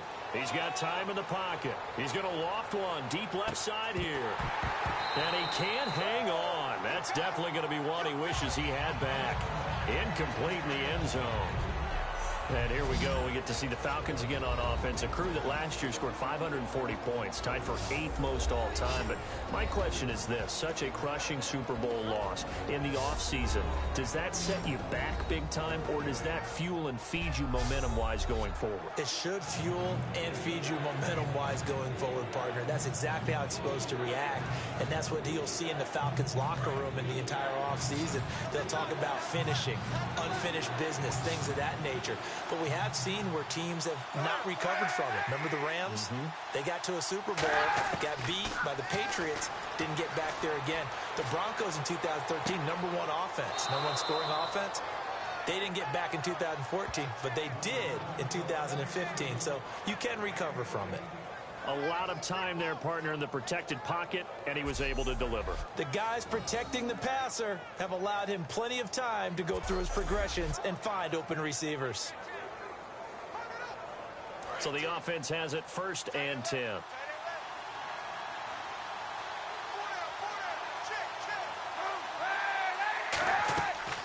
Now the first carry for Sean Drone. And he gets it inside the 10 to the 9. line. It's a really nice 15-yard pickup, and now it's 1st and goal. And that's been a pretty darn good drive to start things off here in this game. Move the ball downfield well, and after that run, they're set up at 1st and goal.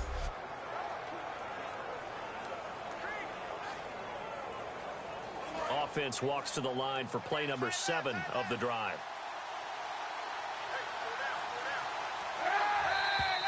Now some movement before the snap. And we'll hear from our referee for the first time this afternoon.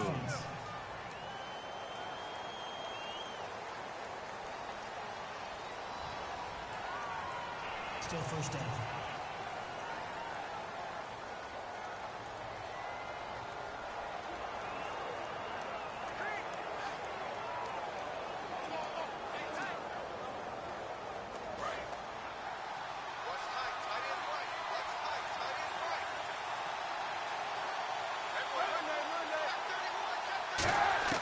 Shotgun snap now for Kaepernick. This will be caught at about the 3. It's a solid pickup of 11, and it's 2nd down. And the pocket's been protected pretty good here so far in the opening drive. We always talk about confidence in runners and catchers and quarterbacks. How about the protection detail? They're not allowing anyone near the guy throwing the football.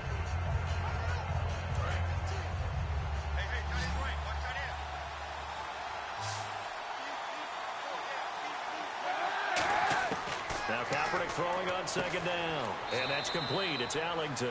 They'll get a couple yards on that one, and that'll make it 3rd and goal.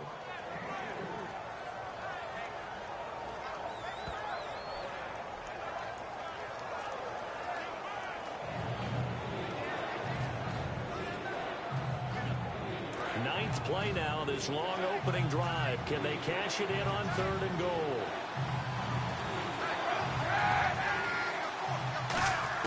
From the gun on 3rd down, Kaepernick. And he hauls it in the end zone. Touchdown, San Francisco. Torrey Smith there to make the grab. And the 49ers drive right down the field and score on the opening drive. Well, that's about as quick of a passing touchdown as you'll ever see right there. Everyone has a section in their playbook called the quick game. That was the super quick game. Out of the hands of the thrower, bam, right to the receiver, successfully for a touchdown. How in-depth is that quick game part of the playbook? It's pretty in-depth because people want the ball out of the hands of the quarterback into the playmaker's hands downfield as fast as possible. There are a lot of plays, a lot of options involved with that. And this one through the uprights and good.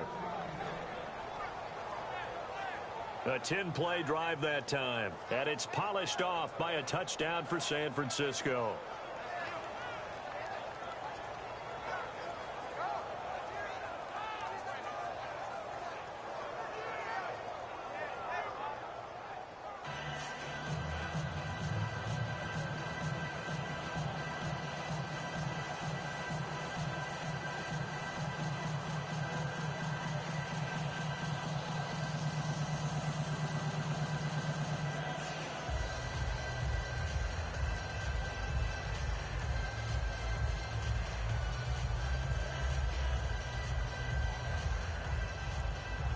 Following the touchdown now, it's Bradley Pinion on to kick this one away.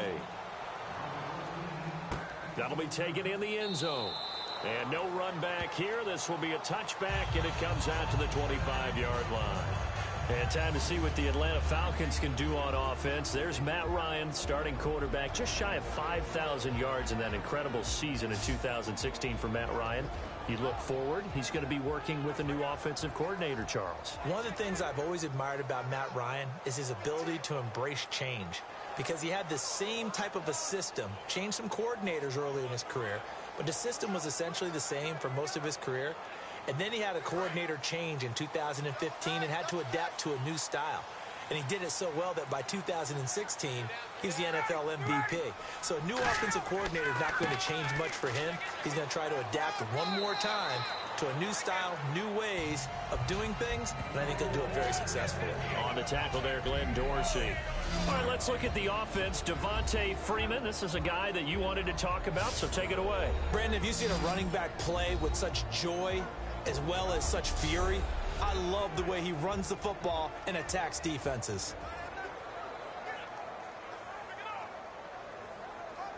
See if they stay on the ground for second down.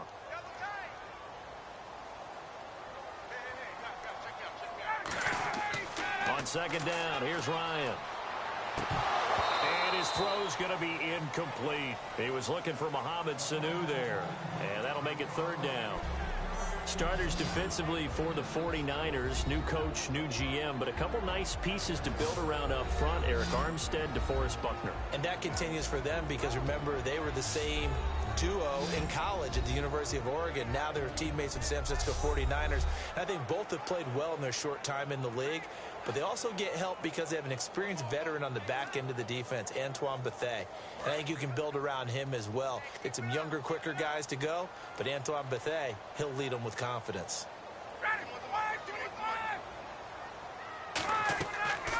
The former Indiana Hoosier here, Tevin Coleman. And he will have a first down as they get him to the ground at the 37. Now, we all know that an offense coordinator and a quarterback, they're aligned at the hip. But when you've got a runner who can get you that kind of yardage, that guy's invaluable.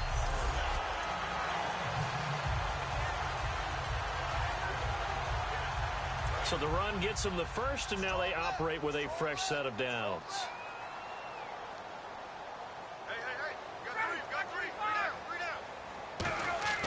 Back to the ground, this time with Freeman. Give him a couple on the carry there, 2nd and 8. And when you watch Devontae Freeman run the football, you can almost close your eyes and hear him running the football, can't you? Because people just scatter. I mean, you know, when he goes through a pile, it moves in a positive direction for him. I just love how hard he plays the game. 1,000-yard season. He had 11 touchdowns last year. In March, 25 years old. So he's kind of hitting that sweet spot for a running back, isn't he? He really is. And I still remember the evaluation of him coming out of college. He does everything well, but you weren't sure he had a dominant trait. Well, wrong about that. He's dominant just about everything he does. And I think that he's going to continue to elevate his game and seek a 3rd Pro Bowl in 2017.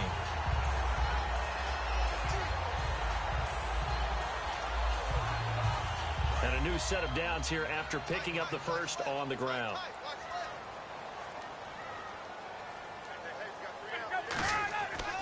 Ryan on the handoff. It's Freeman.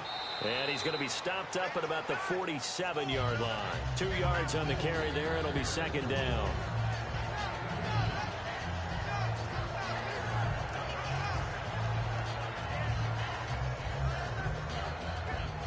And after the play on the ground, that brings up 2nd down here.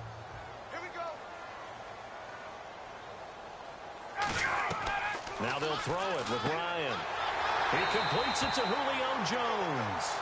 It's a 9-yard gain, and it keeps the drive moving. Over 1,400 yards last year for Jones. Just 6 touchdowns, but, you know, of course he had the big 300-yard game. However, when he was blanketed with coverage, he always opens things up for other guys, doesn't he? He does, and that's what's benefited Atlanta's offense. Other guys were able to step up. In 2016, Mohamed Sanu stepped up and had his best year as a pro. Austin Hooper, as a young tight end, really developed down the stretch. And Taylor Gabriel, who come over as a free agent from Cleveland, he really flourished, actually led the team in touchdown catches. But there's only one Julio Jones, and you want to get the ball to him as much as possible. One thing that's really difficult for an offense is often identifying how to block a 3-4 defense. Well, when they're coming on a blitz, even more difficult. They're elusive targets and hard to hit.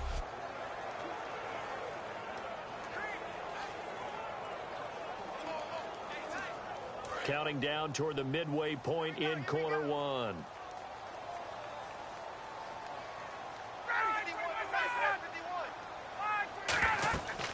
They'll run it now out of the gun. And a short gain there down to the 37-yard line. They'll get 4 on 2nd down, but it leaves them with 3rd and still 9 to go. And for Coleman, if you combine the rushing and receiving yards, close to 1,000 last year. He had 8 touchdowns as well and was just really a great 1-2 combo with Devontae Freeman. An outstanding one. And just think, if he's on just about any other NFL team, he's probably the lead running back. And Devontae Freeman gets the bulk of the carries. But Coleman, when he does get his hands on the football, he really produces in a big way, speaking of the numbers you just gave. He got 18 yards out of that one, and it gets him a new set of downs. And the game just keeps evolving. Big guys running those corner routes, so difficult to cover.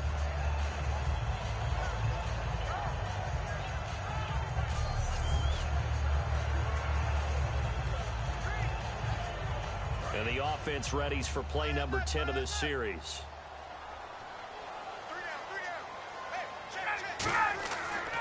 This is Coleman. And they've got it inside the 10 at the 8. It's a good gain of 11, sets them up first and goal. I've yet to meet a wide receiver who likes to block more than catching the football, but the best ones understand that that's how they'll actually get more passes thrown to them if they help in the run game. And anytime you get a run of that yardage, that means the wide receivers did help. They get down to what a lot of people call the second level, the linebackers, or the third level where the defensive backs are, and they get out in front and put their bodies out there and create more space for their runners to gain the yardage. The offense operating inside the 10 at the 8 here. It's first and goal. Give him 3 on the gain there. Second and goal.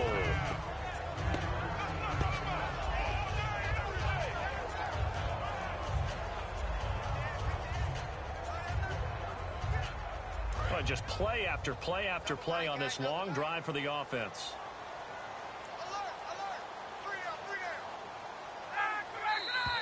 Now flags come flying in. One of the Falcons moved early. False start, offense. I'm coming after you. I'm coming after you. I'm coming after you. Still second down.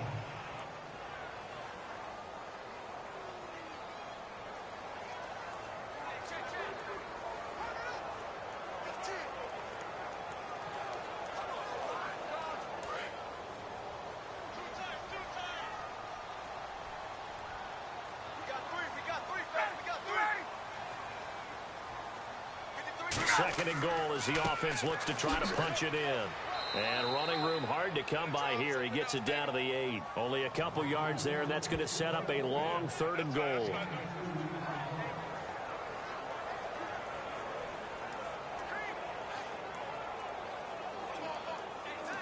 Ooh, long drive. The defense just cannot seem to catch a break and get off the field. On third and goal, Ryan. And he's going to be dropped back at the 15-yard line. A tough time to take the sack. Now it's fourth and goal, and that's a loss of 6. Oh, my goodness. Was that a defensive back that got to him with the pressure? Oh, look at the former defensive back. You're all smiles up here. I hope everybody can hear my smile on that play.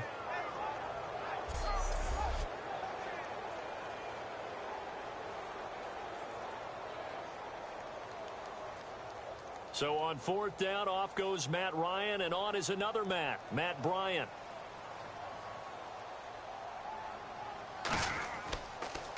Oh, they get to the football. It's blocked.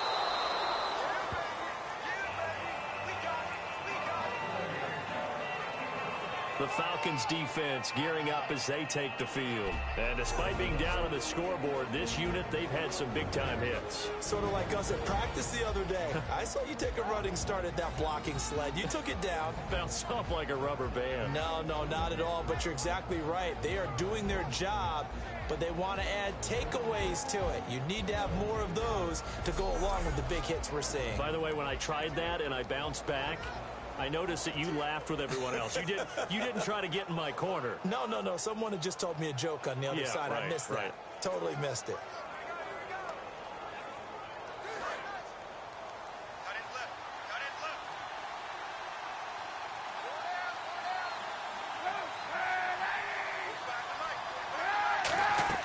They start the drive with Hyde. And not a whole lot doing there as he'll get it up to about the 28-yard line. Give him 3 on first down.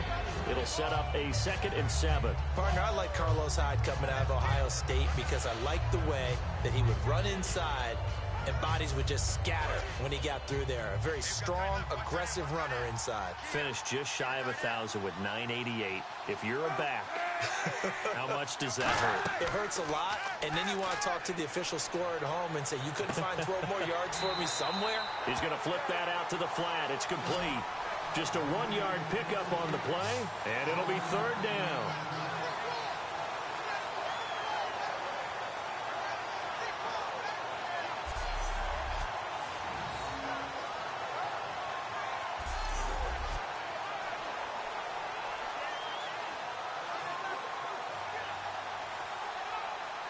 short of the sticks after that completion, and now it's third down for this offense.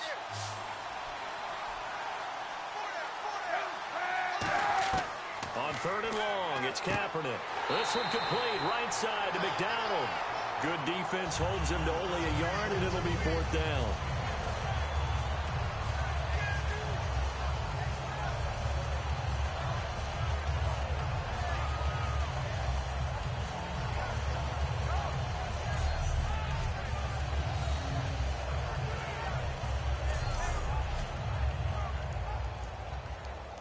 So on now is the Clemson man, Bradley Pinion, to punt this one away. Back deep for the Falcons is Eric Weems.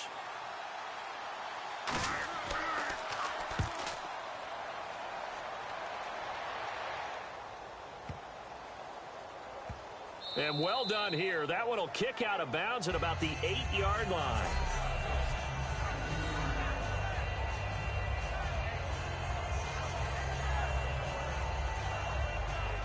And the Falcons now making their way back out onto the field. Now, they had compiled a pretty long drive last time. Unfortunately, though, it ended with no points after the missed field goal. And that can hurt the psyche of a team because as they drove downfield, you know you're never supposed to count points in your mind until they go up on the board. But let's face it, we've been there. We've seen teams before. They were counting on those points. They didn't get them. Can they come back now, start over again, and grind it out?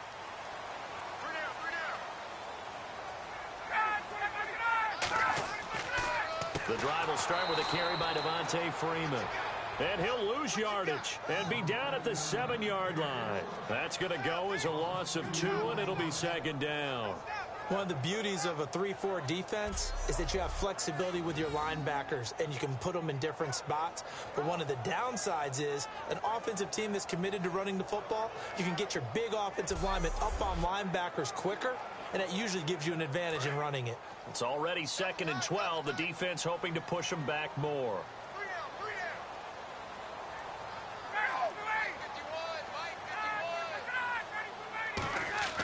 Now Ryan on second down. And Jones has it over the middle. And they'll get him down up past the 15, just shy of the 20.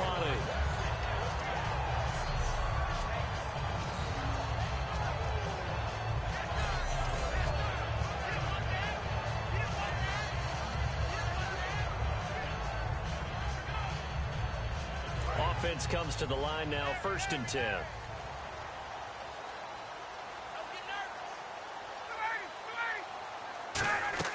They'll run it now out of the gun. And some space here. And he'll get this up over the 25 to the 26. 7 yards on the pickup there, and it'll leave him with a second and 3.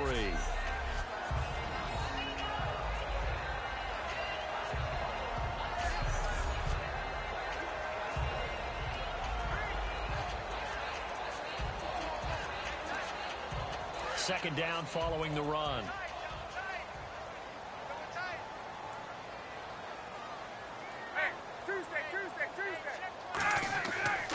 Again, they'll run with Freeman. And he will lose yardage and be backed up to the 24. He lost 2 there, and it's third down.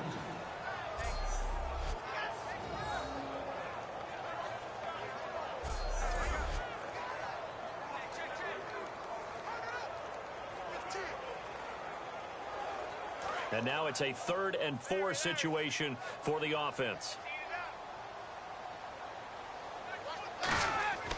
Here's Ryan. He's got time. Caught on the right side by Jones. And he'll be out of bounds across the 30-yard line. Did you see that route the way that I did? I thought he was trying to get deep. Yeah, that wasn't the first option. No, it came off of that guy. Completed it very well.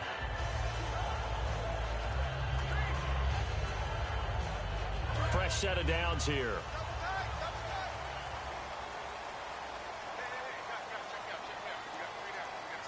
Freeman, the lone man in the backfield. He'll get the football here. So a good spin move, but not a whole lot to show after as he's taken down. A gain of 3, second down.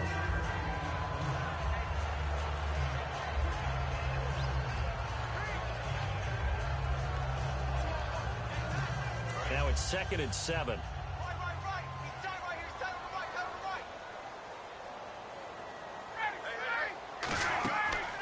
the play fake to Freeman. It's Ryan. And it's complete to Jacob Tamme. And he gets this one to midfield before he's brought down. A solid gain of 15 yards and the sticks move.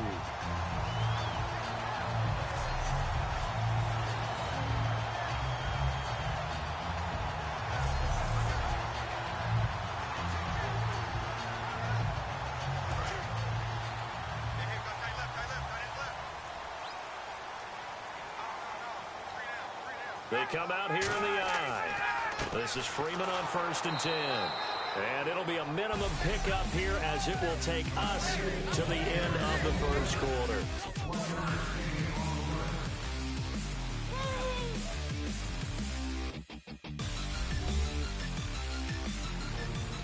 Alongside Charles Davis, Brandon Gaudin, it's the Falcons in possession to begin quarter number 2. They've got a 2nd and 9 to start things out.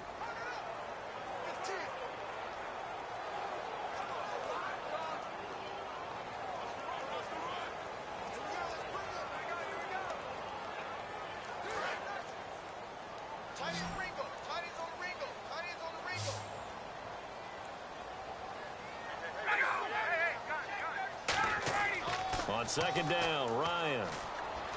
Complete to Jones. And he'll be taken down, but not before getting this inside the 30.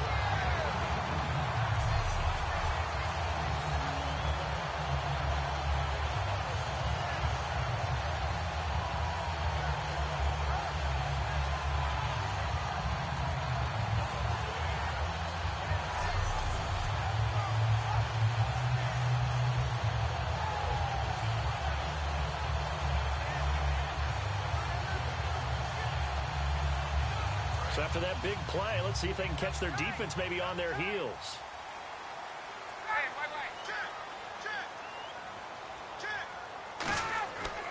Now Ryan going to give it to Freeman.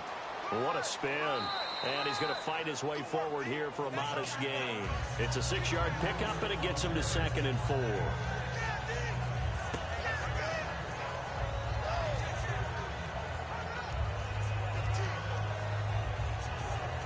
And a really long drive here, and it goes on and on. Now flags come flying in. One of the Falcons moved early. False start. Offense. Here I come again. Still 2nd down.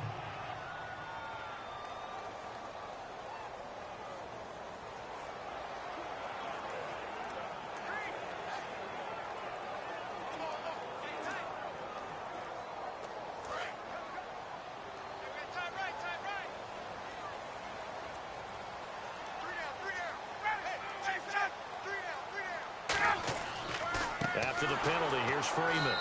And he is going to lose yardage here. It's a loss of 4. Now 3rd down.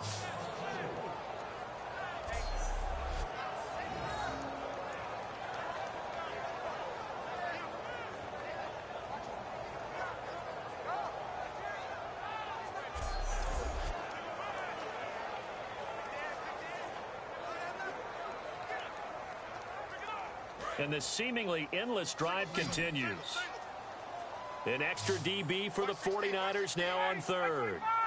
3rd and long. It's Ryan.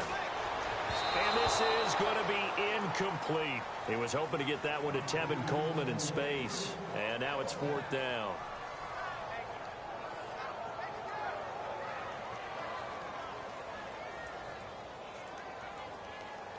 So out comes a field goal team now for the 2nd time here today.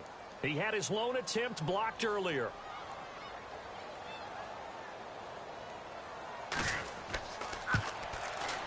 And the 14-year trusty veteran able to knock it through. And they are on the board, but still trailing. It's 7-3.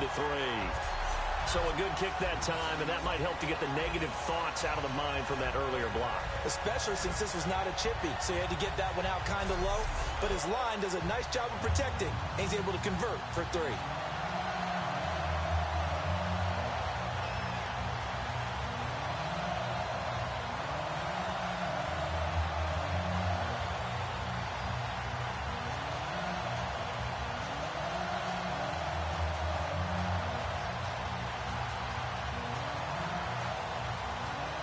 Here's Bosher to kick it away.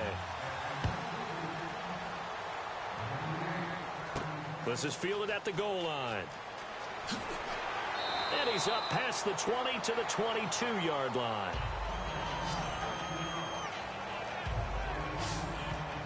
The San Francisco offense getting their last-minute instructions before they take over here. They're out in front. Last time they had to punt it away. We'll see if they can add to their lead now. They don't want to go out and punt it away again. This team now wants to get a cushion, put people away. They want to run their offense and have it end up in the end zone.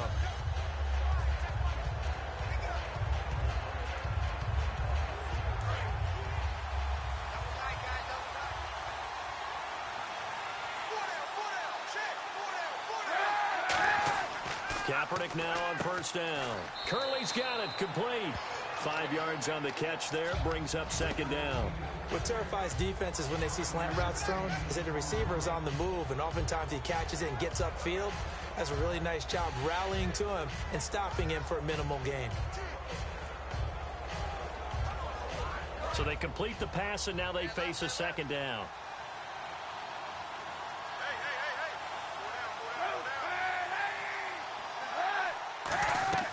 They'll run it now out of the gun. 9 yards on the pickup there, and it keeps the drive alive. Offensive linemen are famous for doing their job no matter who's carrying the ball. But when they have the confidence that the person carrying it can break off big-time runs, it makes them block just a little bit harder.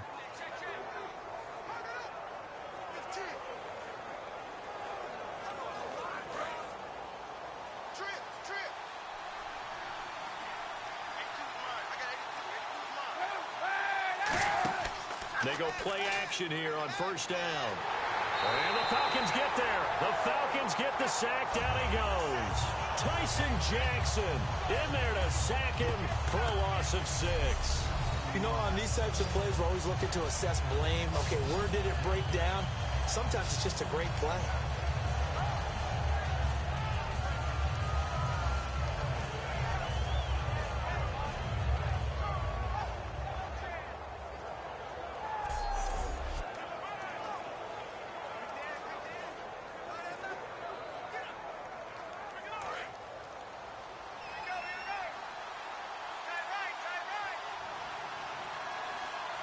Hyde, the lone man in the backfield.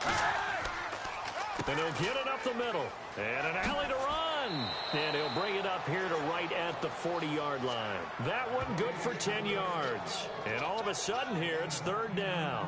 It seemed like the situation was second and a mile to go for a first down, which screams what? Throw the football. You got to pass in order to try and pick up that kind of yardage. But in this case, they ran a tendency breaker because the tendency is for defenses to be out there and be set up for a pass. So you break tendency and actually run the football. That changes everything because if you're able to find a crease, you often have bigger guys working against smaller guys downfield. They picked up excellent yardage there to bring up a third down. The open man is Smith. And he's taken down, but not before he gets this into enemy territory across the 40. And you give him that much time to throw, especially on third down, he's going to pick you apart. You've got to increase your urgency. Even if you don't blitz or bring extra people on the pass rush, the guys going after him, they've got to get home. Otherwise, exactly as you described, he picks you apart and picks up yet another first down.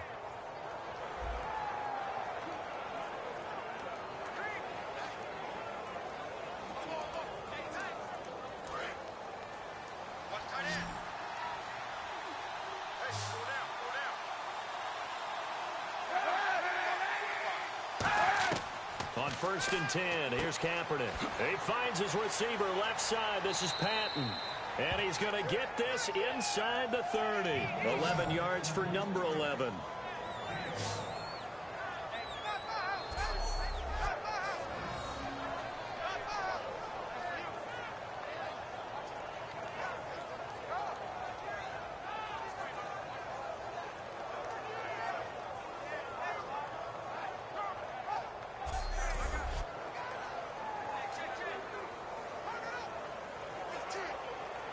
So here we go, first and 10 now.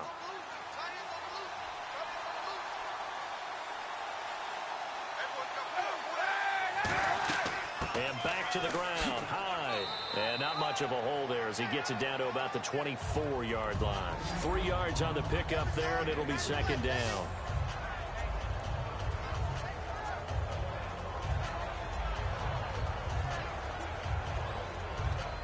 See if they stay on the ground for second down.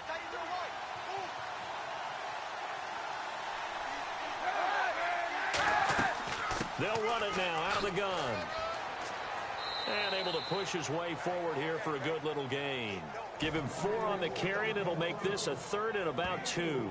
Can we just take that run and turn it into a kind of a clip and save? Because that tells you everything you need to know about this drive. They've been moving the ball awfully well. They're trying to keep the drive going. This will be play number 8. It's 3rd and 2.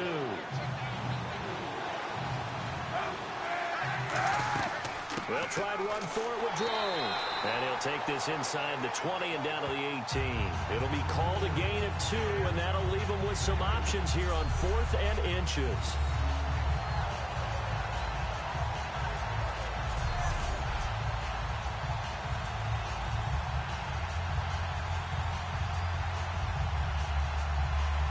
And here's Phil Dawson now with a 49er field goal unit. This just a 35-yard attempt from the left hash.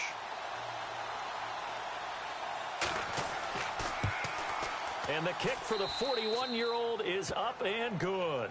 And they push the lead up to a touchdown now at 10-3. So the drive stalls out, but they are able to put 3 points on the board. Yeah, just a yard or two shorter than an extra point, so no problems converting there.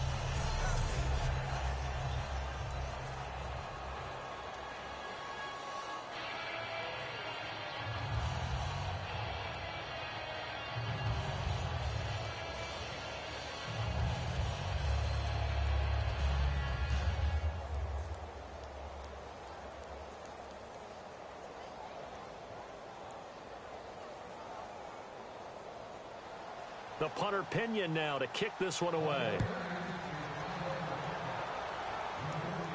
This is fielded at the goal line. And he'll take this up past the 20 and down at the 22-yard line. Atlanta now coming out on the field. And a methodical drive last time, but they couldn't get that knockout blow. They had to settle for 3.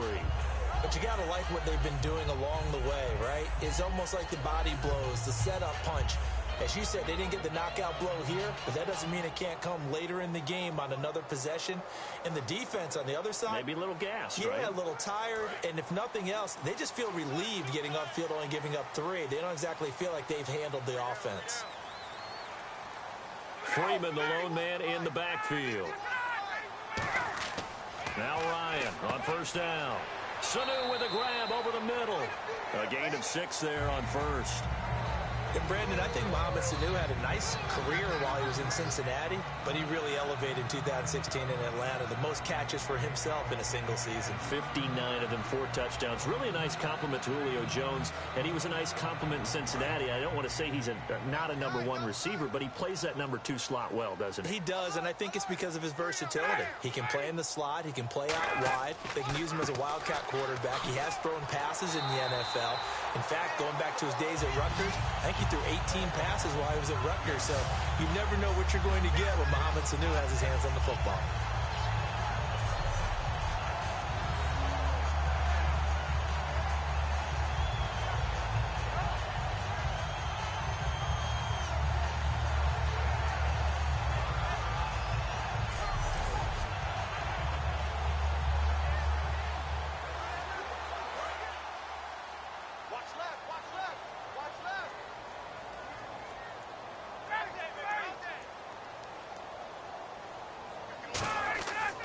Freeman again, a first down carry.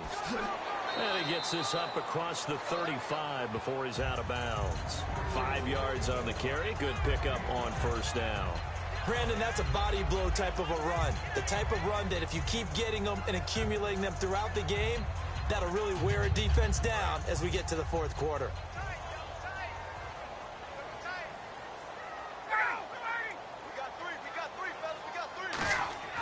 Now Ryan on second down. And Tammy with it over the middle. And he'll go down right around the 47 this time. They get 9 out of that one, and as a result, the drive continues.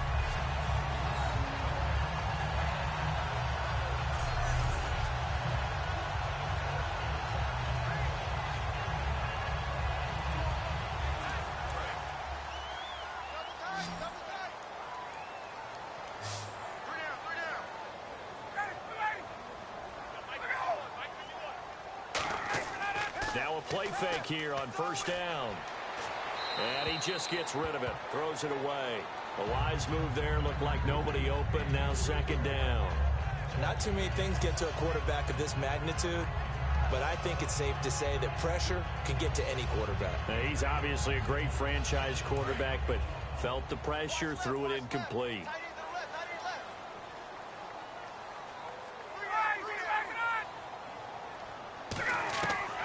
Again on second and 10, it's Ryan. And he'll be out of bounds, able to take it down to the 40. They give him 13 yards there on the play and a fresh set of downs. Excellent read right here. No one was playing deep in the secondary. That indicated man coverage. That allowed him to now find who he wanted and get the ball to him.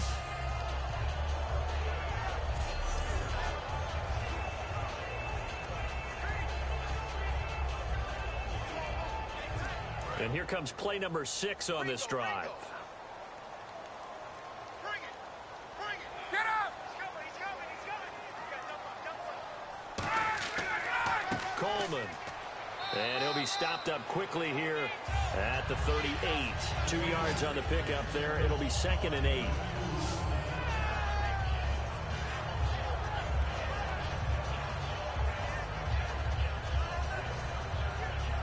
And after the play on the ground, that brings up second down here. Let's go.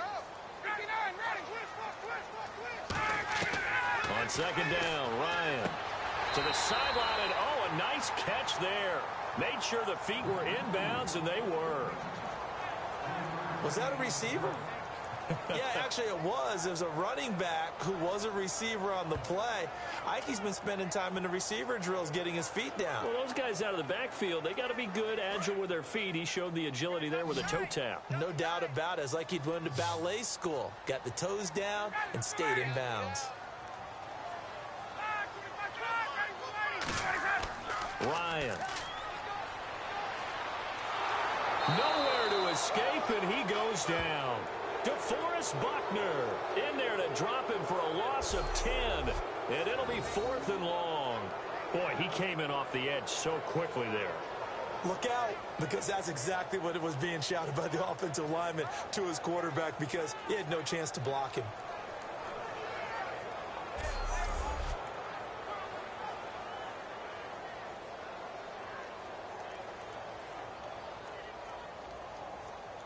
On 4th down, here's Matt Bosher on to punt. Jeremy Curley is deep to return for the 49ers.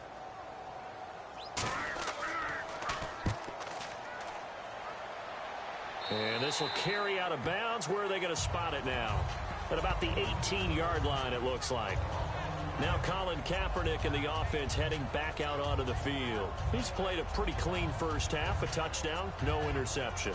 Frankly, that's what they expect out of him. They want to see the ball thrown and thrown well, and he's able to do that and put it in the end zone. They'd love to see more of that before this game finishes. But right now, he's got his team in a good spot. A good spot, maybe looking for touchdown pass number 2 here in the second quarter. Looking to jam the receivers at the line here. Press coverage look defensively. Here's Hyde as they begin on the ground. And a short pickup there as he'll take this up to right around the 20. Give him a couple on the carry there. Second and 8.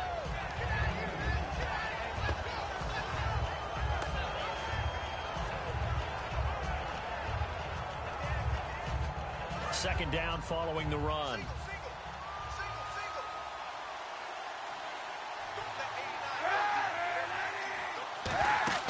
Now Kaepernick throwing on second down. Smith catches left side. And he'll go down just shy of the 25 at the 24-yard line. A gain of 4 on the play, and that'll bring up a 3rd down.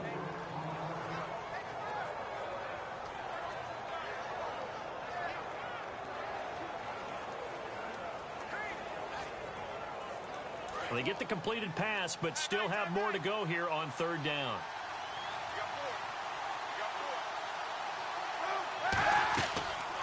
Now this is Dewan Harris. And he's going to have the first down, yardage to the 35. Illegal block in the back. Offense.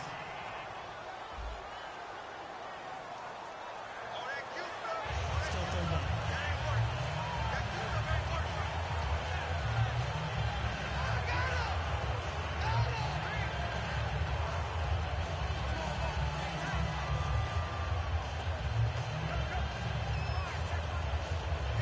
3 yards left to grab here on third down.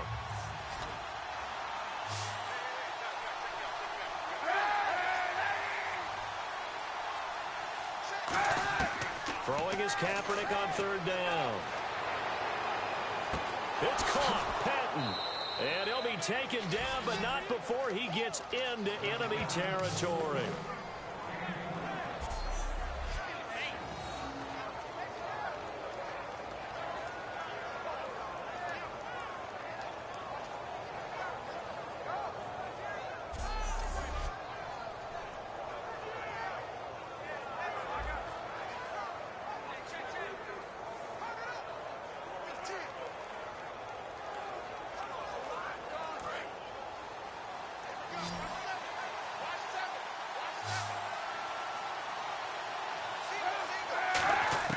Kaepernick now on first down.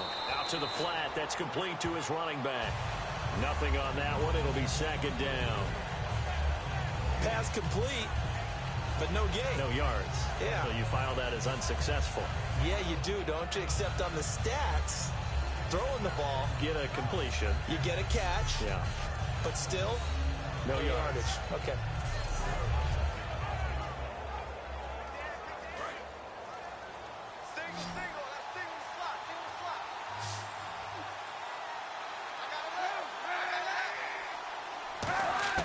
Again, it's Kaepernick. And McDonald here over the middle. 6 yards is the pickup, and that'll lead to a third down.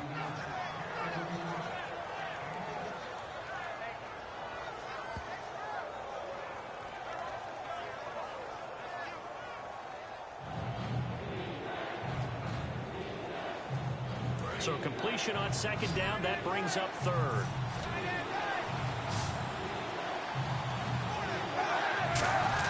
Now Kaepernick again. And he finds McDonald. And he's going to have the first down at about the 38.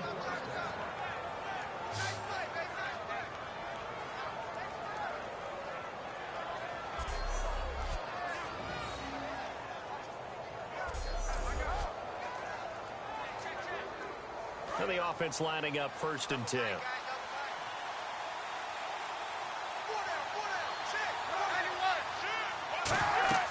They'll run it now out of the gun.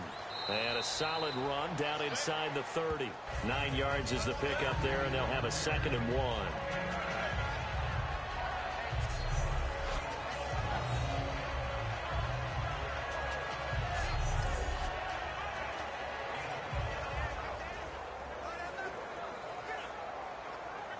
Offense walks to the line for play number 7 of the drive.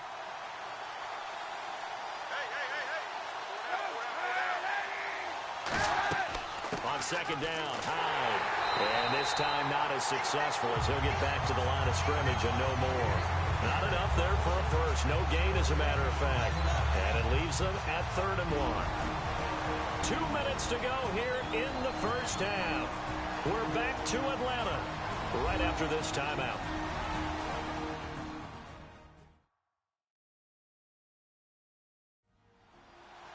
Back now. As I search for my cue card here, there we go. Coming up at halftime, Larry Ridley will join us from Orlando. He'll have highlights and analysis from our first half of play. Well read. Well, thank you.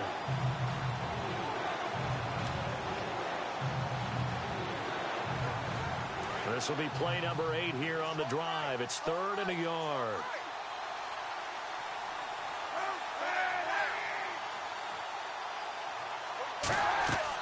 They'll run it. Here's Hyde. Room here to run. run. And he will have a first down at about the 21-yard line. It goes as a gain of 8, and it moves the chains.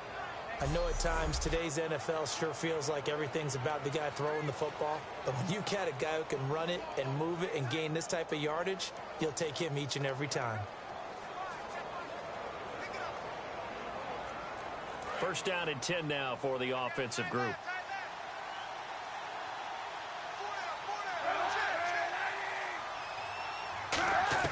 On first down, Kaepernick. He's going to find his running back. It's complete. And he'll get him inside the 15 down to the 14-yard line. Call it a pickup of 7, and it'll be second down.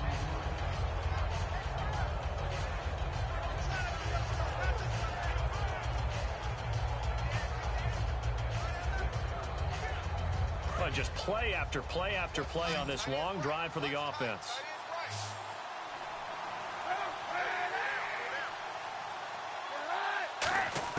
Kaepernick to throw on second down. He's going to leave this for his running back. It's complete.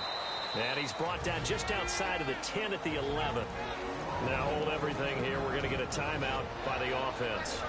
It's just their first, so they'll have 2 remaining here before we get to halftime.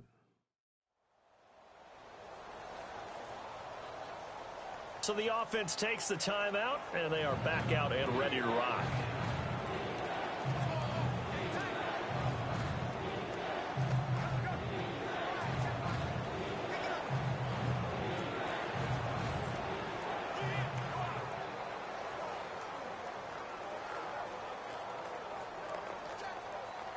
Third down now following the completed pass.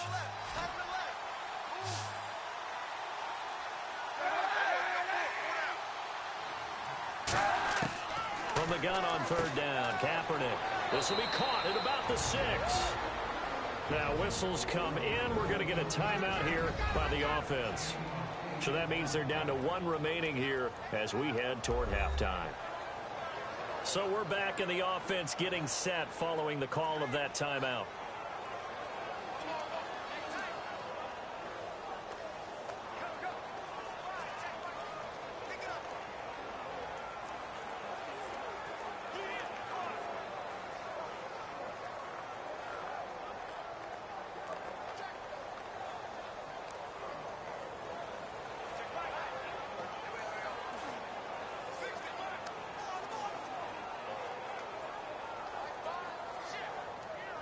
Long drive. The defense just cannot seem to catch a break and get off the field.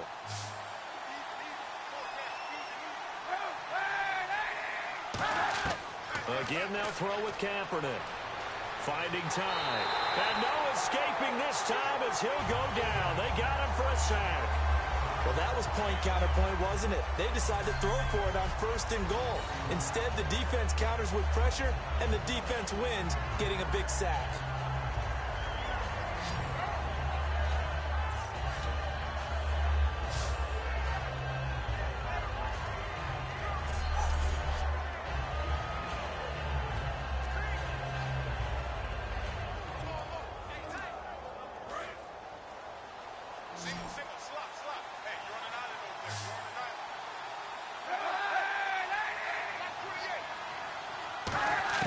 On second down, here's Kaepernick. This will be caught at about the 5. That catch good for 5. It's third down.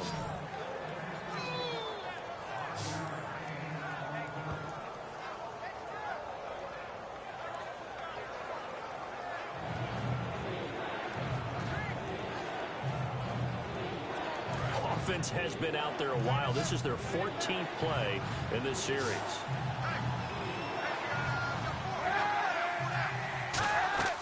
Shotgun snap now for Kaepernick.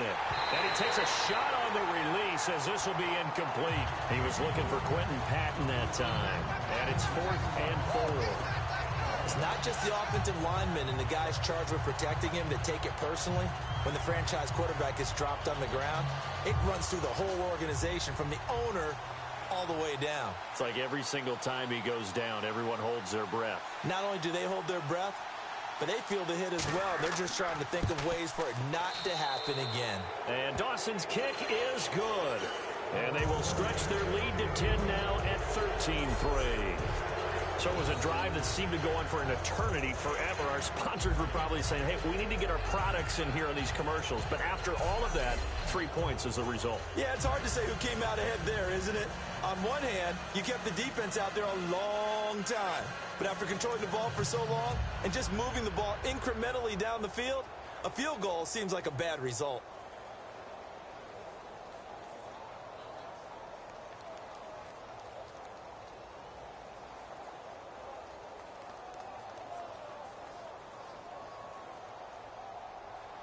The punter Pinion now to kick this one away. That's fielded in the end zone. And not wanting to risk anything here late in the half, he'll just take a knee and they'll bring the football out to the 25.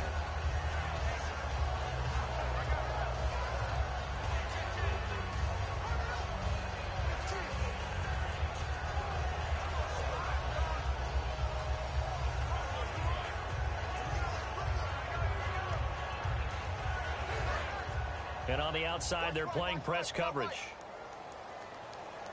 Motion man, watch 12. I got you, boy. They'll run with Freeman here to begin the drive. And he powers his way up past the 30. Now hold everything here. We're going to get a timeout by the offense. So as they take it over, we step aside.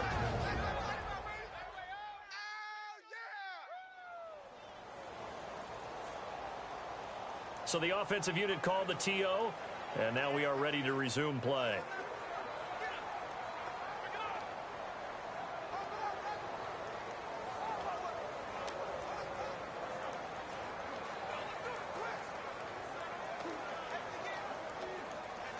And you see the clock almost empty, so this is likely the last play in the second quarter. 3 receivers to the left, 1 to the right. Final play of the half. It's Ryan. He's going to loft one deep left side here. Into double coverage, and it's intercepted. A great read, and it's picked off. And he will be brought down as time is now run out on this first half of action. Thanks, Brandon, and welcome to our EA Halftime Report. I'm Larry Ridley. The Falcons haven't played their best football and trail because of it. The 49ers have looked good on the road and will just try to keep the ball rolling in the second half. So let's take a look at the highlights from the first half. Third down from inside the 10. It's Torrey Smith found here on the quick pass. And he capped off the long drive with a touchdown. 49ers up by a touchdown. 49ers have it early in the second. So going to get to the QB once again. This one ends up as a loss of 6.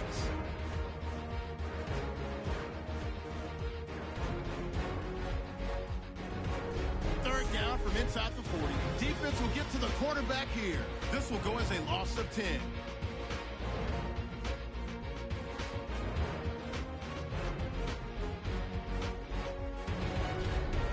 Niners line up at the 3. They're going to get to the QB once again. This one ends up as a loss of 6.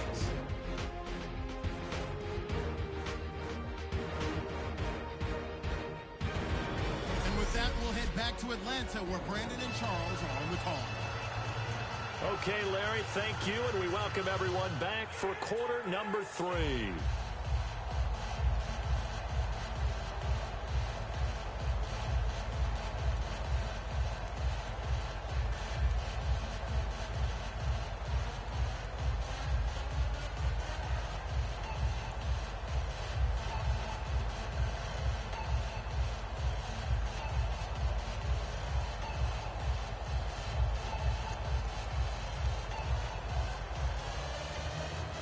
So both teams have their marching orders, and we'll get going again here in quarter number 3.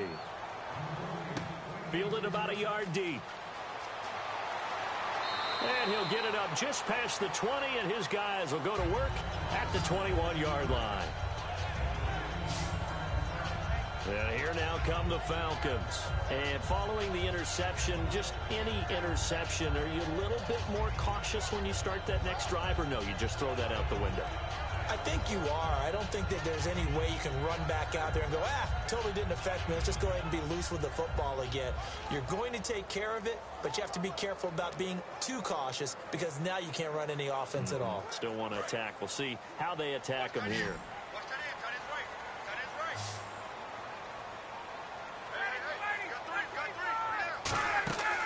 On 1st and 10, it's Ryan. Caught on the right side by Jones. Give him a couple on the catch. It's 2nd and 8. The goal of a wide receiver screen is get enough blockers in front to create a wall and let him pick his spot to run the football. How about the defense there, swarming to it and not allowing that to happen? Did not let him get downfield.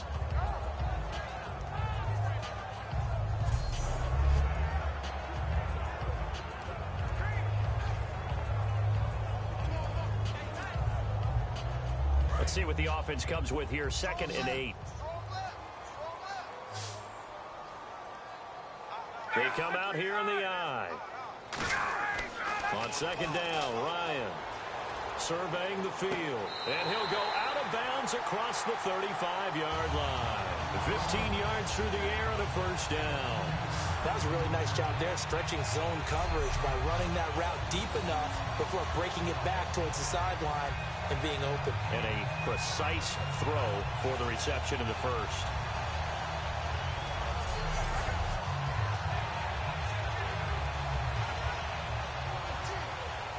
So the offense has it 1st and 10.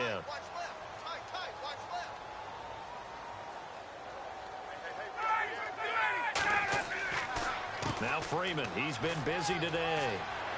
And he'll get this up past the 45 to the 47. Give him 9 on the carry that time, and they're set up with a 2nd and 1. As a defender, you've seen that play work all game long. What you have to do, though, is stay with your keys and not overrun plays, because once you do that, they send you in one direction and come back in the opposite. See if they stay on the ground for 2nd down.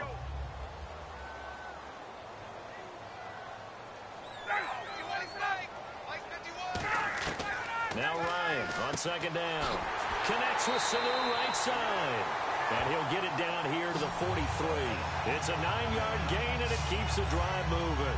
Partner, nothing complicated here. This is just a pretty simple drag route. You're exactly right, Brandon. Instead of throwing it downfield, they just throw it underneath and let the receiver do the work.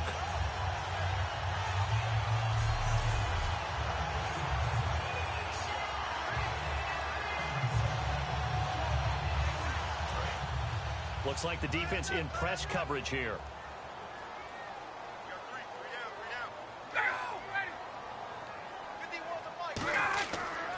A handoff, Devontae Freeman. Not much there, maybe a couple as he's taken down at the 40.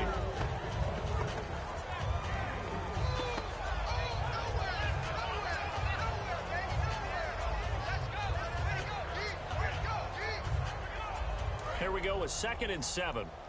Single receiver. Hey, you're on an island over there. Single receiver.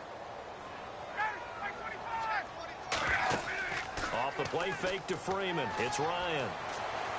So the long attempt falls innocently to the ground, and it brings up 3rd.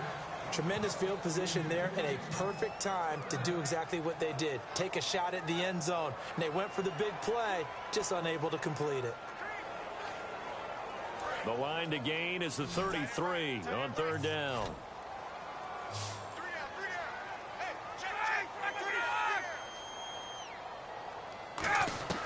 On 3rd down, Ryan.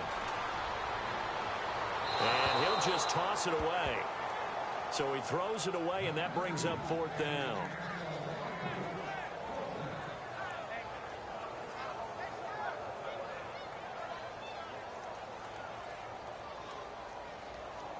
And now a long one for Matt Bryant.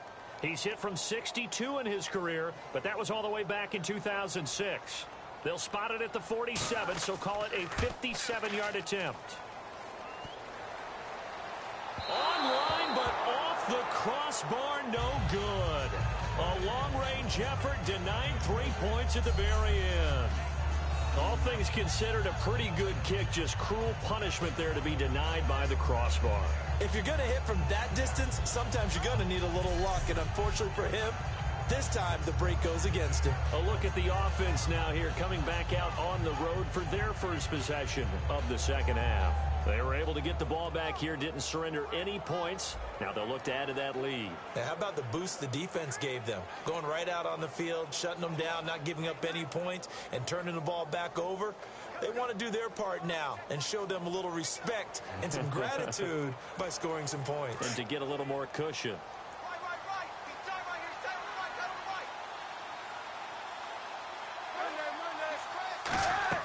They'll try to fire up the running game with Hyde. And he'll be brought down right at midfield after a gain of only a couple. On the tackle that time, Tyson Jackson.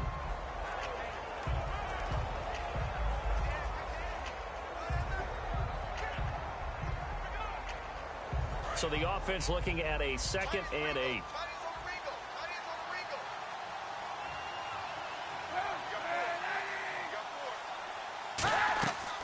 Kaepernick to Hyde on the draw. And he's going to fight his way forward here for a modest gain. Good work to pick up 7 yards there. That gets him into a 3rd and 1 situation. One of the underappreciated aspects of great quarterbacks is their ability to sell fakes. And on draw plays, when they can sell the pass really hard to the defense and then hand it off, that's when that play's successful.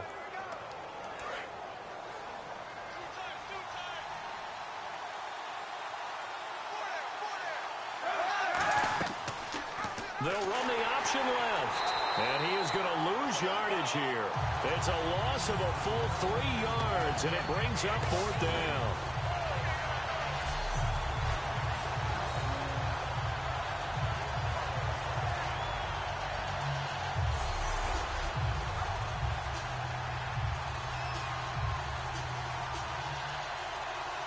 Here's Bradley Pinion now. On for his 2nd punt. He'd take a repeat of his first.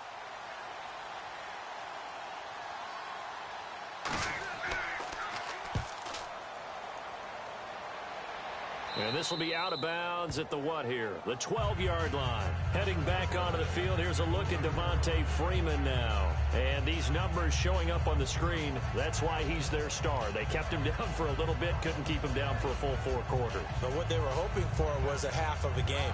And if they could have shut it down at the half, they had done their job. But as you mentioned, a full 4 quarters, and the best, they always feel like they're 1 run away from changing the momentum or breaking something big, and we're starting to see that here in the second half.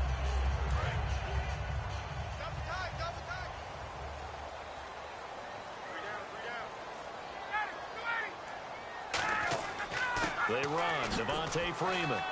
And he'll be taken down at the 18.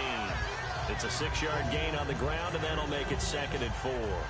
Well, we all know the guy carrying the ball is going to get the credit both in the stat line and probably in the newspaper.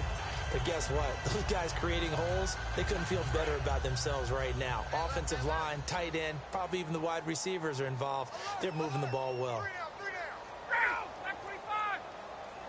On 2nd down, here's Ryan. The left side completion to Jones. He got 29 yards that time. And at this stage, down in the second half, looks like they just wanted to find a way to get it in the hands of their playmaker, and they did. I think you're exactly right. I don't think the coordinator's looking at his play sheet and trying to figure out which play will work well. He's trying to figure out how to get the ball to the playmaker that you just described. Looking down at that sheet, you find people plays, not necessarily X's and O's, and that's exactly what they did there.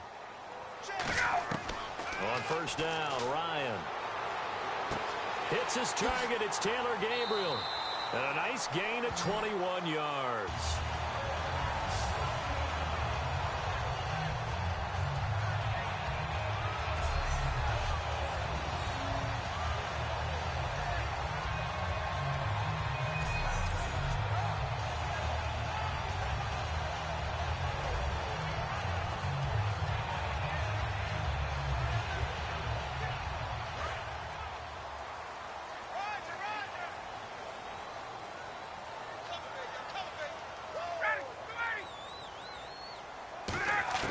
Now Ryan on 1st down.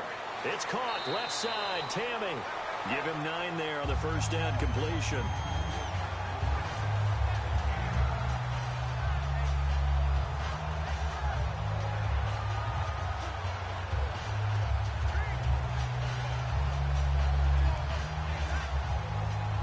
second down now after the pass completion.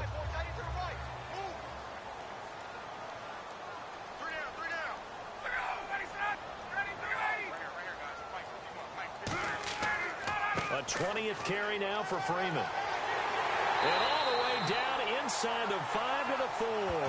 19 yards on the pickup there, and now they'll have it first and goal. Well, as the play call comes in on third down, you have to think about 4-down territory here. Down a few touchdowns, they need points, and they need big points.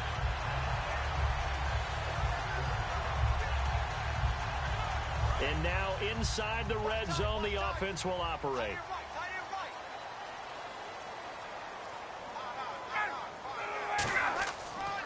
Here's Coleman. And he's maybe going to get this back to the 4, but that's about all. No gain on the play that time, and it sets up second and goal. Big boys down there in the trenches, and a nice play to stop them cold. Nothing there. Yeah, when you talk about big boys, you're talking about those defensive tackles, those nose tackles. They're not just big, they're immense. And what a big-time play there. They come out with one back and 3 tight ends. Coleman now. And he gets halfway home from the 4 down to the 2-yard line. Well, sometimes I get caught in hyperbole, but I think they desperately need to punch this one in. They're running out of time. Yeah, 2-score game, second half, you're down here. This is the time to put it in the end zone. Man, not going to get much better than this for an opportunity. It's Coleman here. That'll make it 4th down after a loss of 1. Now, this feels like old-school football because this has turned into a good old-fashioned goal line stand. So on offense, what do you do now? Do you decide to run it or throw it if you go for it on 4th down?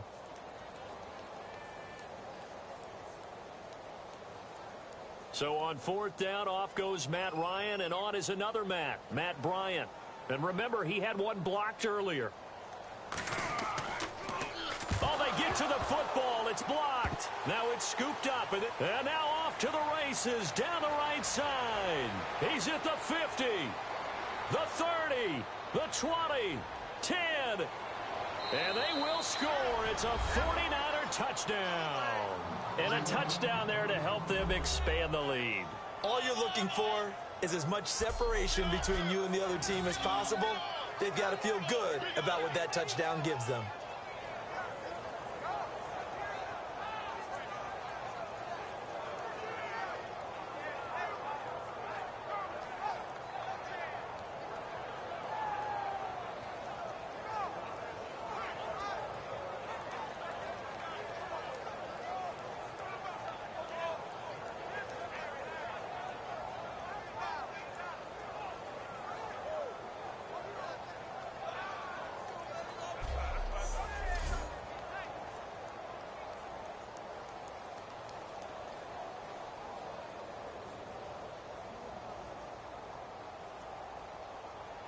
Now Dawson for the extra point.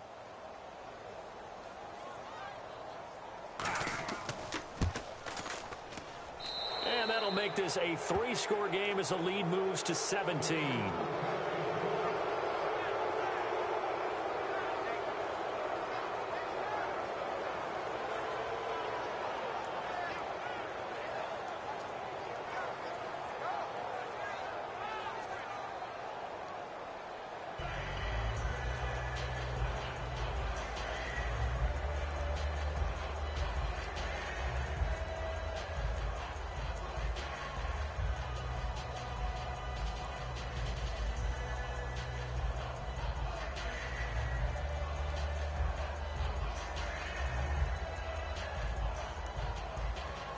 Following the touchdown now, it's Bradley Pinion on to kick this one away.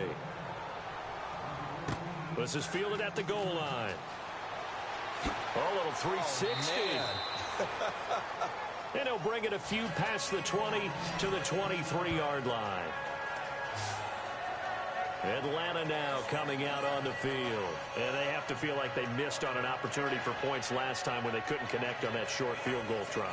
And no doubt about it, because they were counting on those points. In today's NFL, Well, let's face it, that's really a chip shot, right? That's anything inside 40. Yeah, they're counting on that going through the post. But we've seen it happen to teams before. Some of the best kickers in the world can miss kicks like that. Can they come back now and redeem themselves?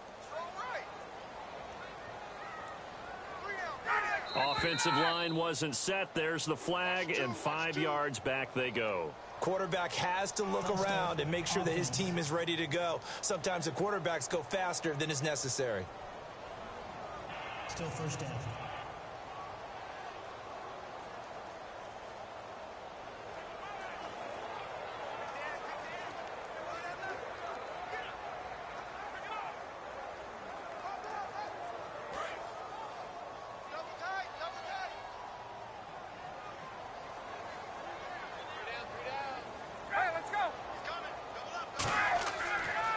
On the counter, Devontae Freeman.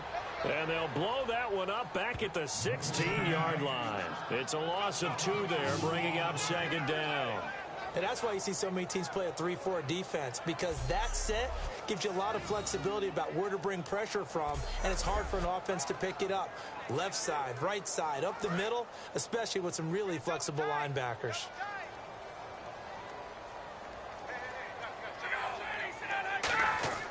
On second down, Ryan. Caught on the right side by Jones. And he's brought down, getting this one up to about the 35. They call it a gain of 19, and it moves the chains. And he's been one of their few bright spots here this afternoon. And as you pointed out, so far he's gotten his. That's not been the issue at all. But the teammates, the other guys, they've been shut down. That's why the defensive guys have to feel pretty good, even though he's over 100 yards. Yeah, he topped 100 with that last catch. Looking to jam the receivers at the line here. Press coverage look defensively. Hey, we got three. Three down. Movement there on the offensive line. A little quick and a 5-yard penalty. False start. Offense.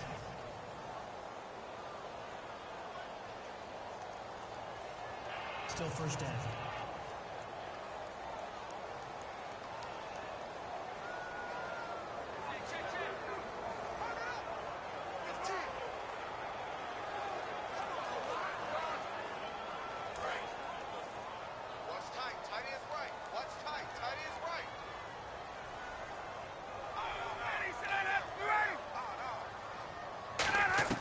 From the gun, it's Ryan.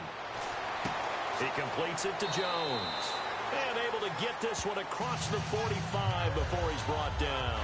While sometimes it doesn't appear like much, the out route can be very dangerous when you throw it to a guy like Julio Jones. If you try and undercut it, it can turn into a big play. The reason he's able to get it so often is because of his ability to push people deep, and they have to respect that. Offense comes to the line now, 1st and 10.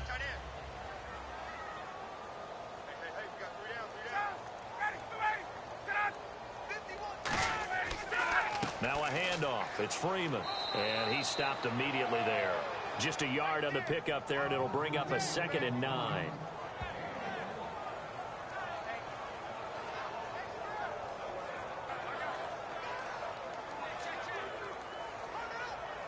And after the play on the ground, that brings up 2nd down here. Freeman, the lone man in the backfield. And they'll give it to him here. And he is going to lose yardage here. He lost 4 there, and it's 3rd down. After a play like that, everyone on defense has got to go to the defensive line and give them their kudos. They destroyed everything inside. No place for the runner to go with the ball.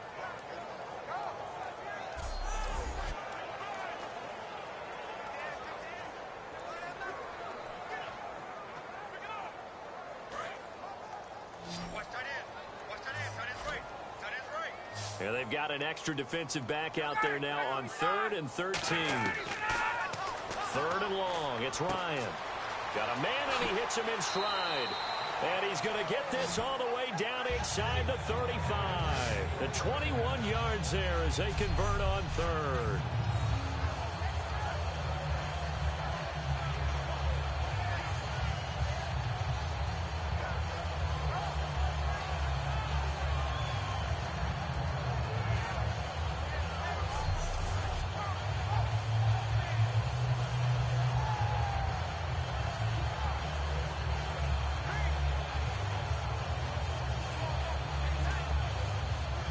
And here comes play number 6 on this drive. Three down. Hey, check. Three down. Here's Freeman. Ooh, the juke. And a 5-yard gain as he's down inside the 30 to the 28-yard line. Making the tackle, Gerald Hodges.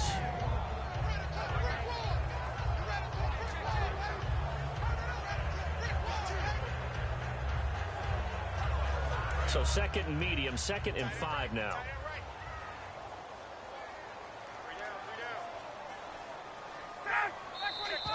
Now flags come flying in. One of the Falcons moved early.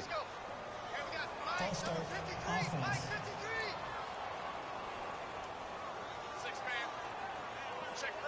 Still second down.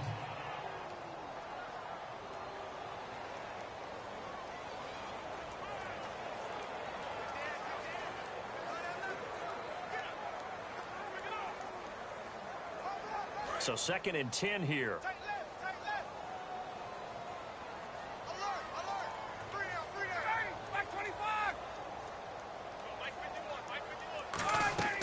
On 2nd down, here's Ryan. And finding the tight end, Hooper. That throw good for only a couple. It brings up 3rd down. He's a rookie, and you don't want to get hung up on the word potential. But when you see him make catches like that, you keep thinking to yourself, he's good now. He's got a chance to be great with plenty of work.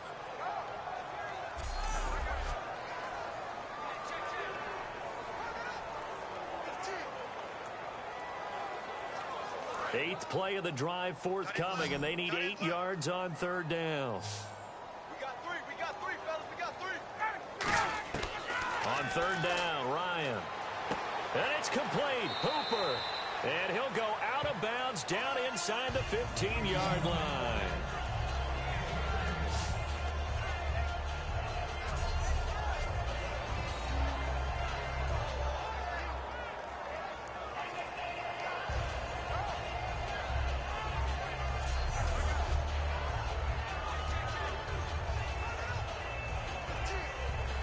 So this will be the 9th play on this drive.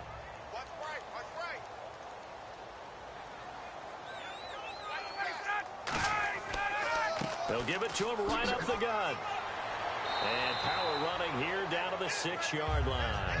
A nice run there, 9 yards, and it'll be 2nd down. They've been running it well all game, and why not? The big guys up front, they're just having a ball, creating monster holes for their guys to run through.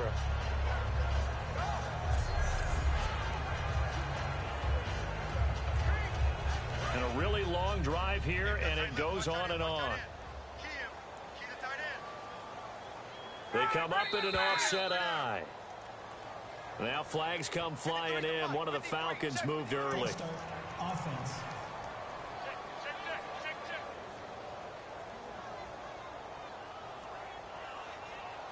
Still 2nd down.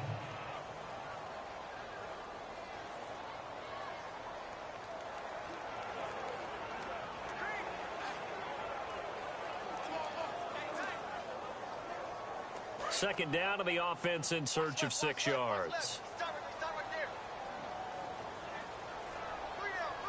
Freeman, the lone man in the backfield. He's going to get the football. And he'll be brought down here at the 3-yard line. It's an 8-yard pickup, and it leads to a 1st and goal. Well, that last run for a 1st down, it really should be the last straw for the defense. I don't care how many they've had in the box. They need to add more people.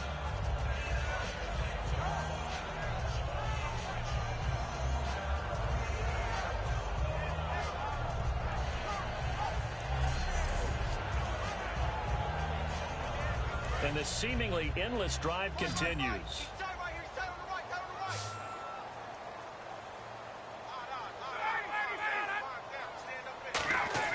Now it's Ryan. And this is caught for a Falcon touchdown.